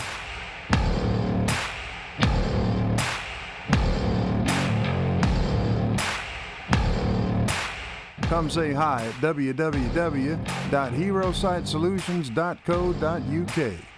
Tell them Earl sent you. Because everyone needs a hero.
Joining us for the first half is Wellington College player Monty. How are you doing, Monty? Yeah, I'm very well, thank you. You got a bit of a taste for the commentary now that you've did the first game? I do indeed, yeah. Excited for this game as well. What's keeping you out from playing today? It was a football match at school. Go on, Framps. Quite a break there. Oh! All the way, Fenn. Great strength. Jess McMeeking's going to love that. Who's that then, Monty? Who's Jess McMeeking? Who's that, sorry? That is Ben Frampton. Ben Frampton. That is worth looking at again, because that could be an early contender for try of the tournament. That's a brilliant try. That's London Irish winger. London Irish winger showing every ounce of his pace there. Look at where he starts. Inside his own 22. Wow. Clean pair of heels. Change of direction. From his 22, that is an early contender all the way. Good fend, great endurance all the way. Well done, that man. And that's just the start that Welly needed. Monty, how are the boys done for the first two games? Yeah, we won the first two games. We weren't too pleased with our performance in the first game. Did a bit better in the second one, and we're hoping to show what Wellington College Rugby is all about in this game. Absolutely, yeah, and played much of just pushed wide there by number 15, Finn Tors. You played against Arduous High Wycombe before? I don't think we ever have, actually. so new experience for the boys. Just the start that Wellington needed.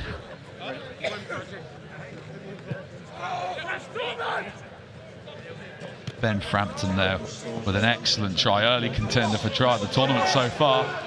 About the best break I've seen so far. Nice width on the ball. Carry Wiggs. Release now 2. Wrestles to his knees. Tackler needs to release. How's the season been as a whole for you then, Monty? Season's been good. Won 4 out of 5. We're obviously quite frustrated with the last game. Lost to Millfield 26-20. But we're hoping to bounce back, possibly play them in the finals and bring home the trophy. That's the aim. Yeah, currently in your possession, the De La Salle trophy. Be keen to get your hands on it again. Yeah, definitely. That's a nice little kick in behind there from RGS High Wycombe. Go on, Finn. Lovely little show and go there by Finn. Cuts back in on the inside. Good strength there. Wrestles off the RGS High Wycombe defender. Great player. Wellington up to the halfway line. And number 3, Alex Frost, marching his way up the pitch. Wellington legacy as well, Alex Frost. What does that mean? He's one of 3 Frost boys to ever wear the badge. Nice. Youngest? There's one. He's got one younger than him, so it could be 4 Frosts. Could be 4 Frosts. 3 release now, 3 blue. Thank you. Yeah. Next step, please. Next step. A lot of school fees there as well. OVD. Wellington looking to spread the play a little bit here. Release now, 12 blue. Very 12 crisp blue. Release the ball passing from the men in gold and black. Clear release. And they've got the penalty here for the tackler not releasing. And it's Finn Tors with the ball in his hand. Correction, he's just swapped. That is Solomon. Is that Solomon? Solomon Arbuthnot Whitaker. Cracking name. Great name. Great player as well. Not quite found touch there. Oh, and a little breakaway here from RGS High Wycombe. Great covering tackle there. Fatigue. Wellington have recovered that ball. Nice covering tackle there, much needed. That's from Ollie Teague. He's actually year 11. Stepping up and playing for the first team. Excellent. Yeah. Is he associated with anyone? He's a London Irish player, no? Yeah. Strong London Irish contingent at Wellington, I'm sure, as well as other academies.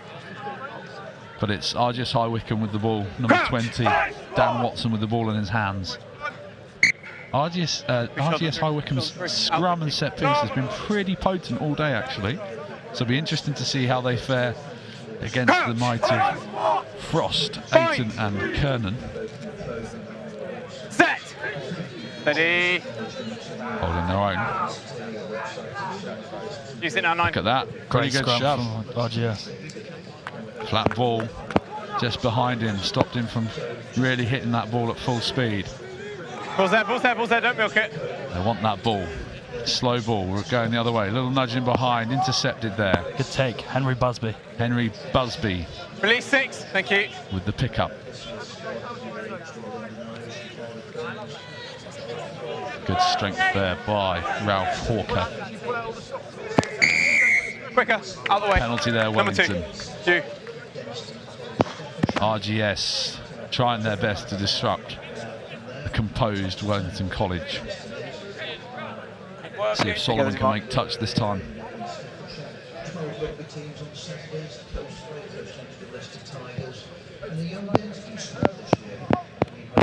And that's more like it. Better boot this time. Arbuthnot Whitaker. Cracking name. So what position do you play, Monty? I'm a second row. Excellent. And how long have you been at Wellington? I've been at Wellington since year 9, so the full 5 years.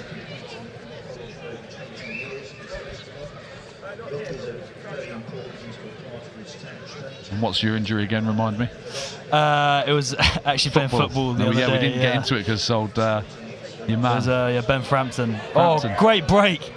James Lloyd. Oh, OVD! Olivier Van Druten.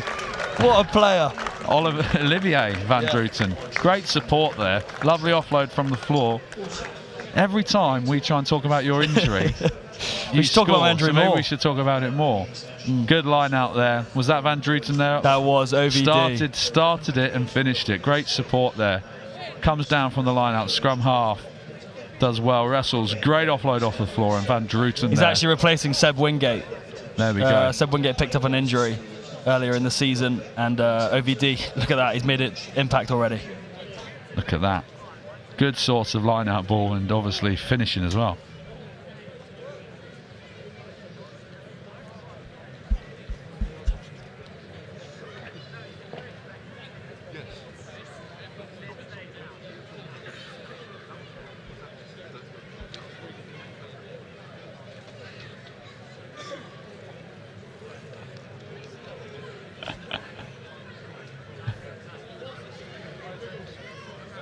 And toss over the ball here then to add the extras.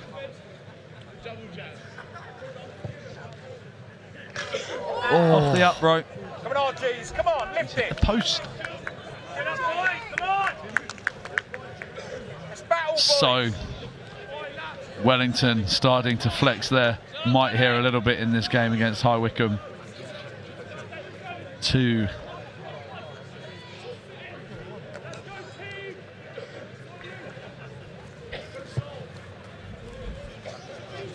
Solly again.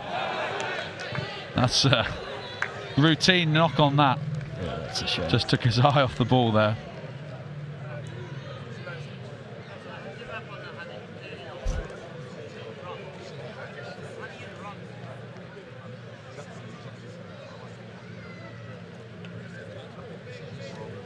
So, simple mistake there from Wellington gives RGS this chance to strike just before half time. Could give them a little bit of momentum here going into the half.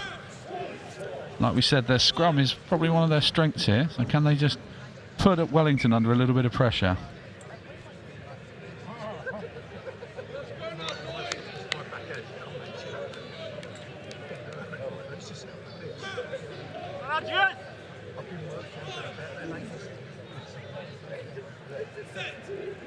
Big scrum. Another reset. Tyshows with the ball and Tyshowitz, I think, the RGS scrum half. Here we go. Nice and low, second. Low and steady. Here we go. Crouch! Can we expect Wellington to ring the changes in the second half, Monty? I think so, yeah. I think, oh, another good scrum from RGS. Over the top pass. Oh, come on, boys. There He we go. needs to get in there. Dogged defence there from Welly. Quick clear out. Ball's there for it to be played. This has just woken up Wellington a little bit just before the half break.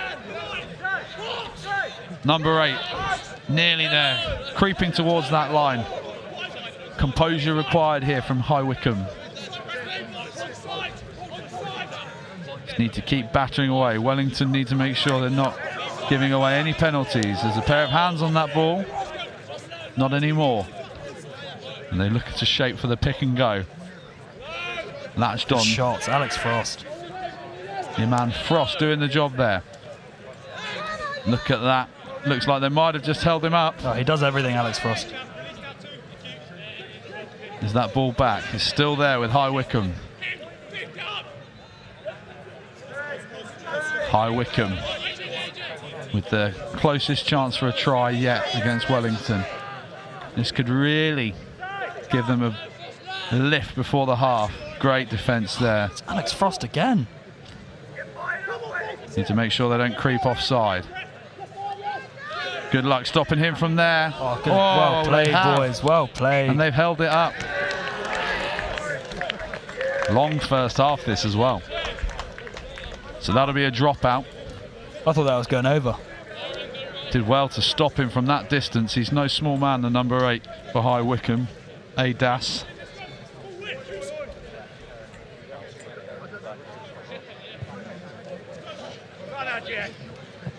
Let it bounce.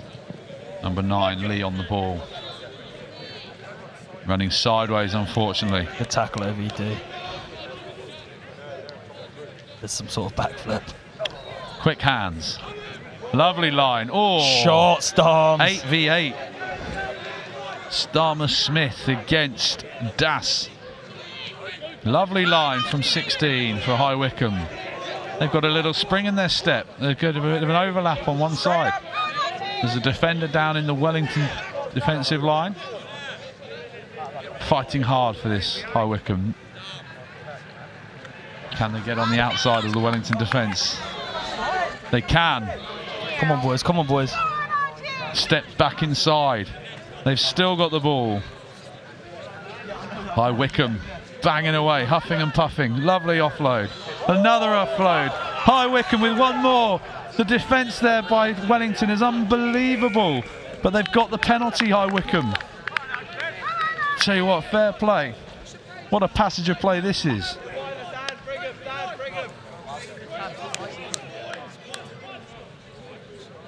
They've opted for the scrum.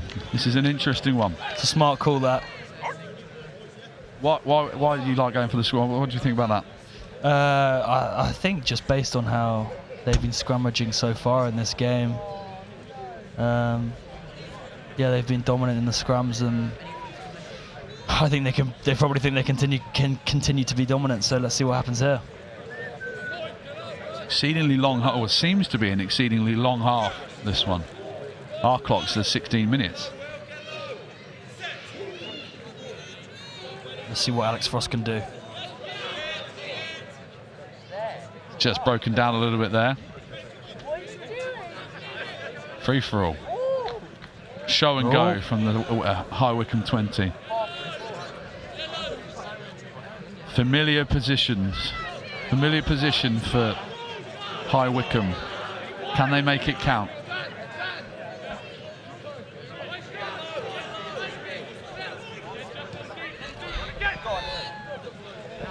Go on, Dan. Go on, Dan.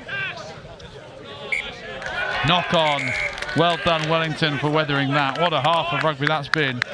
Wellington taking the early lead, but High Wycombe, real sense of momentum towards the end of that half. And it's all to play for. It's 10-0, Wellington.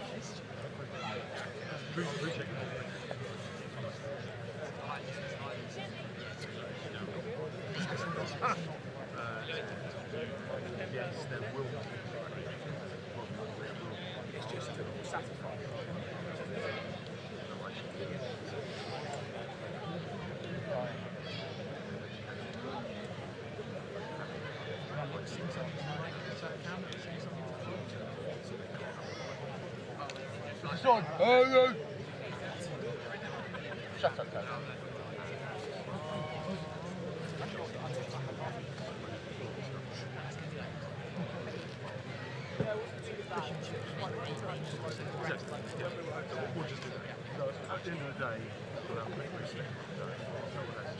Offside.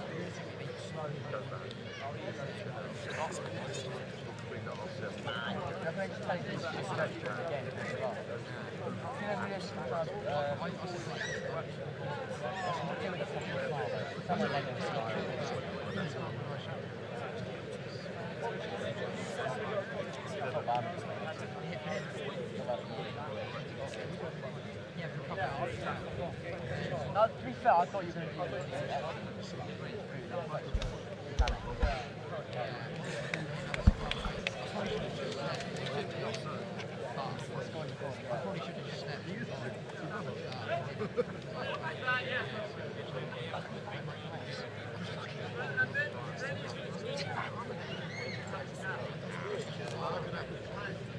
Should I put it in a bar? A bar?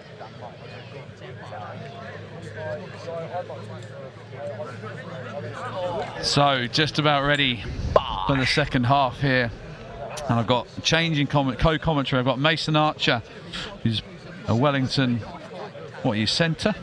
Yeah, number 12. Playing the centre, yeah. Picked up a knock this morning, so you're on the sadly, shelf. Are you out for the whole weekend, or? Yeah, the Adam, our doctor, said I'm out for the weekend. Hopefully I'll be back towards the latter end of the season though. So. You on half term yet, or? No, we after this week we've got a 2-week half term, so there you go. Looking forward to it. Makes good sense. Keep yourself fit and rest and recuperated for the big run in. Who have you guys got after half term? Clifton. We've got Clifton now. Be a big test. Sedba.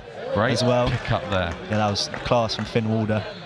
Sedba, yeah, our biggest game, and Tunbridge and Harrow as well. So we've got tough fixture list coming off after half Fair bit of travelling involved there as well. Yeah, absolutely, absolutely. Who's going to be toughest out of that? Probably Sedba? Sedba, yeah, I think Sedba. They're looking really good this year. They're playing today against Whitgift, so we'll see how that game comes out. Yeah. Two titans of the schools rugby world there. Early mistake there from Wellington. High Wycombe just showing glimpses of a fight back in that latter half of the latter stages of the first half. Yeah, they look really strong at the end of that first half. I definitely think the boys need to be wary of this High Wycombe.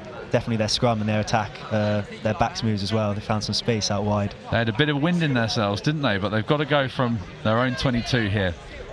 Wellington weathered the storm superbly, and I don't think they're going to let arduous High Wycombe through lightly, but there's a penalty there. Good strength, Will, good strength.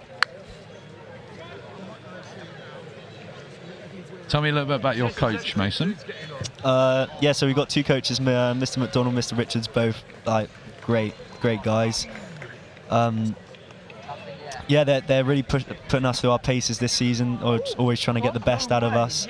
And it's been a good season so far, so I think they're succeeding in what they're trying to do here at Wellington, and for the future as well.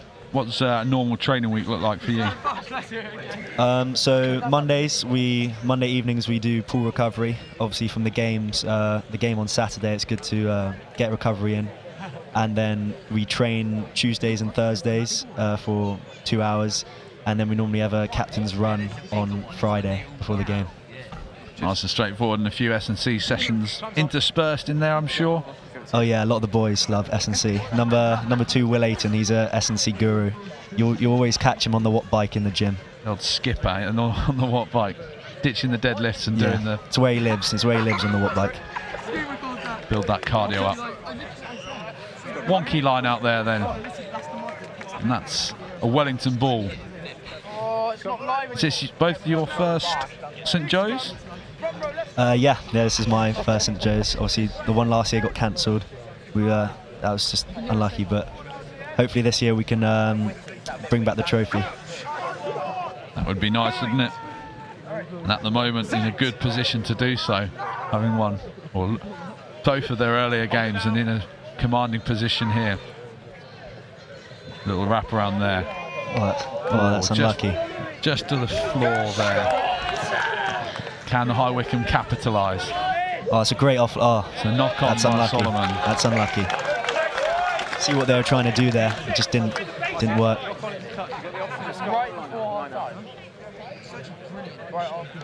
Now RG's control. Whoa, no. Okay, I'm sorry, I apologise for that. High Wycombe just cooking something up. Try and besiege this Wellington defence. I'll manage it. Down it comes. The driving maul was in good fettle this morning for High Wycombe, but Wellington seem to have dealt with that capably. Yeah, the boys put a really good shove on there. Just have to keep their eyes up now, defend this. Just slid up there in the tackle, and High Wycombe have the penalty advantage.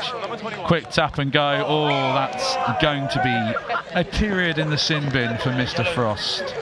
He knows exactly what he's done. That's a big shame, because he's probably one of the best scrummagers I've ever seen.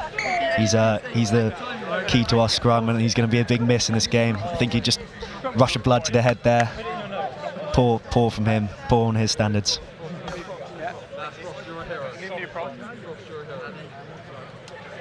It would have been interesting to see what would have come of that if Frost hadn't interjected there.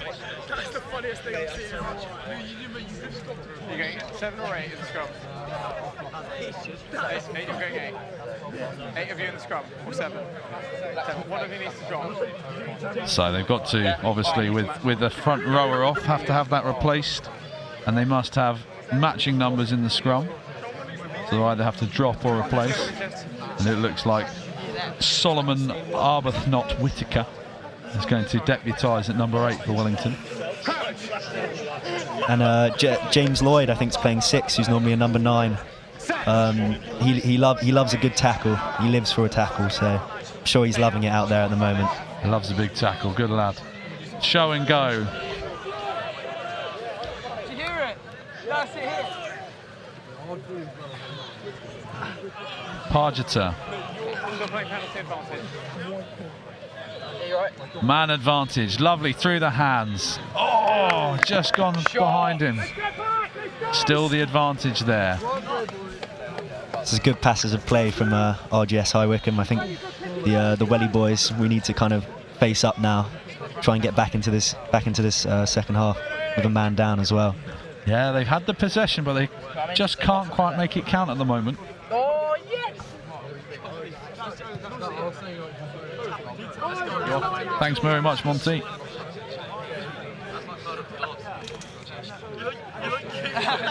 So line out here for Wycombe. They could dot over here. It would make for a very interesting last 5 or so minutes. I think Alex Frost has come back onto the field of play now. See him. Frosty's back on. He's had his wrist slap.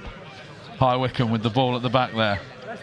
That's great defence from the boys. It is from Wellington. They've shoved them back, and it looks like they can just see the ball there. Look, the Wellington hand on it. Oh no, there we go. Number 12 for High Wycombe trying to beat them with the footwork. The rebound's on if they come right. Oh, that's a great tackle from Connor O'Byrne. Should have just passed it a fraction earlier, and he could have put his man on the outside. London Irish flanker there, Connor O'Byrne. Great tackle. Tap and go from High Wycombe. Can he find someone? No. Louis Hughes, the wow. welcoming hands of Louis Hughes. Extremely helpful having a teammate on comms to point out all these excellent players. Lucky bounce. Oh, it is a lucky bounce. Ooh. Or is it off the hand? That's unlucky there from Dan Watson. He's normally got great hands.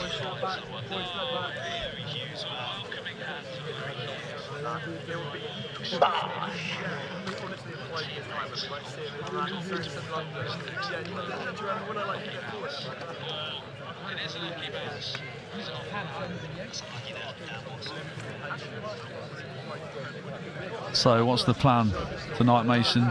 Cheeky Nando's or something like that? I think we're going to go back, have a pool recovery session. Probably, not sure, eat something at the hotel, relax. A few of the boys have to get some therapy for their little niggles, but hopefully we'll have near enough to a full squad tomorrow, and we'll get good rest this evening for Brian. Yeah. Just to get ready for tomorrow. Yeah. Rock and roll. Yeah, absolutely. Discipline in this half from Welly has dropped quite a lot. There's a lot of penalties being conceded. Ball goes into Mrs. Smith's garden over there. Send one of the St Joe's ball boys over there to reclaim it. It's a line out for High Wycombe. Story of their game so far. They've been in the Wellington 22 for a long period now, but just can't breach that stoic defence.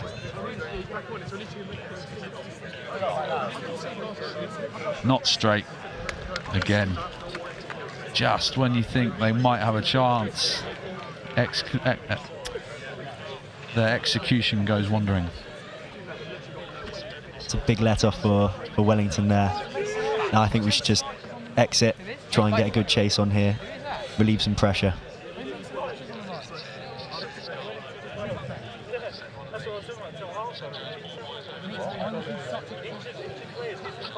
Hang on. Cam, say you're injured.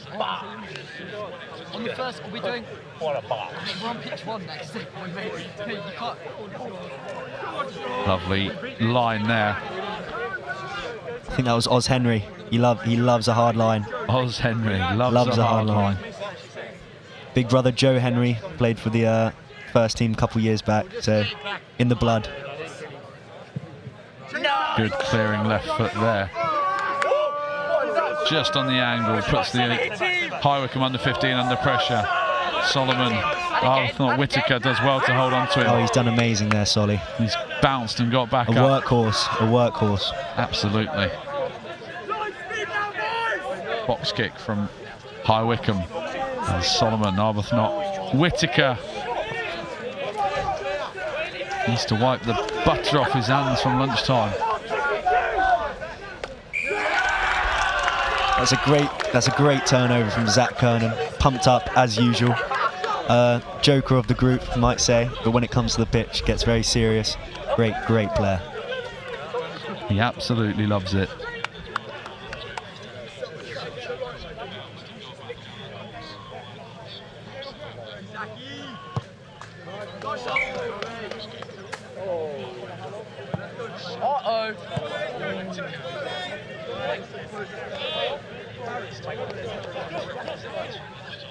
So 10-0 up, looking good for their lead here. Coach, ring the changes, Archie. Mason, sorry. I think most of our changes have already come on, either from injuries or yeah, they've already come on. So I feel like if we get some comfortable possession, just saying that, knock on for us there, but get some comfortable possession, I feel like the changes might stay off. Another hard line from Oz.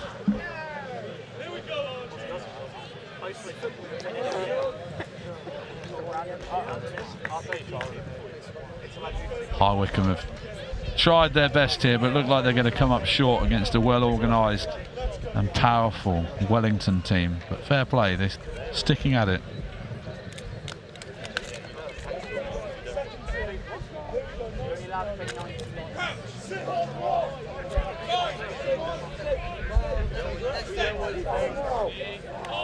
Have they got something left in the locker? It's a great scrum by Zach Kernan again. He's had an absolute blinder today. Any sneaky plays up the sleeve, Mason, that we might see before? Don't think I can say, unless some of the other teams are watching.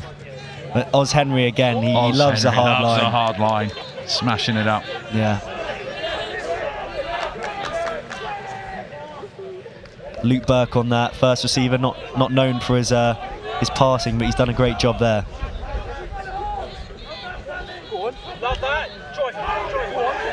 OVD.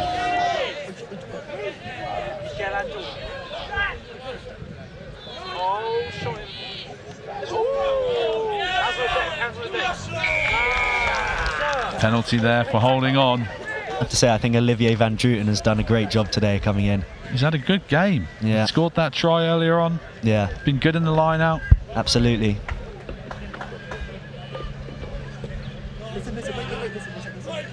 But the first try from... Who was it scored the first try? Ben Frampton, I think. Ben Frampton was my highlight so far, yeah.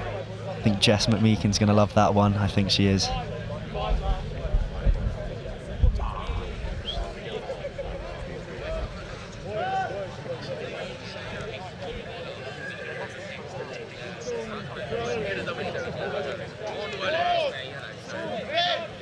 Just waiting for a ball. Obviously haven't retrieved it from the gardens adjoining to the school.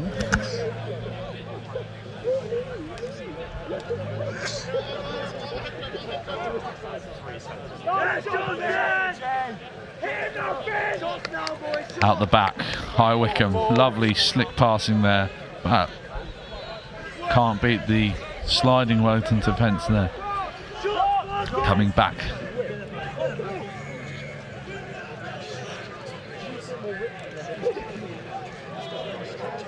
Be nice for High Wycombe to be rewarded for their endeavour today.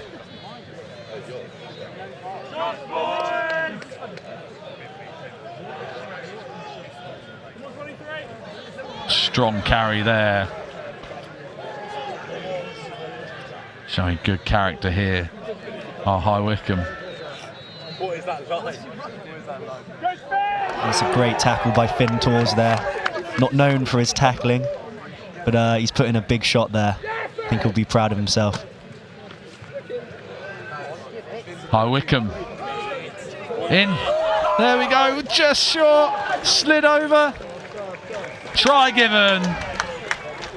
There we go. On the score sheet. Well deserved that from High Wycombe. There's like 1 minute left. 26 minutes. On the scoreboard there. That was a very well worked try there from High Wycombe. Great hands. Keeping that ball alive. Working down that short side. Pargeter. He's been at... Look a little forward. That replay doesn't do them any favours, but the referee has already put his hand up. That's a great effort from Ben Frampton again on that tackle. Absolutely. That tackle. He's had an absolute blinder today. Well deserved. No, I think that might have been Finn Walder actually. Jack Allenson with the kick to add the extras.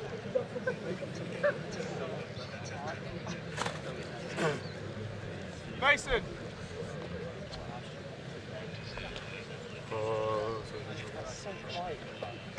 Oh yeah, there you go.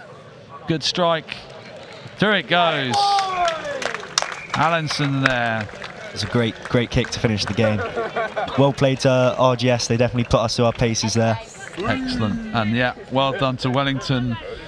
Deserved winners here, 10-7 to a spirited High Wycombe side. Mason, thank you very much for joining us today. Thank you for having me. And good luck with your recovery, and hopefully your shoulder's all right. Thank you. Thank you. Lovely. Thanks very much.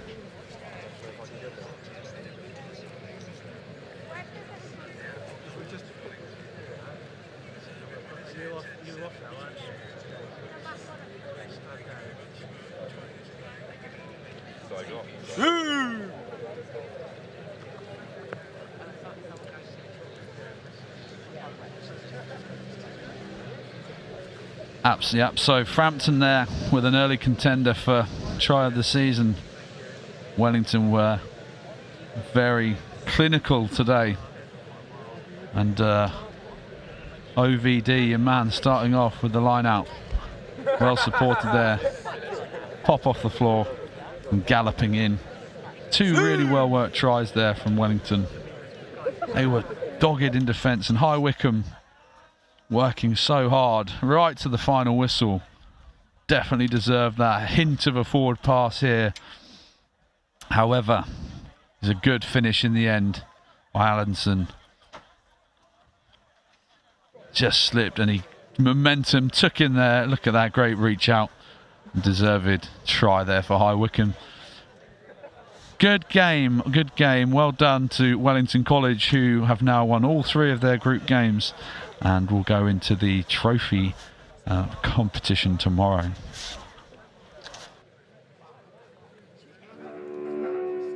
Howdy, y'all. This is Hero Site Solutions, Ipswich. We specialize in durable and elegant portable restrooms. Our team's always happy to go that extra mile to make your event unforgettable. Check out our state-of-the-art flat pack toilet system, which allows us to deliver large amounts of loos in one go. This saves on transport, workforce, time, and pollution emissions. Our patented system allows the toilets to be set up in a matter of minutes, leaving you more time to use it. The clip and lock technology means our restrooms are secure and assembled with ease. They come in pretty powder room pink and blue with secure cell phone holders and somewhere to hang your rucksack or purse. Hero will never leave you in the dark. We guarantee our toilets are squeaky clean. Hero also offers site clearance and event management.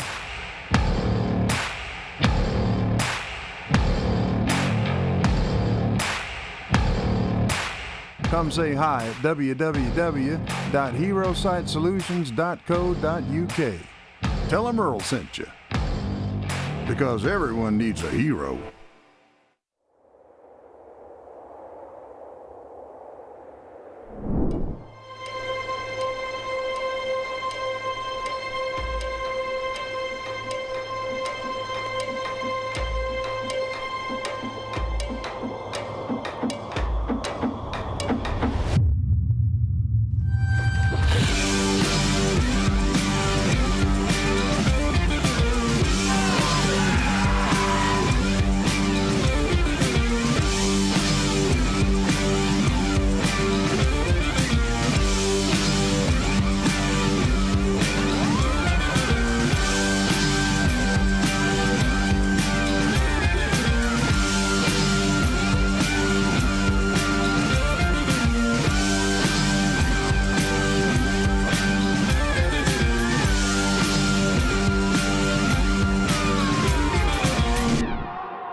Ali, Ellis Causey, Tom Campbell, Yande Nkonge, Hugh Davies, Dan Harris, Finley Rogers, Tom Lee, Aaron Pope, O'Shane Roberts, Effin Edwards and Josh Lynch.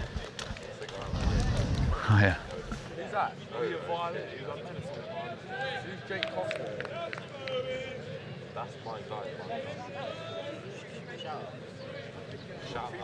So we've got Kirkham in blue and white, ready to kick off with Eltham in blue and yellow, and I'm joined here by former England player Pete Richards. How you doing, Pete? Have you had a good day so far? Yeah, great day, thank you, Phil. The rain has kept off for the majority of it, and I think as the fatigue sets in, we're starting to see a better quality of rugby, and with obviously the key games coming up now at the end of the day to set us up for tomorrow. All looks good for the rest of the afternoon. Yeah, it appears to have just dried out a bit, which has helped the quality of rugby as well. Wellington really, in that last game, quality of passing on display was fantastic. I don't know if you've seen much of them yet today. Yeah, we were here bright and early to see them squeeze past Denstone in that big game early on. Obviously they're looking very, very strong. It's good to see Brighton, having not scored a point against Millfield, really open up against Worcester. There's some really good teams coming to the fore.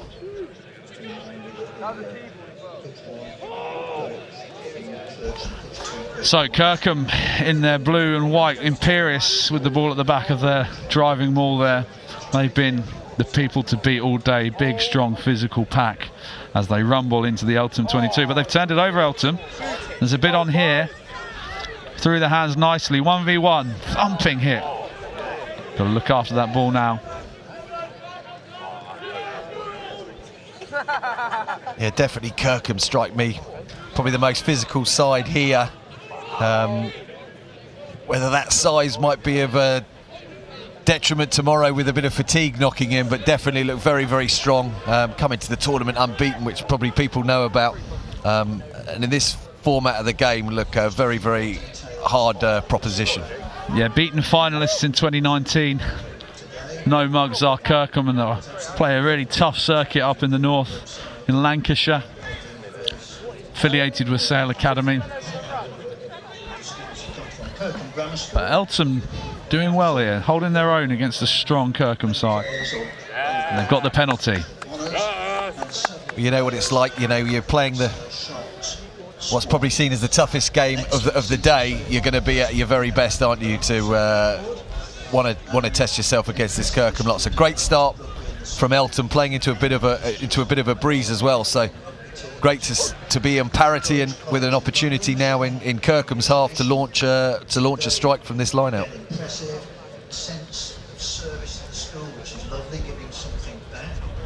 So Eltham just inside the Kirkham half.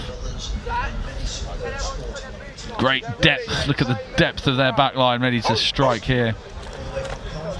They're probably set up a little bit too deep for me. I mean, this winger is almost about a week too deep. Not really of a threat to Kirkham, being sort of 40-50 yards off. And they just drift out there, as you can see, as Pete said, just dealing with that capably. And look, you know, the line out probably 40 metres from Kirkham's line, and the next ruck was 55 metres from Kirkham's line. So really important to keep going forward and having, you know, rucks inside in front of each other to keep that momentum. But a bit of a wasteful kick, and all of a sudden, you know, they're back in their 22 and finding it very, very hard now to get out of their half, giving Kirkham a really good opportunity to attack for themselves. A little bit of kick tennis going on here, and this man, oof, thumping hit. He's been their star man all day, that winger for Eltham. But they are struggling against the brute force and defensive nous of Kirkham here. Lovely little angled kick, just turning the Kirkham defence there nicely. Good chase. Lightning feet there from the 10 for Kirkham. It's really important for Eltham in this first half just to try and get to half-time still being in the game. I think this wind, when we've got tired bodies in both sides, that wind's going to be of huge relief in the second half when you can kick the ball sort of 70, 80 metres perhaps down the pitch and relieve pressure. But I say to get to half-time within a score of Kirkham's going to be really important for them. Shame now, obviously, with fatigue setting in, picking up 1 or 2 injuries from each team, but hopefully it doesn't look too bad. Whitchurch playing on the far pitch.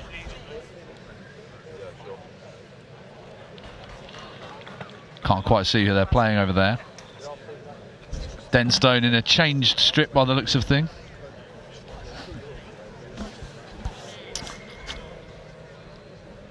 So just a brief break in play here for the Eltham injury. Lots of games just really struggle to get into the flow of things, with kind of lots of little knock-ons here and there. Lots of scrappy games early on as teams trying to find their footing in each game of this tournament. That's a hell of a kick there. Wallop deep in the 22. Fantastic kick there from Kirkham. What can they do from this line out? Yeah, great setup here for Kirkham in the 22. Again, don't expect this to go wide. Again, with the 50 being this wide, but you tend to see very much mirrored on sort of Premiership rugby what these teams are going to do. Quite often some sort of target hit. You've got the 12 there at first receiver for Kirkham. Big boy. Probably look to use him as a target off of this drive, if indeed the drive's stopped, but that looks like a really powerful setup. Looks ominous for Eltham. That was a cracking driving maul there. But good defence there from Eltham's. Just sent Kirkham into a blind alley, but he's on the outside and feed 15, and that was fairly routine. Good score there from Kirkham. Nice and patient. Yeah, classy move from the right winger, if that's indeed his position, the right winger who was at first receiver there on this second phase. Have a look at this. Right winger well off his wing, the footwork to go across and beat Eltham's fullback, create a 2-on-1 on the edge, and really simple finish there for the Kirkham fullback. But love to see that right winger on the left side of the pitch playing as a playmaker and setting up the try. Great little celebration as well from the Kirkham fullback. Fierce of Kirkham. You see that little shout they do before the game. That'd terrify me.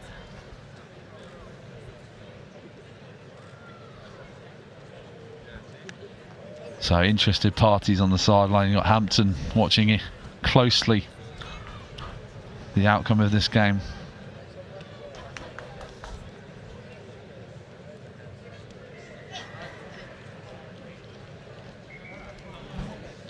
Composes himself over the ball.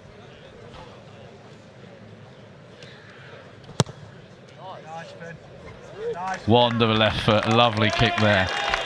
7-0 Kirkham in the ascendancy. Yeah, I mean, kicks don't come much harder than that, do they, for a left footer, left side of the pitch with a bit of a breeze. Struck it absolutely beautifully as well, didn't it? He did. Just tell by the sound as soon as it left his boot. And it makes such a difference in such a short game. Those extra 2 points now mean Eltham obviously have to score twice to win the game.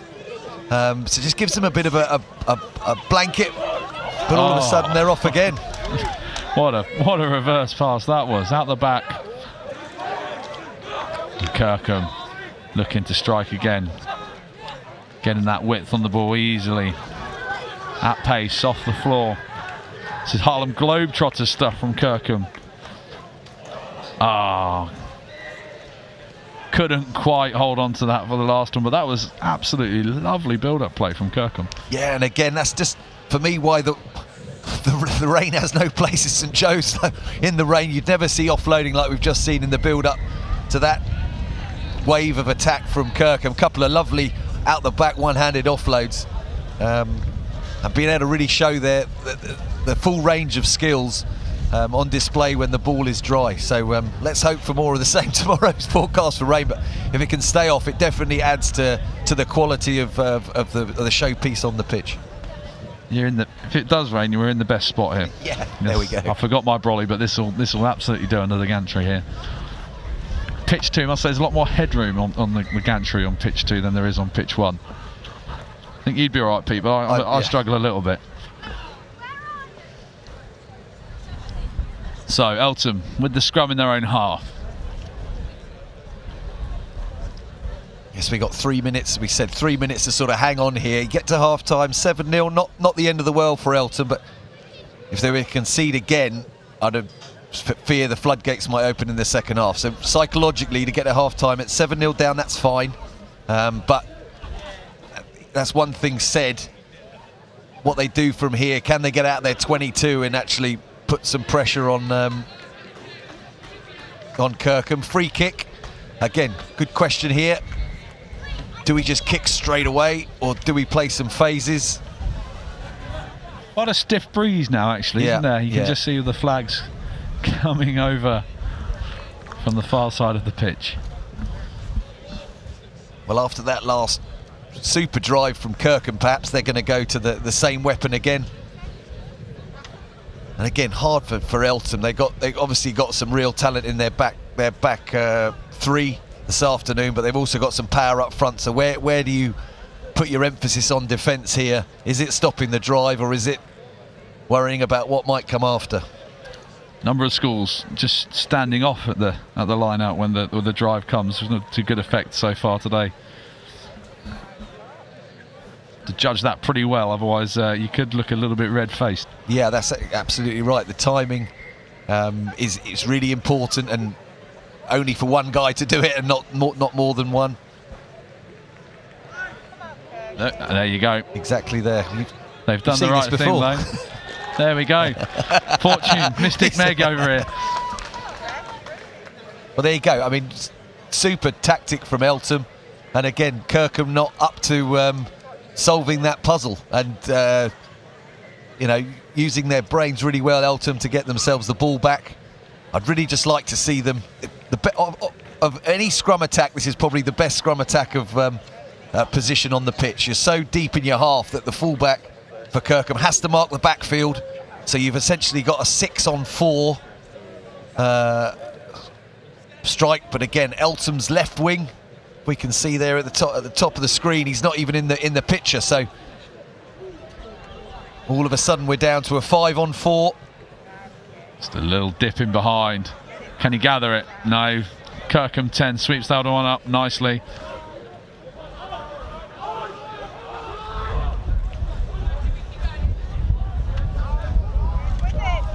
Just so strong and powerful in their running, and they can all pass the ball. 2v1. Maybe a whiff of a forward pass there. Perhaps could have passed that just before the man. Yeah, it was the same too, wasn't it? The Kirkham right winger coming up on the left, and the fullback 5 minutes ago, he put his mate away for a try. This time he wanted one of his own, and he should have probably used the same tactic he used the first time round, which was just feed the speed on the edge, and they'd have probably found themselves 14-0 up. But a bit of a let-off there for Eltham, but again, emphasising Kirkham offloading out of the tackle. Looked very, very strong indeed. So, Eltham holding on, keeping Kirkham at bay. 12 minutes on our clock, just about. It's the referee's clock that matters, though. Smart money here would probably to be clear their lines, try and get to half time. But again, as the scrum half for Eltham, you'd be talking to the ref to find out how long's left on the clock, and if indeed it's the last play, I wouldn't be too ambitious here. I'd just get the ball off the pitch and get to half time with the score at 7-0, and some might think that's unambitious, but I think the smart money is on fighting the battle in the second half. Yeah, got the sun. We'll have the sun behind them as well, which might make a bit of a difference. Hoying up those high balls and wind over their right shoulder. Yeah, absolutely. I mean, for both pitches, right? They've got the same elements. The sun in your eyes and the wind in your face. That's a hard place to be, but a let off there again for Eltham. They're definitely riding their luck in these last few minutes. Yeah, that squirted out, and Kirkham were quick to pounce on that. Referees pulled them back to reset the scrum though. Yeah, they look really good, Kirkham, across the pitch there, just defensively very strong. You can see that physically, just from the size of the bodies, they're very, very physical team, but you can see the skill level is incredibly high, and the sharpness of brain there with balls squirting out and jackling ability. They look like a really well-rounded team, well-coached team. It's a knock on there. Just nah. He did it on purpose. Yeah, but this comes back to the tactical now. So if they knew it was the last play, perhaps the scrum half should have just kicked it out rather than risking. But good dominant half there from Kirkham, but not all done just yet.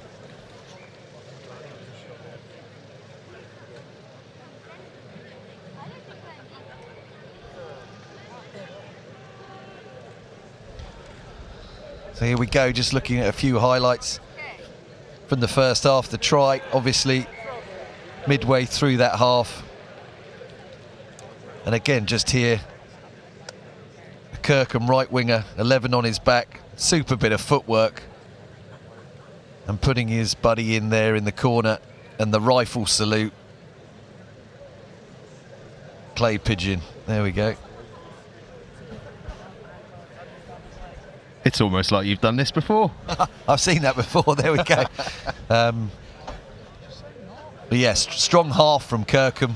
You know, most of the highlights in that first half were from their attack. Eltham really just hanging on, showing some really good spirit in defence, but probably need to see a bit more from them in attack in this second half. But like so many of these games, sometimes it's just hard to find an answer against a team where you feel you may be a bit out-muscled. As you can see, man for man, they're probably a stone or so lighter than their opposition. Where do you find the solution? And that's really where thinking outside of the box, I think, is really important. Whether it's a short side or a different sort of creative kick into the space. There's not much space between those defenders, but perhaps in behind that defence, you might get a lucky bounce, and all of a sudden you get 7-7 and then who knows what can happen in the last few minutes. But difficult for in that Eltham huddle. I think the Kirkham huddle is pretty easy place to be, about just keep doing what we're doing. But the Eltham boys maybe have to find something different than they did in that first half to find a solution to win this game. Absolutely, and just in case we completely confuse viewers, Phil Davies has stepped away, a well-earned rest. It's been a pretty busy day for him, so I'm just going to step in for him for this second half. And Pete, question for you: Kirkham Grammar, favourites?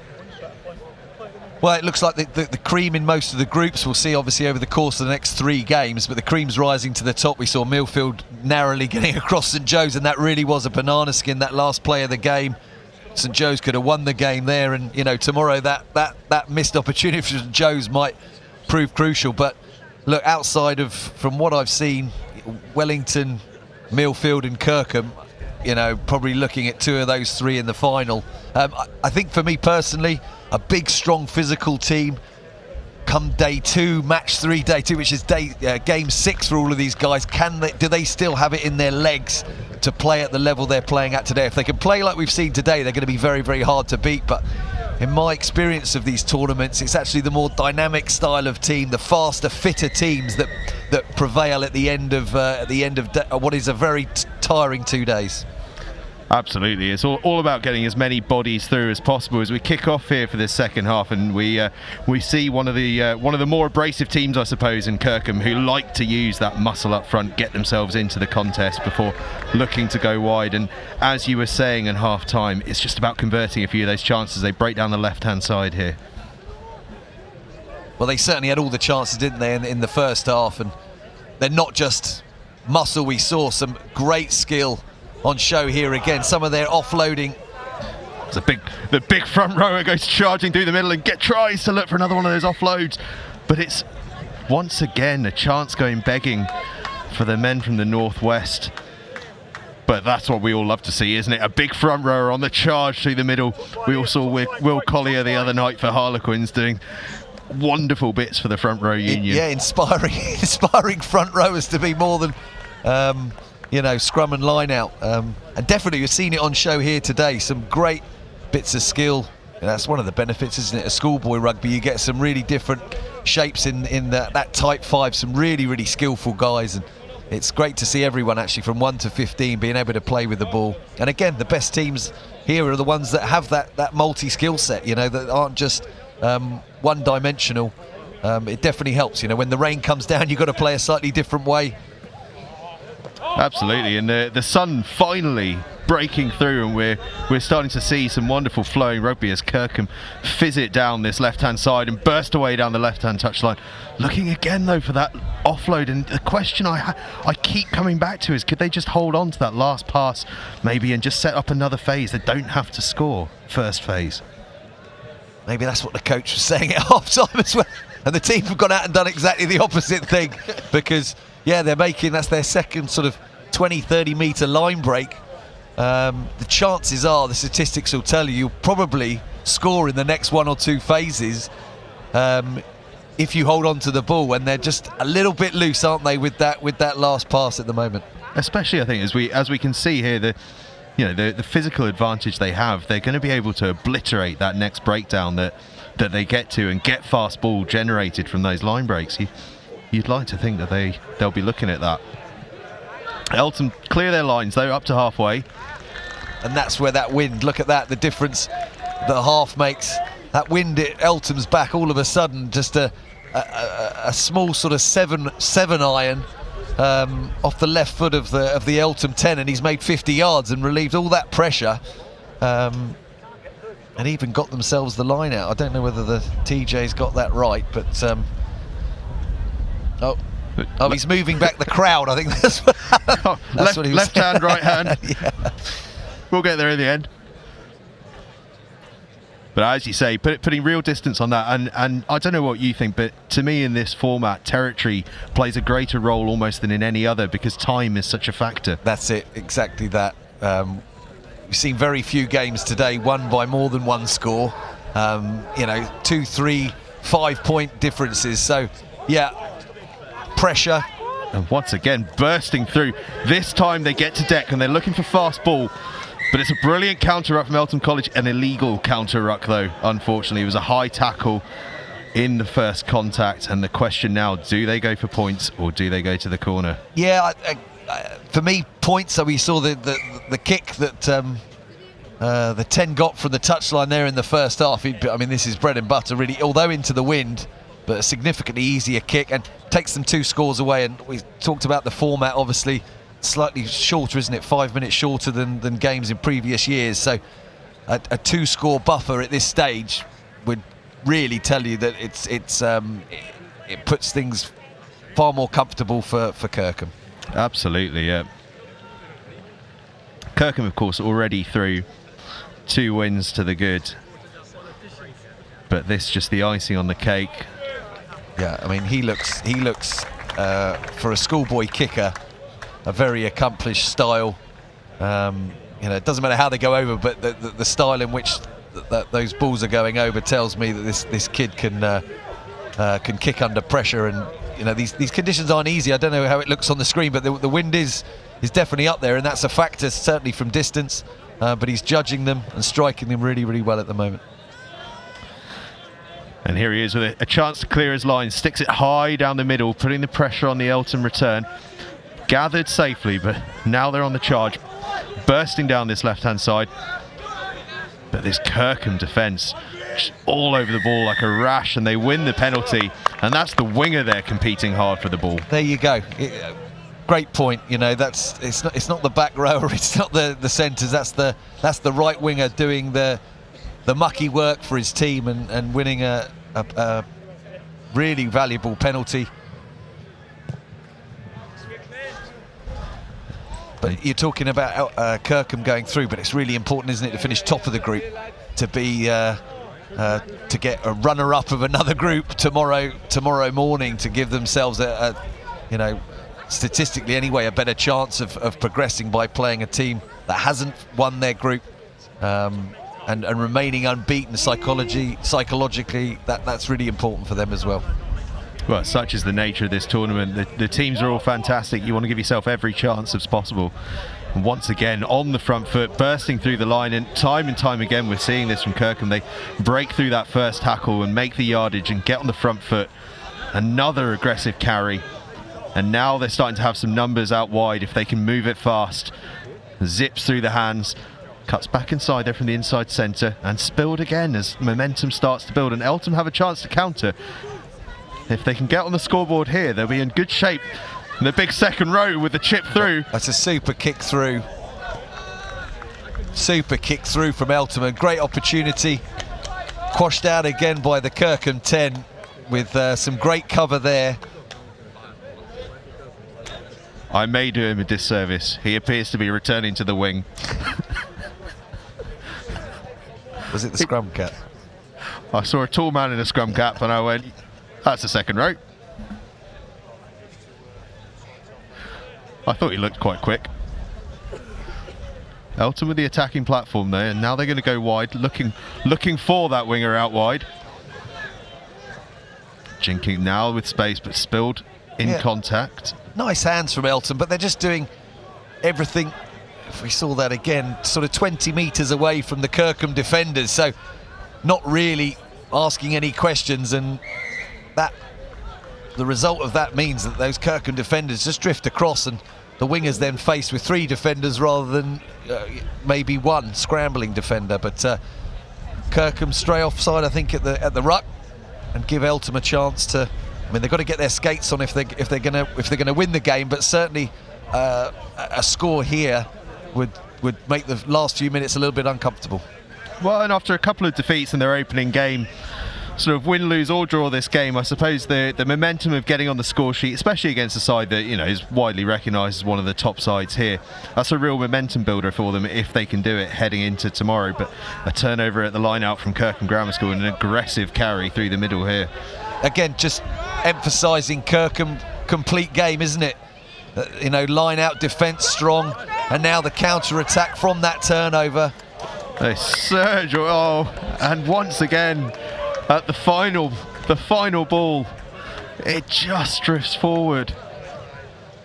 Yeah, and this Kirkham fullback scored 1, should have scored 3. You know, once in the first half the winger didn't pass in the ball, and that time he was in for his pseudo hat-trick had the pass not gone forward. And as we all know, the back 3 love a statistic, and he'll be barking at his lads this evening, saying he's not top of the try scoring charts. He'll be fuming. I've been doing a bit of scouting around, asking people for their thoughts on the top players so far, and he's one that's caught many an eye. But he, the last person I asked, and I'll leave him nameless on the live stream, said he's my player of the tournament. I love his tash.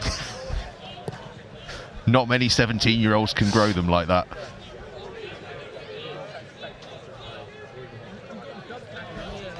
And the man with the tash is on the ball now, getting across the halfway line. Kirkham looking to make another big break. Big carries in the midfield. They get themselves on the front foot time and time again with that. And now it's out the back, and they've got numbers out wide. If they can make the final pass stick, once again, the forwards working in the right channels, cutting inside. Now they set up, looking for another phase, but it's a strong counter ruck from Eltham College. Slow ball. Penalty given away, but it's not a bad penalty to give away in those circumstances. As we come back for the penalty. And again, the fan probably here is screaming at the scrum half to take a quick one, but again, the smart money for Kirkham, like you say, the game's probably won at this stage. The clock is their friend.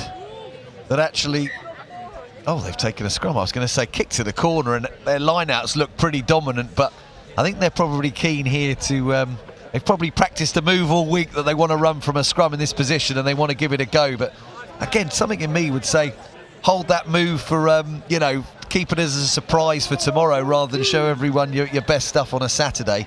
I agree. I'd have the ball in the car park at that stage, going, eat up those minutes, we'll get this game won, we'll rest our bodies, on to tomorrow, lads. I would agree, but I love their decisive thought on what they wanted to do and we'll see if it pays off with a cracking set-piece move. No. And Elton away with the break. If he can reach the try line, there's a chance for them to stay in this game. The right winger slides under the post. Well, well, we said this game was all over. It might not be.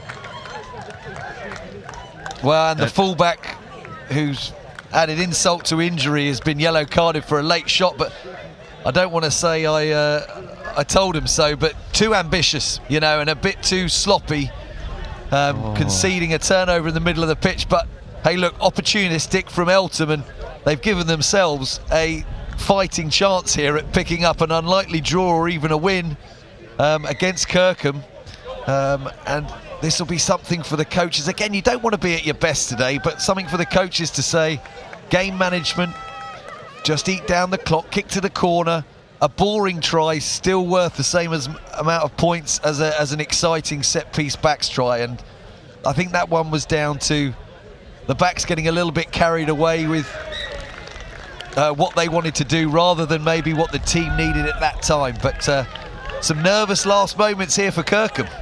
Absolutely. 30 seconds left on the clock. Elton with a chance to tie, win, draw this game. We'll see where it goes. Kirkham Grammar School, having been in control, a bit of inaccuracy, and it's been a bit of a pattern of the game. The odd drop ball here and there. Could it cost them? Already safely through, of course. Oh, and because of the late tackle on the try score, it's an automatic penalty back at the halfway line. So how about this? Do they kick for goal, or, because I don't think at the moment their line out is guaranteed 100%. The one of the players is gesturing to kick for the posts. Well, I think they're going to go with the line out. You got to be ambitious. It's schoolboy rugby. He sliced the kick though, looking for extra yardage, and it's tidied up by Kirkham, and maybe Elton will be kicking themselves.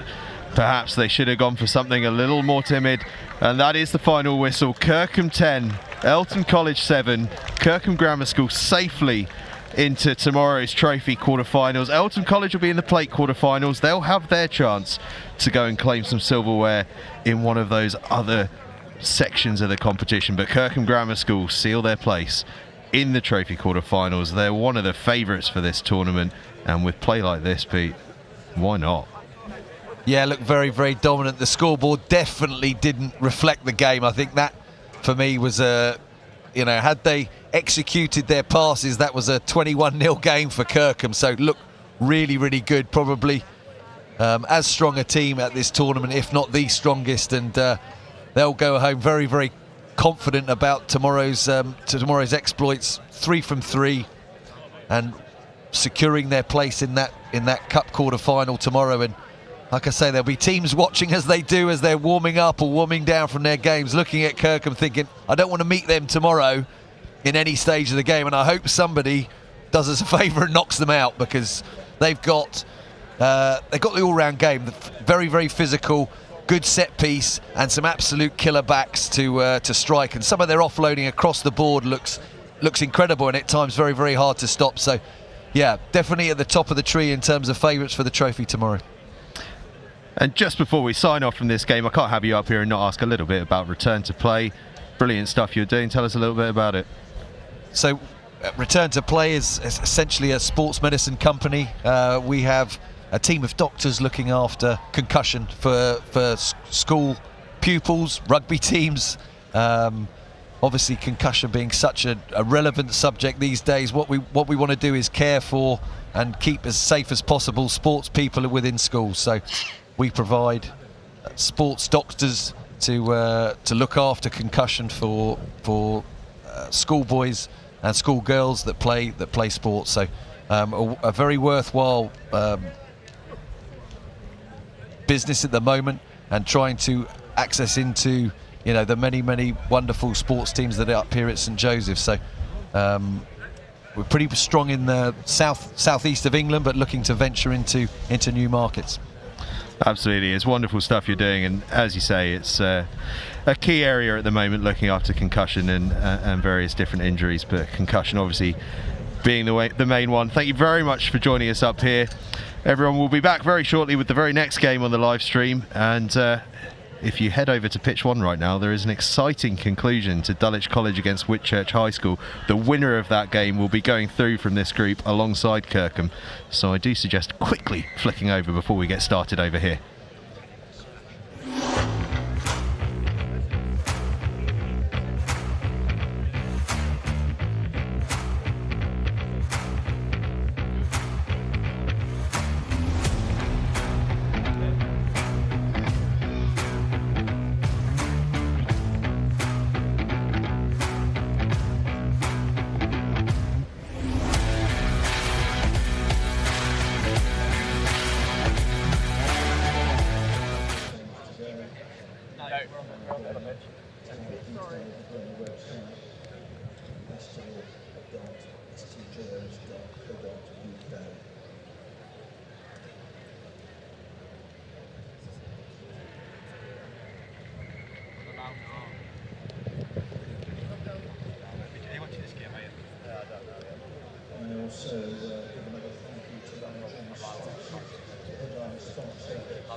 Referees from the last 2 games, please bring the cards over to the Gazebo control Gazebo between the 2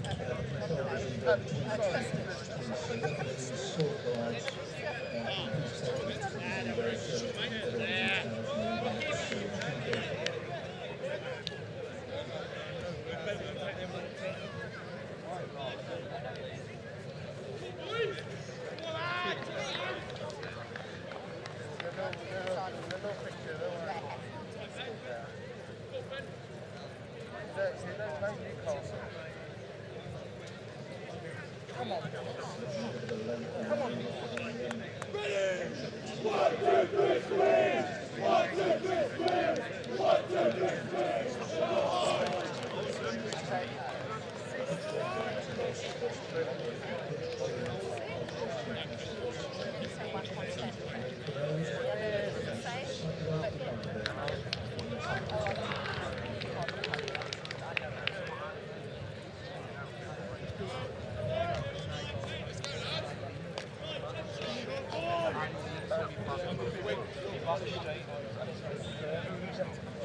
So welcome to the penultimate game on pitch 2 here. We have RGS High Wycombe, RGS Newcastle, beg your pardon, in the white and red hoops, and in the Dennis the Menace style black and red you have Cheltenham College, and I'm joined by Dan Milton. Dan Milton, sorry Dan, beg your pardon, Director of Rugby at Cardiff Met University.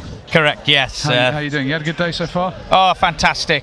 It's been a real pleasure to be here. While the university have been here now for the last 4 years, it's the first chance I've had to be at the St Joe's Festival, and it's been a feast of rugby, and some of the quality on show today has been very impressive. So, really enjoying the atmosphere and some great rugby on show. Yeah, and the weather's just about turned to make for some slightly more adventurous rugby. It was a bit wet and windy earlier and a bit stodgy and slippery, shall we say. So hopefully some teams can really turn on the flair, shall we say. Yeah, I have to say, even in the slippery conditions, I was very impressed by some of the kicking games of some of the sides. There's obviously put a little bit of importance on that and understanding that, and also the skills to be able to execute it well. So it was certainly something noticeable in the early games. Was it might not have been that free-flowing rugby, but definitely some good kicking skills on show. Absolutely, yeah, can echo that. Some very talented kickers on display, but it's RGS Newcastle with the early advantage here. 10 looking for a little dink in behind, but they'll come back for the original penalty anyway. Which teams have caught your eye today, Dan? Well, we always try to keep an eye on the Welsh side, Ipswich High School, and they've certainly battled hard, not the biggest of sides, but they've been in a tough pool, and I watched their game against Kirkham Grammar earlier, and I have to say Kirkham are an impressive outfit, well conditioned, again, showed that element of the kicking game we were talking earlier, and really brought a level of physicality that I think put them in good stead for tomorrow. Millfield against St Joe's was a good performance, and regardless of some of those games, it's really exciting here to watch Newcastle and Cheltenham in this game, which will be an important game for those two teams.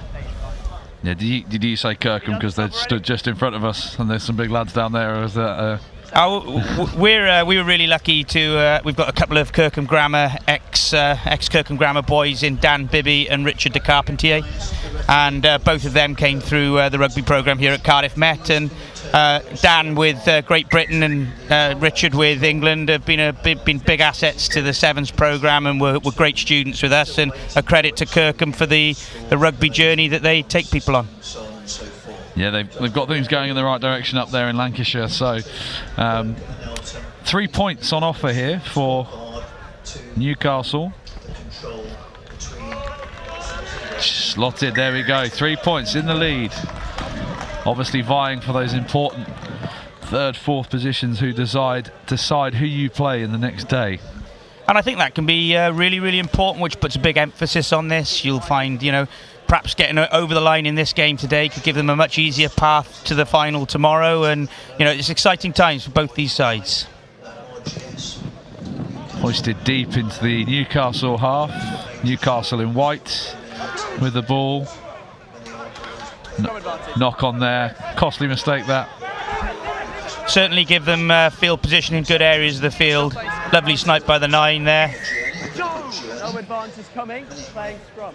Watching Cheltenham earlier, they really had an ambition to play really quickly, recycle that ball as quickly as they can and get it through the backs, and as we said, these conditions should really play into their hands in that regards.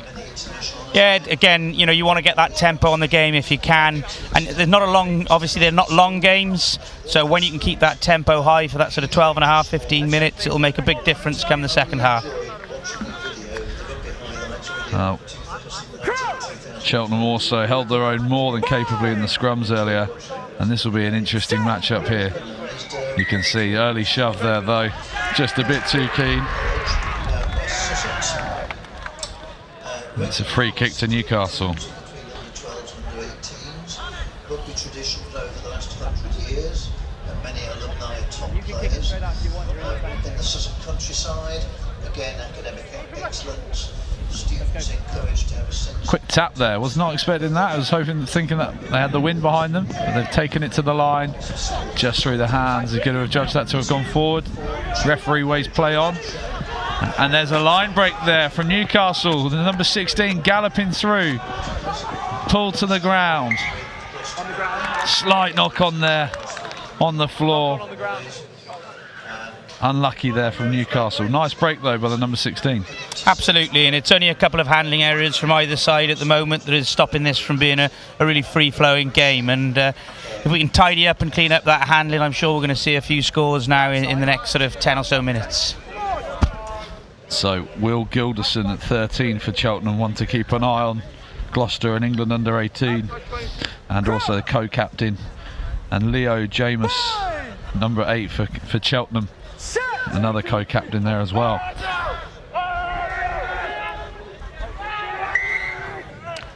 Just turned 90 degrees there, eager to get the shove on.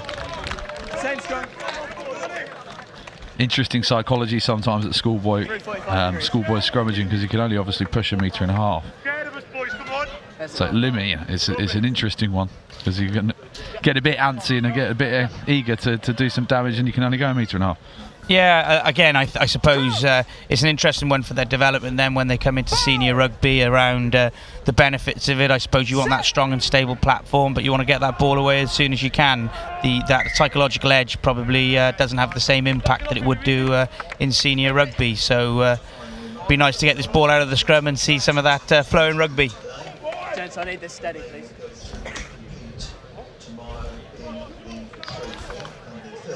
We've got Hampton on the pitch next door, and they are playing Hurst Pierpoint in their first second decider pretty much over there, so that'll be an eagerly anticipated game. 3-3 over there at the moment. Cagey affair. What teams have you seen today that you've liked the look of? I mean, the lads in front of us, Kirkham, were formidable. Watched them against RGS High Wycombe, and yeah, they did a really good job there. Wellington always look imperious and have done. Brighton did a job. Earlier on in the day as well, and after their 0-0 draw against Millfield, and you obviously can't count against Millfield, even though I've not seen them, and that's the skipper there. Great offload there by the 8. And that's Gilderson there, 13, co-captain, linking up with Leo James, his other co-captain at number 8.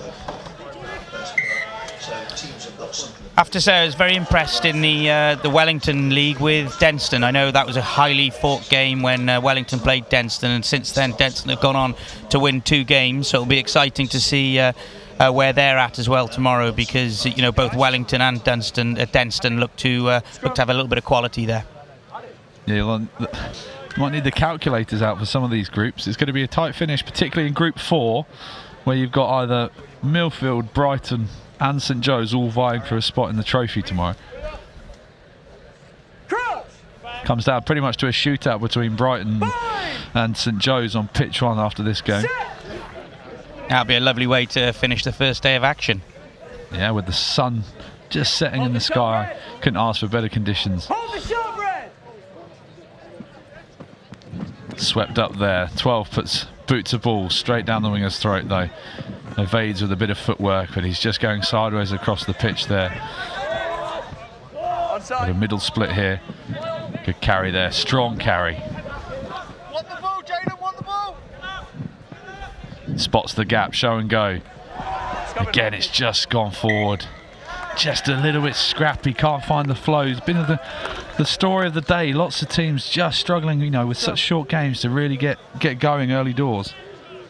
Yeah, you've got large gaps between the games, and obviously it's the last game of the day now, so perhaps there's a few tired bodies out there looking to refresh themselves before tomorrow's finals day.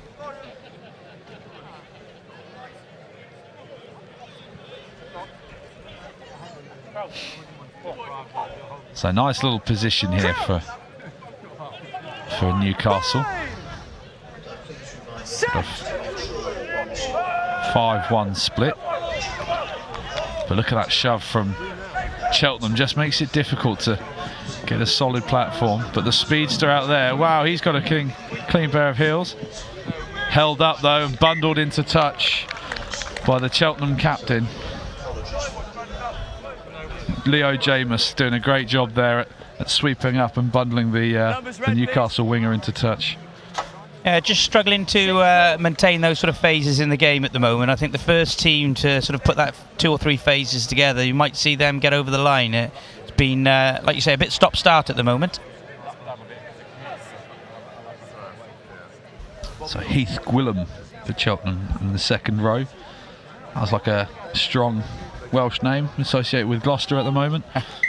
Just as he went up in the line out there, timely. You'd be surprised how the Welsh get everywhere. You went up too early, you must come down, the ball won't come in.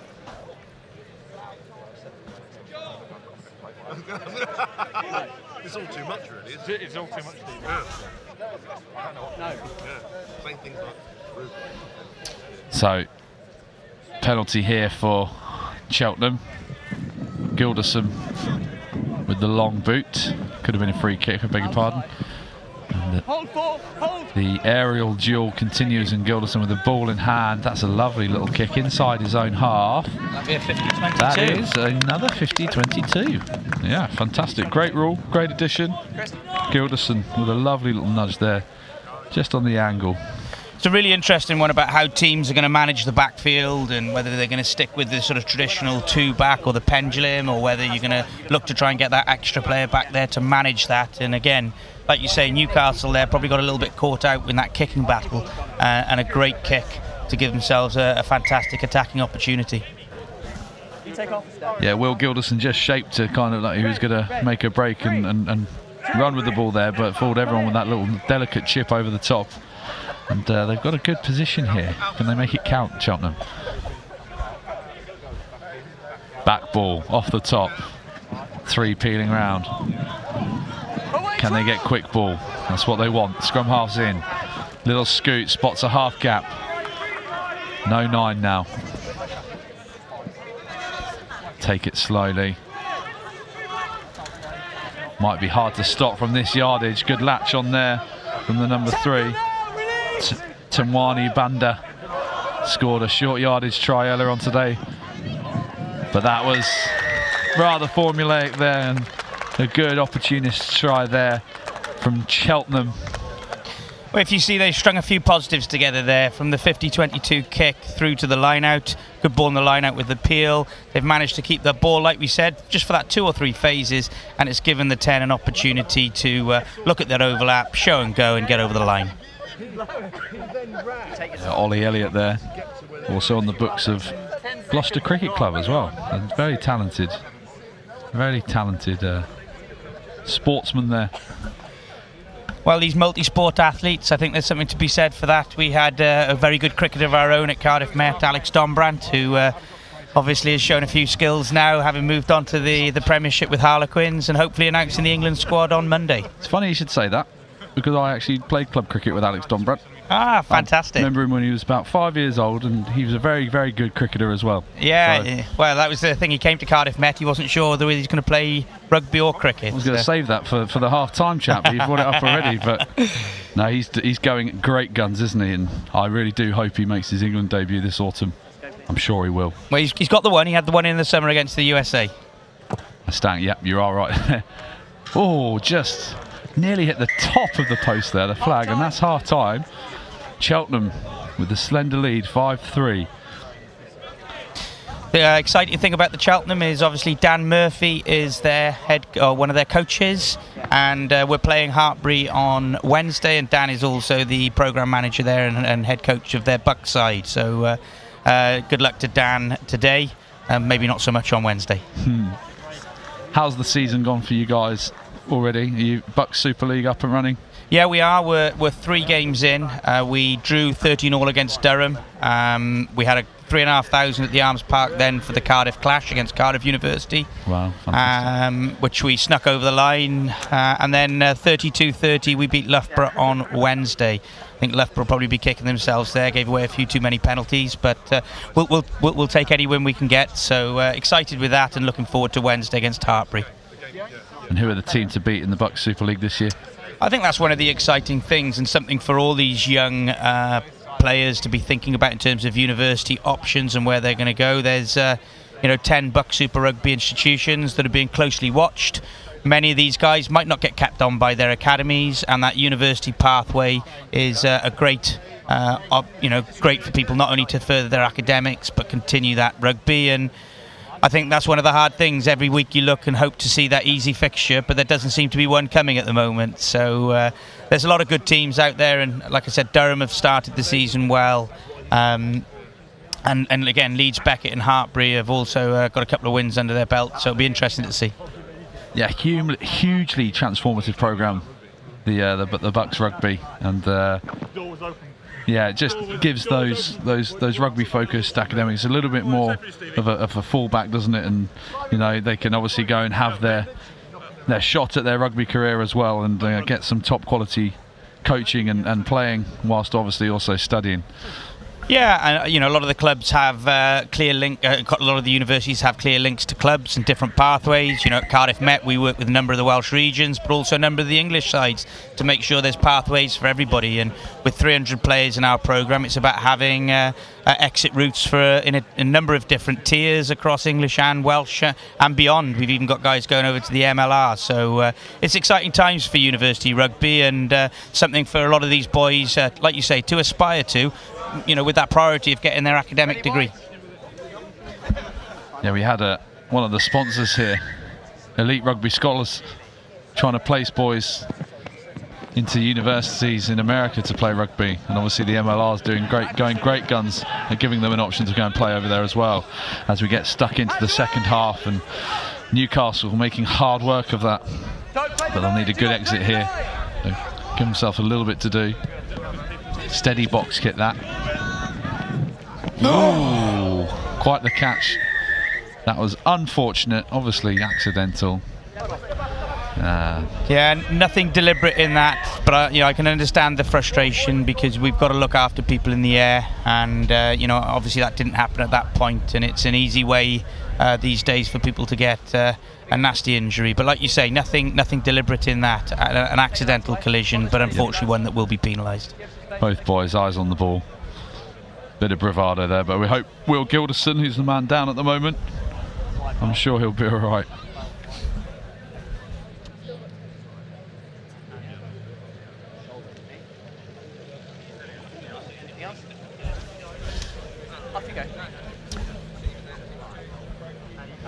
So, just a break there.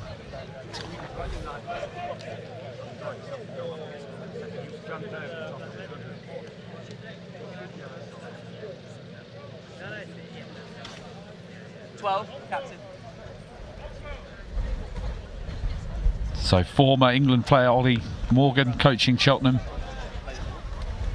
at the moment. Good to see Will Gilderson's on his feet, and he looks right as rain and ready to go. It's rightly a yellow card there. It's accidental.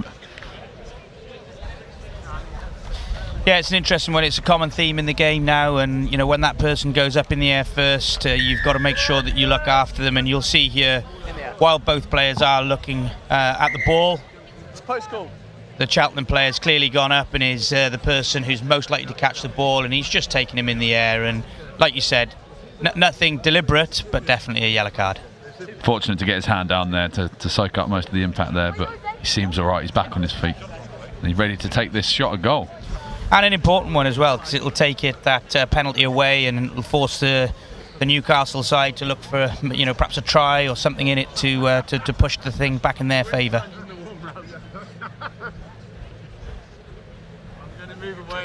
So Newcastle are now down to 14 men with the yellow card there.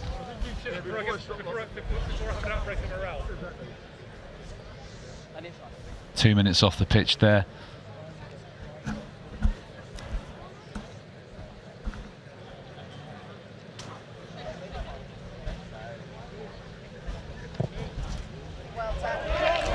Comfortable there, and Cheltenham extend their lead.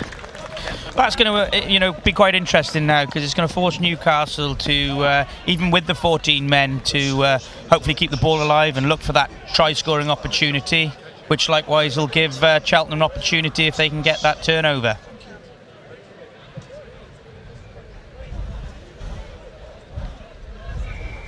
So Newcastle ringing the changes a little bit here, which is going to be so much more important as the tournament goes into its second day tomorrow, and that's a knock on there by Cheltenham.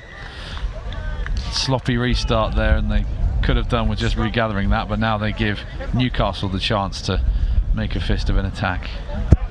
Like you say, not only making those changes, but I certainly know if you were here and you had the opportunity to come on the pitch, likewise some of these guys are going to go on to university and perhaps professional careers, but for some people playing at the St Joe's Festival might be the pinnacle of their career, so for them to get some game time in this sort of atmosphere, it's a great occasion for everyone. Couldn't agree more there. Yeah, one of our co-commentators for Cheers Mate, Will Furlier, as an old boy of St Joe's, and loved every minute of his appearances at St Joe's Festival.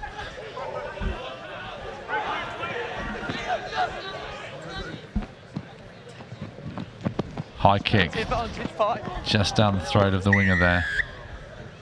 They've got the offside advantage there. Now this is an interesting one. Do you stick the ball in the corner and look for that try, or have they got a kicker who's good enough to slot this over and make it a one penalty game? Yeah, that's the question. That's the question those boys are going to have to work out themselves. Trade off there. Still a lot of time left in this half. Difficult kick from the 15, so my gut feeling is they're going to look to go for the corner. Yeah, their line-up's been pretty solid all day as Newcastle's, as tensions just come to the boil there a little bit, and both captains are asked to settle down their charges. No, when it goes off there, yes. Big kick, important for this to get as close to the 5 metre as possible. Really important that you 10s don't try to not get it there. So it's quite vital for the ensuing line out, whether that's the line out drive or the option that you look for.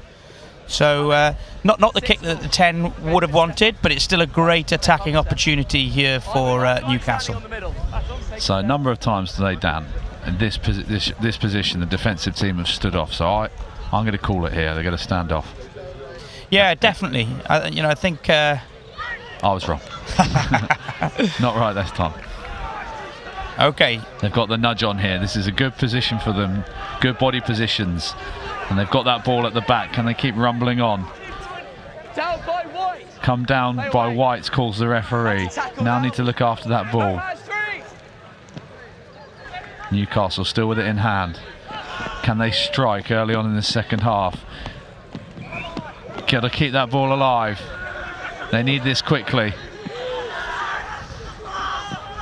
Oh, Gilderson with the intercept try. I don't think anyone's catching him. The blindside winger is trying, but that's an opportunist's try there from Will Gilderson. Well, I think what's interesting there is from the opportunity at the other end, you have to ask yourself a question. If I was the Newcastle team, I'd be having to ask a question: why, when you were 3 metres from the line, would you have pulled your own driving maul down? And definitely that would be one I'd like to see again, to see how that line-out drive came down. But then subsequently, great reading of the game by the 13, and showing a pair of wheels there to finish that try off. Captain, please. Time is off. Wait. Cheltenham then with the score. It's an upward challenge now for Newcastle. As you can see, Will Gilderson there. No one was catching him there. Opened up those legs. The winger makes a really valiant effort at the end, doesn't he? But just too little, too late. Yeah, I think you're right, and you'd certainly say that Will is a go-to player for this Cheltenham side, and somebody not only with his goal kicking, but now we've seen some pace as well. Certainly one to look out for in the future. On the books of Gloucester. And welcome to come to Cardiff Met. And welcome to Cardiff Met. There you go. The tent. Where's the tent, Dan? Over there. You got the tent this year? We are in the tent. Yeah. So yeah, always welcome to see all parents and players from anyone. Like I said, 11 teams, 300 players in the programme. Hopefully a rugby opportunity for everybody, whether you want to take it to that next level as a professional player, or whether you want to work that alongside your studies and end up maybe going back to your home club or to a National 1, National 2 or Welsh side. So exciting times. And he adds the extras there for 2 points. Well done, Gilson. Penalty restart. What's the club rugby scene in Wales like? Well, I'm currently waiting on a final score from our Welsh Rugby Union National Championship game today, where Cardiff Met were playing Ystafera. We play in the National Championship against Pontypool, Neath, some of the traditional powerhouses of Welsh club rugby, which is exciting. And I think the balance between that Bucks rugby and the National League rugby is great for a young aspiring player coming out of the schoolboy system. And like I said, we've actually got 4 teams out today, sometimes 5 on the weekend, 7 on a Wednesday, and that balance provides not only opportunities to play, but also a real mix of different types of rugby. Bucks is a fast flowing, quite physical game. Whereas the Welsh National League stuff might not have that speed of play, but you'll certainly learn something about yourself at the bottom of a ruck or at a scrum time in those games. They will toughen them up quickly. Newcastle with the line out then. And they're going to their driving maul, which has been a good weapon for them. And they've got it at the back there. Keep an eagle eye on the Cheltenham defenders. They're in a good fettle here, are Newcastle. Marching their way towards the red try line. And they're still up. You have to say this Newcastle driving maul again is shown to be a little bit of a weapon, and this time they have got the penalty. Off the side there from the red and blacks. They've got the penalty advantage. Yeah, they don't want to take too long in trying to use this penalty advantage. So I'm pleased they've pulled that out to have a little look at what they can do. With time on the clock and a couple of scores needed. It was on back where the ball had come from, but they've got the penalty here. In at the side in the maul. Looks like they're going to tap and go here, which would surprise me because their driving maul has been an absolute weapon for them all morning, all day. Sorry. Tackle there! No! I think potentially the fact they needed 2 scores was probably a factor in that, and they need to get one fairly soon to give themselves an opportunity to get into this. Another penalty there. Hands past the ball there, I think, in the ruck area. Captain. Looks like he is going to the bin at this stage. Either that or he's getting a very stern telling off by the referee. 2 penalties now. 22. Right in front of the line.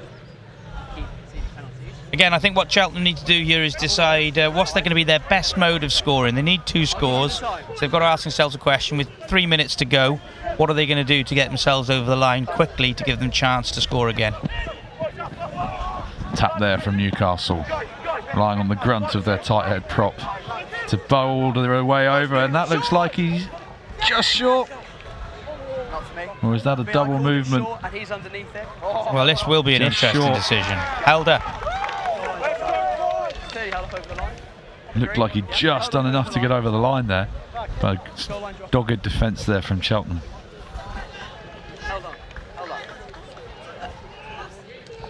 Well, what you can certainly say for this Newcastle team is even after the interception try, which would have probably been quite demoralising in terms of where they're at today, they have absolutely stuck at this and given 110% right to the end to try and get over the line, and both teams can be really proud of their efforts so far today. Just under 2 minutes left on the clock as Cheltenham send the ball downfield. Newcastle looking to counter. Quick over the ball there from Cheltenham. Yeah, they've identified the space on the blind side. Can they get it there? Big cutout pass there. Nice offload off the floor. Got to battle their way so they don't get bundled into touch. Red scrum hat takes it up. Penalty advantage.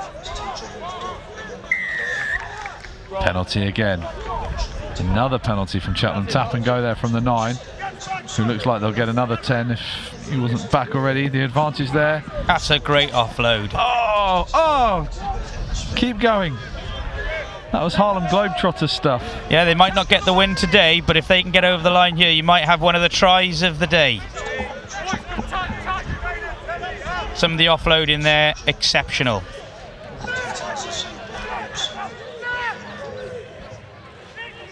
Here they go, knocking at the door, spins off the tackle, taken down by the winger. Show and go, dive there. Good score there from Newcastle. And I think we can safely say that would go into our top few tries of the day there. Some of the offloading early on in that build-up to that try, simply outstanding. Yeah, not many tries scored from outside of 5 metres in the matches I watched this morning. So yeah, nice to see a little bit of a build-up and some phase play.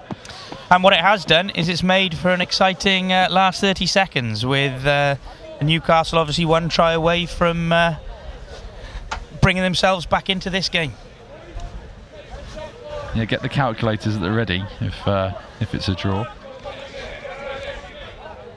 45 seconds. So, Cheltenham need to be smart here. 15-10. Scoreboard's going to be updated soon. 15-10 we're at now. Well, that's got a lot of legs on it. And that will go all the way back for a scrum on halfway. Right idea.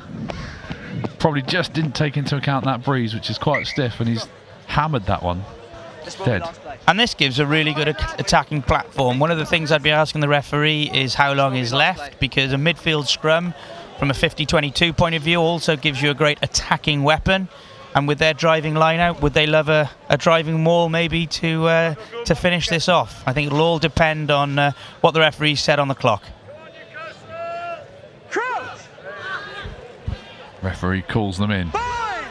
Big scrum for Newcastle.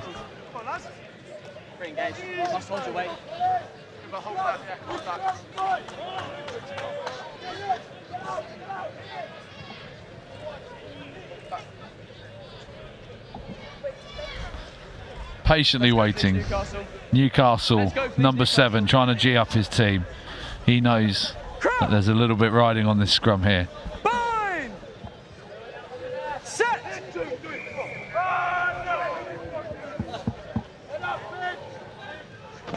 Got it there. Number 8 pick. Bounces off 1. Keeps it alive. There. Lost for words. Newcastle breaking up the outside. This is exactly what they need. They need quick ball. Keep it simple. They've got a high tackle. There's a penalty. They're playing advantage. Can they get that ball out quickly? Oh, slowed it down. What's the play here, Dan? What do you do? As a coach, what are you saying to your team? Well, look, what they've certainly done over the last sort of 30 seconds is shown that ability to keep the ball alive. The last try they scored with some of that fantastic offloading ability. I think they've got to spread the field here, try to disperse the defence, give themselves some spaces to run into, keep the tempo high and see if they can get that great offloading game and a fantastic try to finish. Newcastle trying to recycle. Can they snatch this win? They're rumbling up. Oh no, and that is the curtains. No surprise there from a Dan Murphy coach team. You know, the jackal, the turnover, and you know, Dan will be really pleased with that in terms of the contact area skills in such an important facet of the game. And in this instance, it's been one that ends up as a match winner for the Cheltenham team. And that's it, folks. And what a tight game. And Cheltenham do enough to finish, I think, 3rd in their group, winning 15-10. Yeah, a really exciting game that, and you know, again, at times showing some of the real skills. Yeah, at times in the first half it was a little bit disjointed, but certainly that second half from both teams really brought the game to life, and a fantastic close finish. And credit to both sides, and I wish them both well in tomorrow's next stage. Just having a look here at the deciding tries.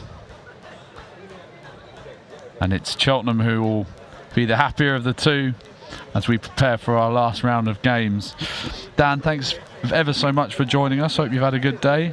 Are you back tomorrow? We certainly are, and you know, as I said earlier, whatever you're thinking in terms of your future study and aspirations, we'd love to have a chat to you at Cardiff Met. We won't be the right university for everybody, but for those of you who are, we'd love to speak to you and just chat about the programme. So really love to be involved today, and thanks very much for having me.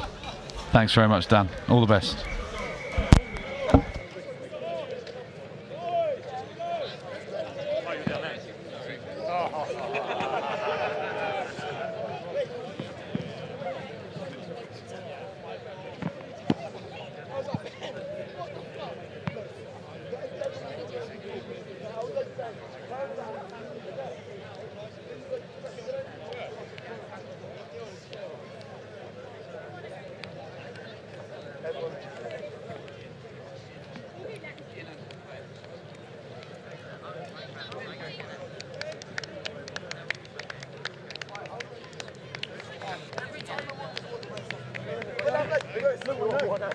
Watch again.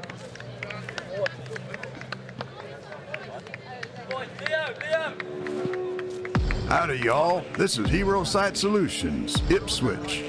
We specialize in durable and elegant portable restrooms. Our team's always happy to go that extra mile to make your event unforgettable. Check out our state-of-the-art flat pack toilet system, which allows us to deliver large amounts of loos in one go. This saves on transport, workforce, time, and pollution emissions. Our patented system allows the toilets to be set up in a matter of minutes, leaving you more time to use it. The clip and lock technology means our restrooms are secure and assembled with ease. They come in pretty powder room pink and blue with secure cell phone holders and somewhere to hang your rucksack or purse. Hero will never leave you in the dark. We guarantee our toilets are squeaky clean. Hero also offers site clearance and event management.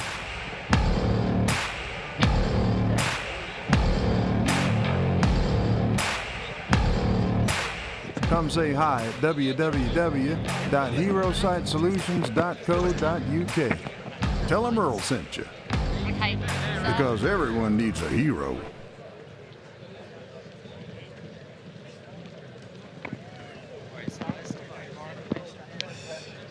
It's clearly you guys were running it now. It's bias.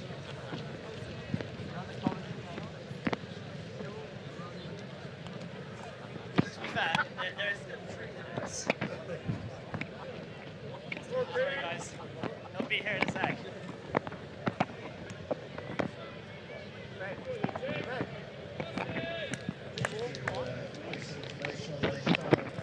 Go boys, come on!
My personal experiences from Joseph College, forgive me, I had 14 happy years here, a very caring, supportive community.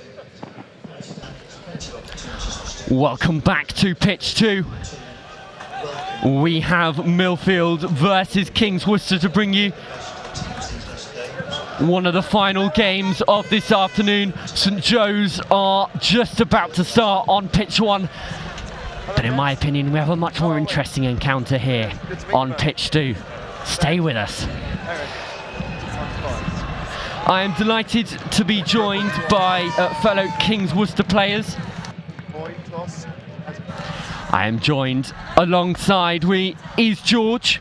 George, Kings Worcester, a quick summary about your day so far.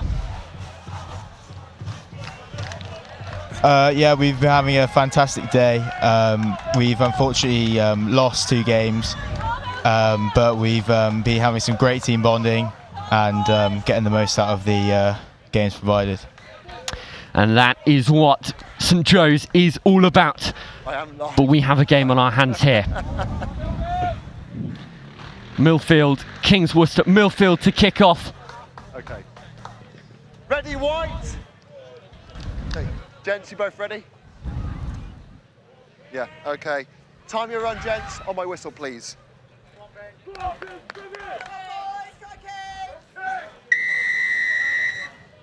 And we are underway. Well taken in the air by Alex McKibben. Ball is Millfield's. Eric Nixon, this time making headway. Ball fired out wide. Millfield quickly out into the backfield. Almost caught Worcester napping.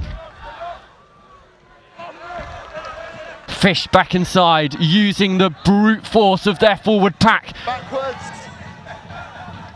Well played by Kings Worcester, however, good scramble defence. It has started a very tense and shaky game.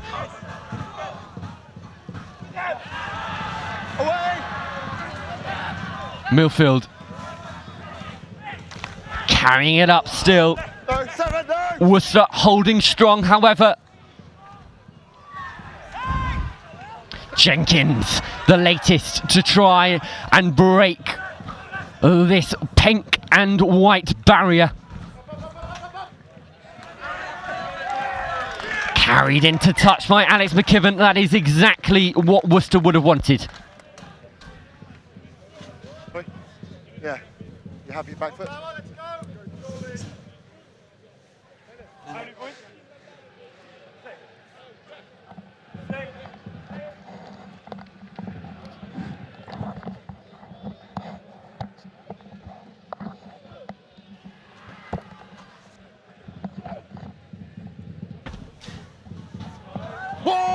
It's Worcester ball. Taken up well by Chatter. No, clear release from tackled player. Clear release from tackled player. The ball's been nicked. It's Millfield's now. Pressure's on. Ball fired out. Nixon, ever so close.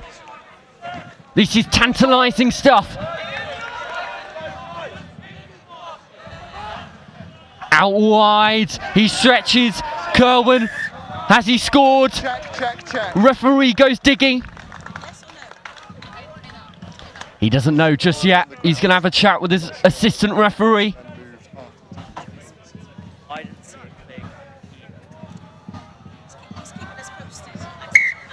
Held up, says the referee. Elliot, another Worcester player, is alongside me. That is a bit of a get out of jail free card there, don't you think? Yeah, it's lovely to see the boys putting in that shift at the end. Quite a good outcome from an intense Millfield attack. So hopefully we can just keep that up and get back into their half. A little deft kick there from Carson, trying to find some of his friends.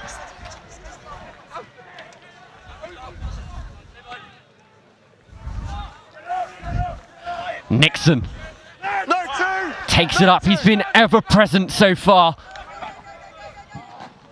Ball out wide now. Shipped back inside. It is Molnar who comes up trumps.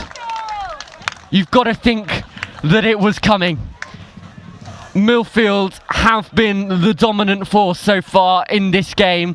Worcester have struggled to get out of their own 22. They've defended well, but at the end of the day, you can't defend forever. Elliot, yes. Your boys under the sticks, what do you think is the conversation that they're having right now? What sort of thoughts and words are going through that group? Certainly much needed ones of encouragement, I'd say. It's been a tough day and this isn't the outcome that we want, but definitely aiming to turn it around now. Gonna get a good charge up and boost some morale.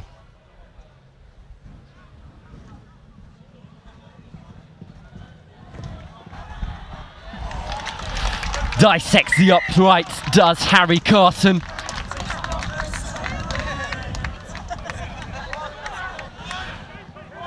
Brings the score to Millfield 7. Kings Worcester 0. Kings Worcester definitely looking for a response early on.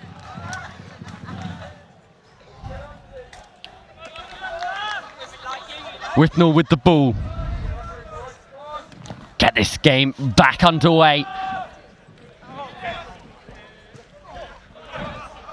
Ball taken up by Millfield. Release White. Feel as I'll be saying that a lot this game. Paul's green. A spiral kick. One for Whitnell to deal with. He goes for the up and under. Dan Bigger-esque. Well taken, however, by Davies. Flings the ball back inside. Joe Denmark puts his dancing shoes on. It's out through George Jones. Hands well played by Millfield. However, the ball has been knocked on.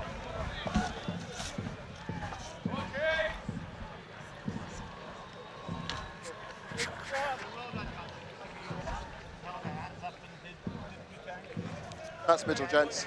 Push now.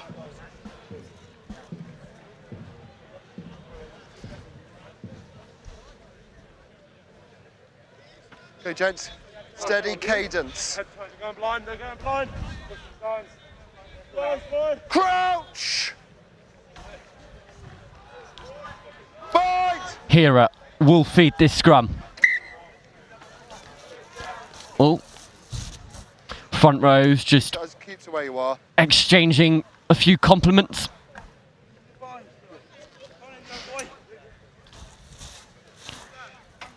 Do you boys know much about the dark arts that goes on in the front row? Do we dare talk about it? Admittedly, speaking for myself, especially backstage to backs, so it's more of a watch and pretend to know what's happening. Very much so. That's the stuff we love to see. Millfield continue with the ball. Free kick advantage is still yours, Green. Once again, carried up by their large set of forwards. Hands aplenty. Backwards. Free kick advantage is over, it's Green. Free kick advantage over. Jouet from Millfield, trying to play it to the wings. Tackle. No.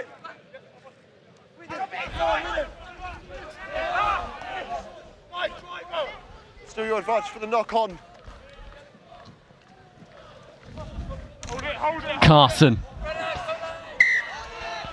No advantage, knock on off the shoulder. Ball's been knocked on by Worcester first, so we're going to go back for the penalty advantage. How far in field?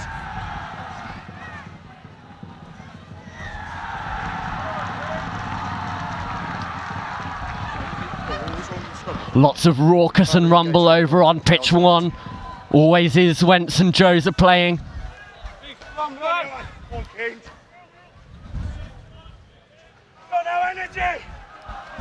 But please don't leave. We love your company.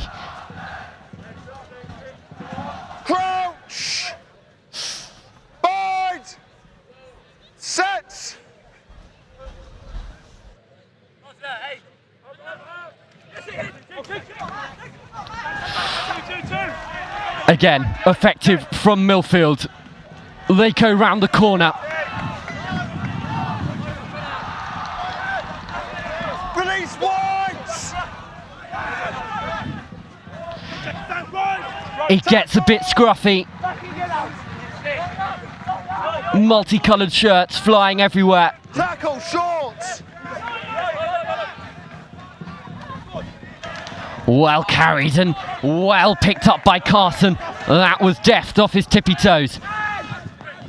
Ball again spread out wide, and again Millfield find the try line.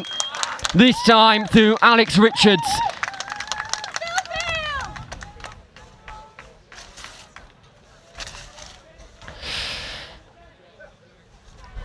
Kings Worcester just can't keep them out at the moment. Not making life very easy for themselves at all. The ball put behind the screen. Richards evades the tackle. Gallops over for the second try of today.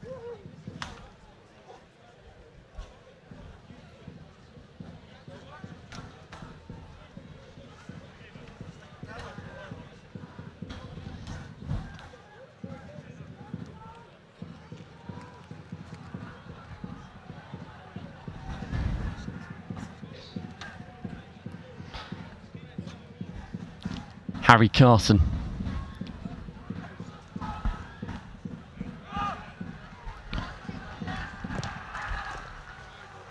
Adds the extras.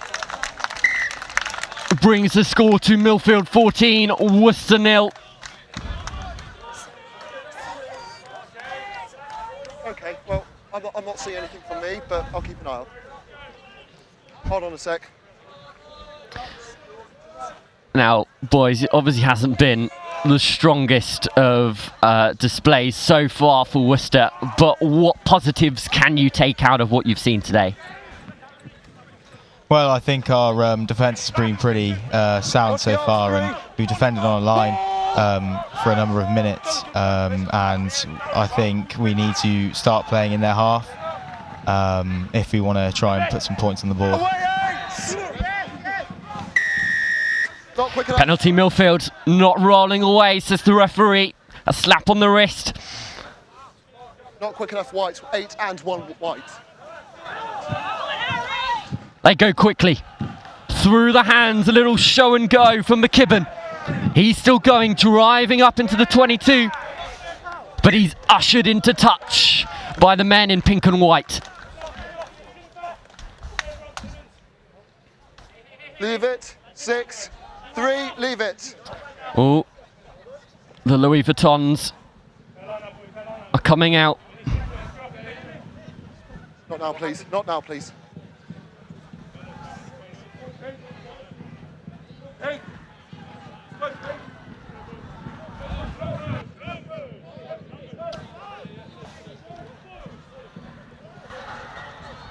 Let's go, please.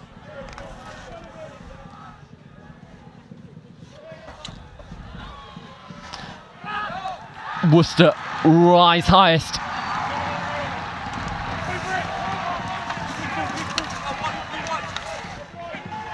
Hira feeds Richardson, who thumps it back to Millfield. Have that one, he says.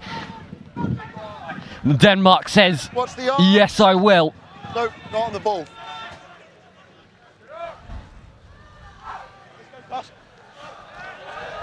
Held up nicely by Worcester, pushing them back ever further. And Worcester reap the rewards. A positive, boys, to get out of that is the strong defensive work ethic that Worcester are running at the moment as we come to half-time. The scoreline not in your favour, but the boys in pink and white still showing some heart. Yeah, I think we just need to keep plugging away, start playing in their half, and start sticking to our game plan, I think. And then not so much rely on our defence as we've defended for a long time. Well, the half-time score here, Milford up 14 to the good. Millfield, in fact.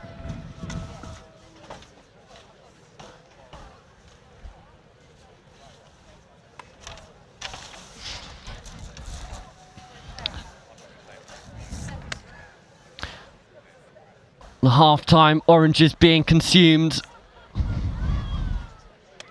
Millfield just dotting the I's and crossing the T's, because at the moment it has been an outstanding performance by them.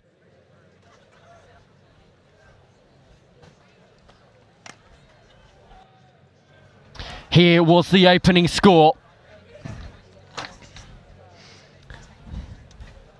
Alex Molnar came up with it in the end, behind the smoke and screen.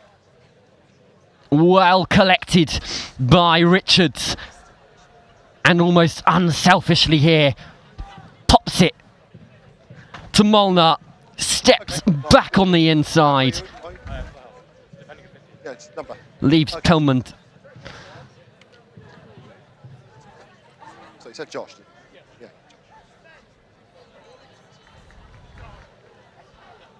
Here was the second one. This just as clinical. Ball picked up by Carson. Very nice play. Speed of ruck, so crucial. And this time, Richards just takes it for himself. Sorry guys, I have to wait for all your players. Checkley disappointed, as are the majority of these Worcester players, but how important is it, boys, for those heads to still remain high? Yeah, it's absolutely essential for them to keep up this drive, but I think it's very clear to see that they're doing just that. They're keeping that motivation and the desire to narrow down their opponent's lead is still there. So Richardson gets us back underway. Millfield once again trying to play for their own 22. Carson sends it back to Richardson. Let's see what Worcester can do with the ball. Fed out to Lucas. High tackle. Worcester have an opportunity here. They must take it.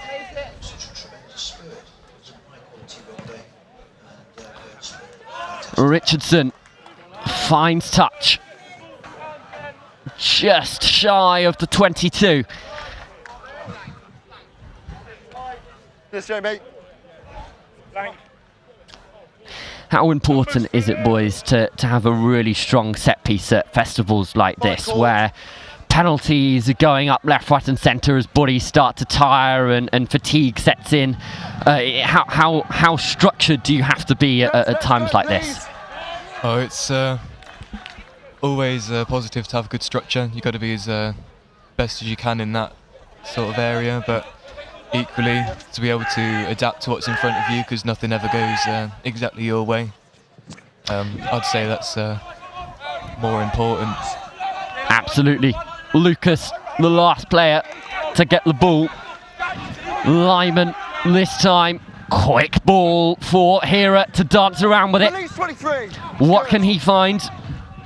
Richardson comes in, plays 9. This is better from Worcester.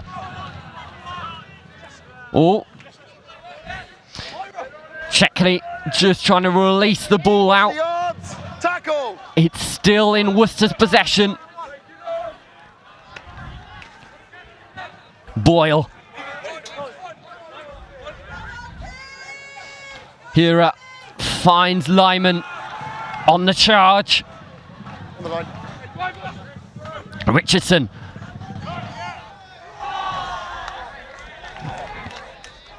Unleashing his forward pack.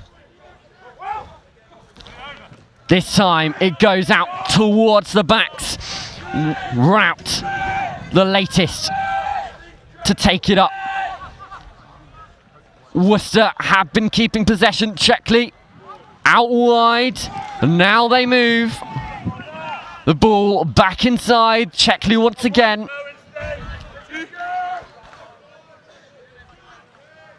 Hira Knock on advantage, Green. tries to find his forwards, but instead it finds the hands of the men in red, blue and green.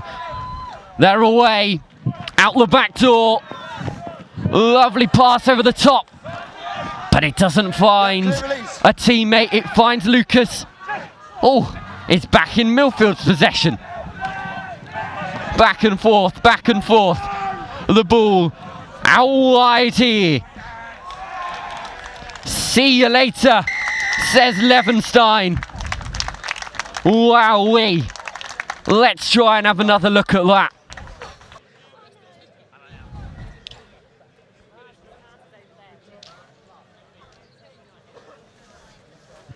Yes. On the 519. Hands out wide. It was on. Oh. Well, that one's going to hurt in the morning. Who was that, boys? Should we name and shame? Yes, and unfortunately you did just see Ben Waddington get a massive palm to the nose. Flat down on the floor. Is that going to be on slow-mo replay for unlooped next time you're in video analysis? Yeah, much to his disappointment. We can get that sorted for you, don't worry.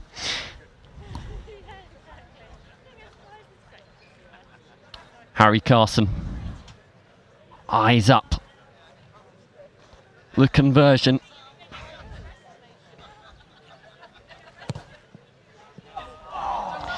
Fades to the left-hand side. Scores on the doors. Millfield 19. Worcester 0.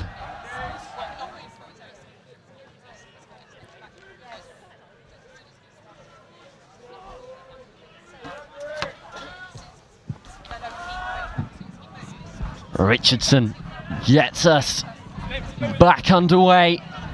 Now in the hands of Jenkins. Jenkins still going. Still going. Not fully bound. Finally brought down. It's relentless from Millfield at the moment. Ball wide. Away 14. Good. Out to Richards.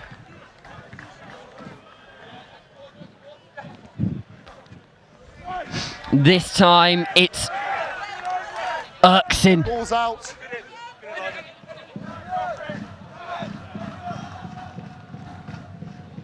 Picked up off the toes. Now they go wide, out the back door. Back in to Jenkins. Millfield working at a fairly high tempo here. Sam Harris goes sniping. Back inside to Tommy Davies.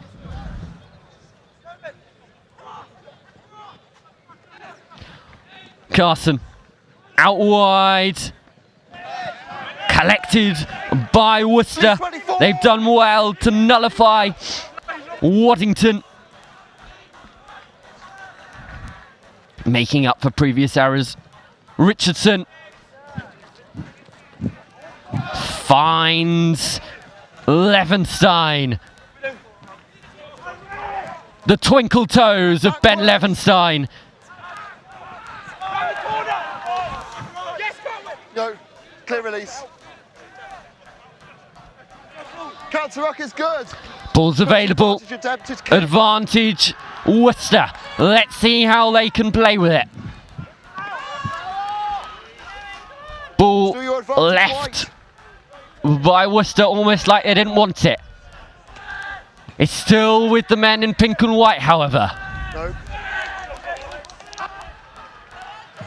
Ball fished out the back. Richardson pokes it towards an opportunistic Lucas. Here we go. Oh, here we go. Denmark out wide. Thomas Williams picked up now by Plumridge. Back and forth, back and forth. Even I'm getting tired and I'm just talking about it. Still playing scrum advantage white. Richardson, crossfield kick over, taken well, but not picked up. And it's going to be a 4th try for Millfield. An opportunistic effort. Tommy Davies says, thank you very much. I'll have that. We're seeing signs of Worcester trying to play though, boys, and that is something that you can take as a positive, moving and developing very much into this game, but it's always tricky when you go down 14 points fairly early on into a game. Yeah, certainly having our highlights. Definitely got to mention Seb Lucas there. It was probably our most realistic look for a try there, and it was unfortunate that it got turned around so quickly. But Seb Lucas certainly doing well there with some interceptions and a long run there. Harry Carson.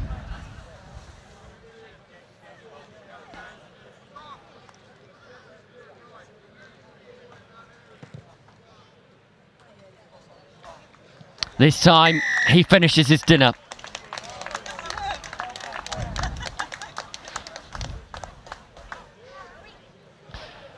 The extras added brings the score to Millfield 26, Worcester 0. Obviously, not what you boys would have wanted to have seen when you came up to the commentary booth before the game began. As is schoolboy rugby, it can be brutal at times. Richardson, however, still says we've got a game to play. 3 minutes left, roughly. Carson puts boot to ball. Sends it to Richardson. Richardson, little nab through. Swept and picked up by McKibben. He's done well there. Richardson has been a silver lining for this Worcester side so far.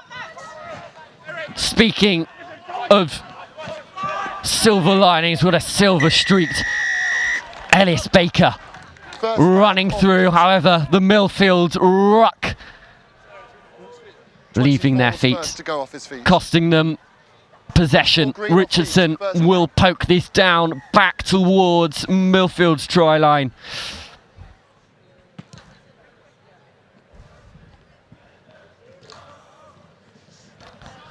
Into the final stages of the final match of Saturday's. Millfield are going to be heading into the trophy.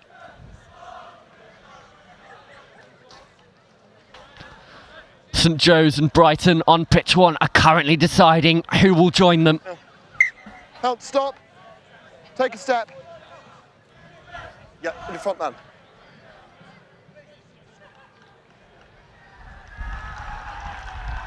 Kings Worcester rise high, but it's Archie McKibben who smuggles the ball, but a daylight robbery from Millfield. Off feet, on elbows. Penalty taken quickly. No messing about by Sam Kerwin. Ball gone wide. Emmanuel still your advantage. Inching close to the try line. Millfield looking for a 5th. The highest points deficit we've had so far during the 2021 St Joe's Festival. Ball played back on the blind side against the run of play. It comes back this way. George Jones heaves. Ball flashed out wide. Denmark dabs it across. Tommy Davies can't clean it up. Not long left in this game. Boys, a final word. not only on your performance in this match, but your performance overall. You've still got matches to play, obviously, tomorrow. How excited are you to get back into things and to wipe the slate clean? Certainly excited for tomorrow. I'm sure the lads would like to turn it around and get a few wins in there. Yes, last play. But certainly Millfield, they're deserving these the props. But we can't knock the Kings are keeping the aggression. You can see the determination on their faces still, so not giving in yet.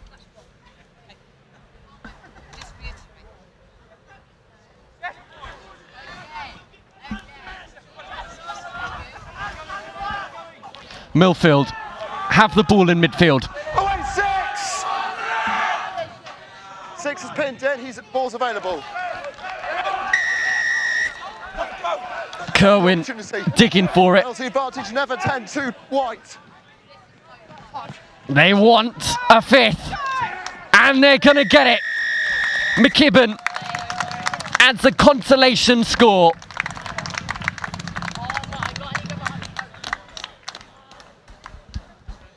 Let's have a look at that. Sam Kerwin asking for it, Fires it out. Nice hands. McKibben steps back on the inside. Lovely finish. Reaches out. Boom. There it is. Thank you very much.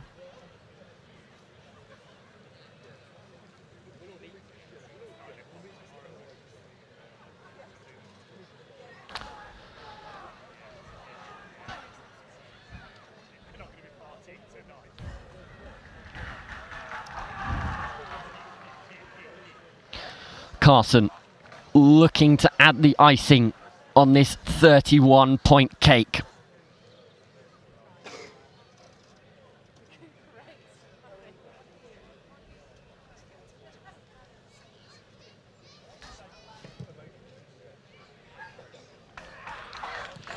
He gets it. Millfield 33, Worcester 0. Elliot, I don't know if there's much more to say about that. A tricky afternoon for Worcester, but there are some positives to take out of that. Some really good attacking flair in that second half, definitely building and warming up into it. And it's a strong Millfield side. These guys are at the top of the tree for a reason. Yeah, exactly. Millfield certainly deserved to win that. Unfortunately, it was quite the lead, but I certainly think that Laurie Checkley, every conversion, he's there chasing it. He's certainly making the effort, and we'd just like to see more of him and have that sort of epitomise the ethics of Kings going. Well, it was certainly shown, but at the end of the day, Millfield are the ones taking home the spoils. Final score here on pitch 2, Millfield 33, Kings Worcester 0.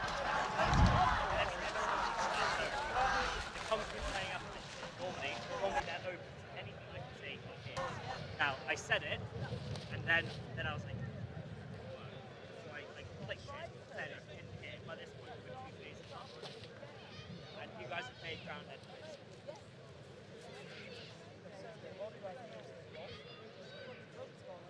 Amy, thank you. Great day.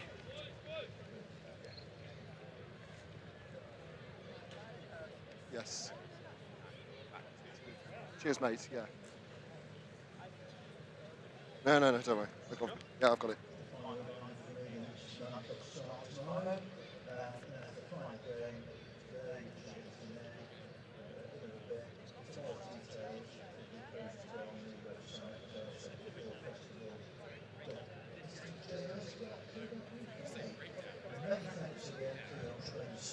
Today, well done to all of those who are playing the game next to high quality rugby, and we look forward to seeing you all again tomorrow, 9 o'clock start. Thank you. Jamie?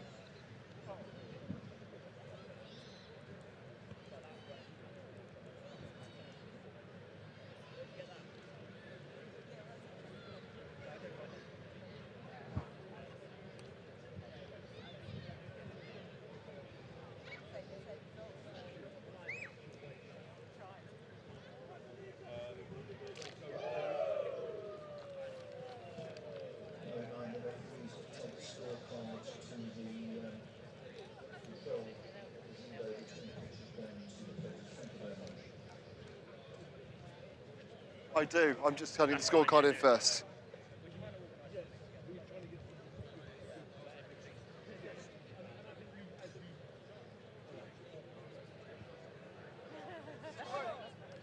Okay, thank you, Harry.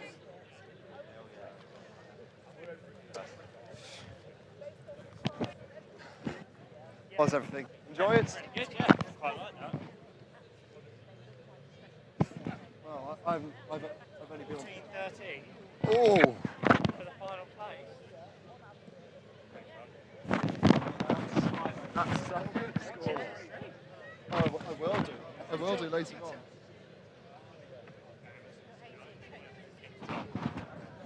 It was 12-13.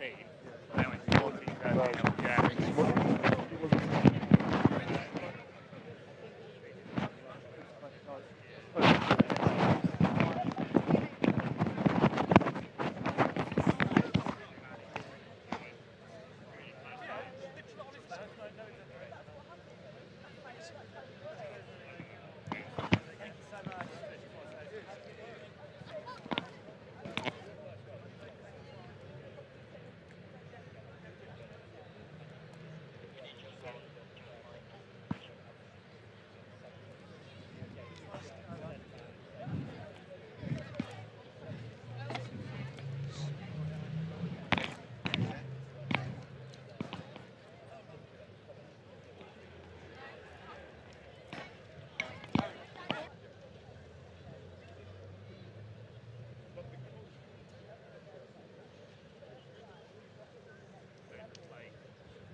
Downstairs and leave the result. He said, no.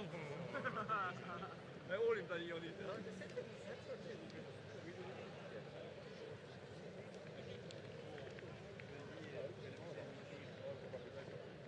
They had put themselves so they were. I wasn't.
Brighton score and get 7 points, so they moved by 1. Whereas Crystal, they dropped that. They dropped them away to line, so penalty from the post.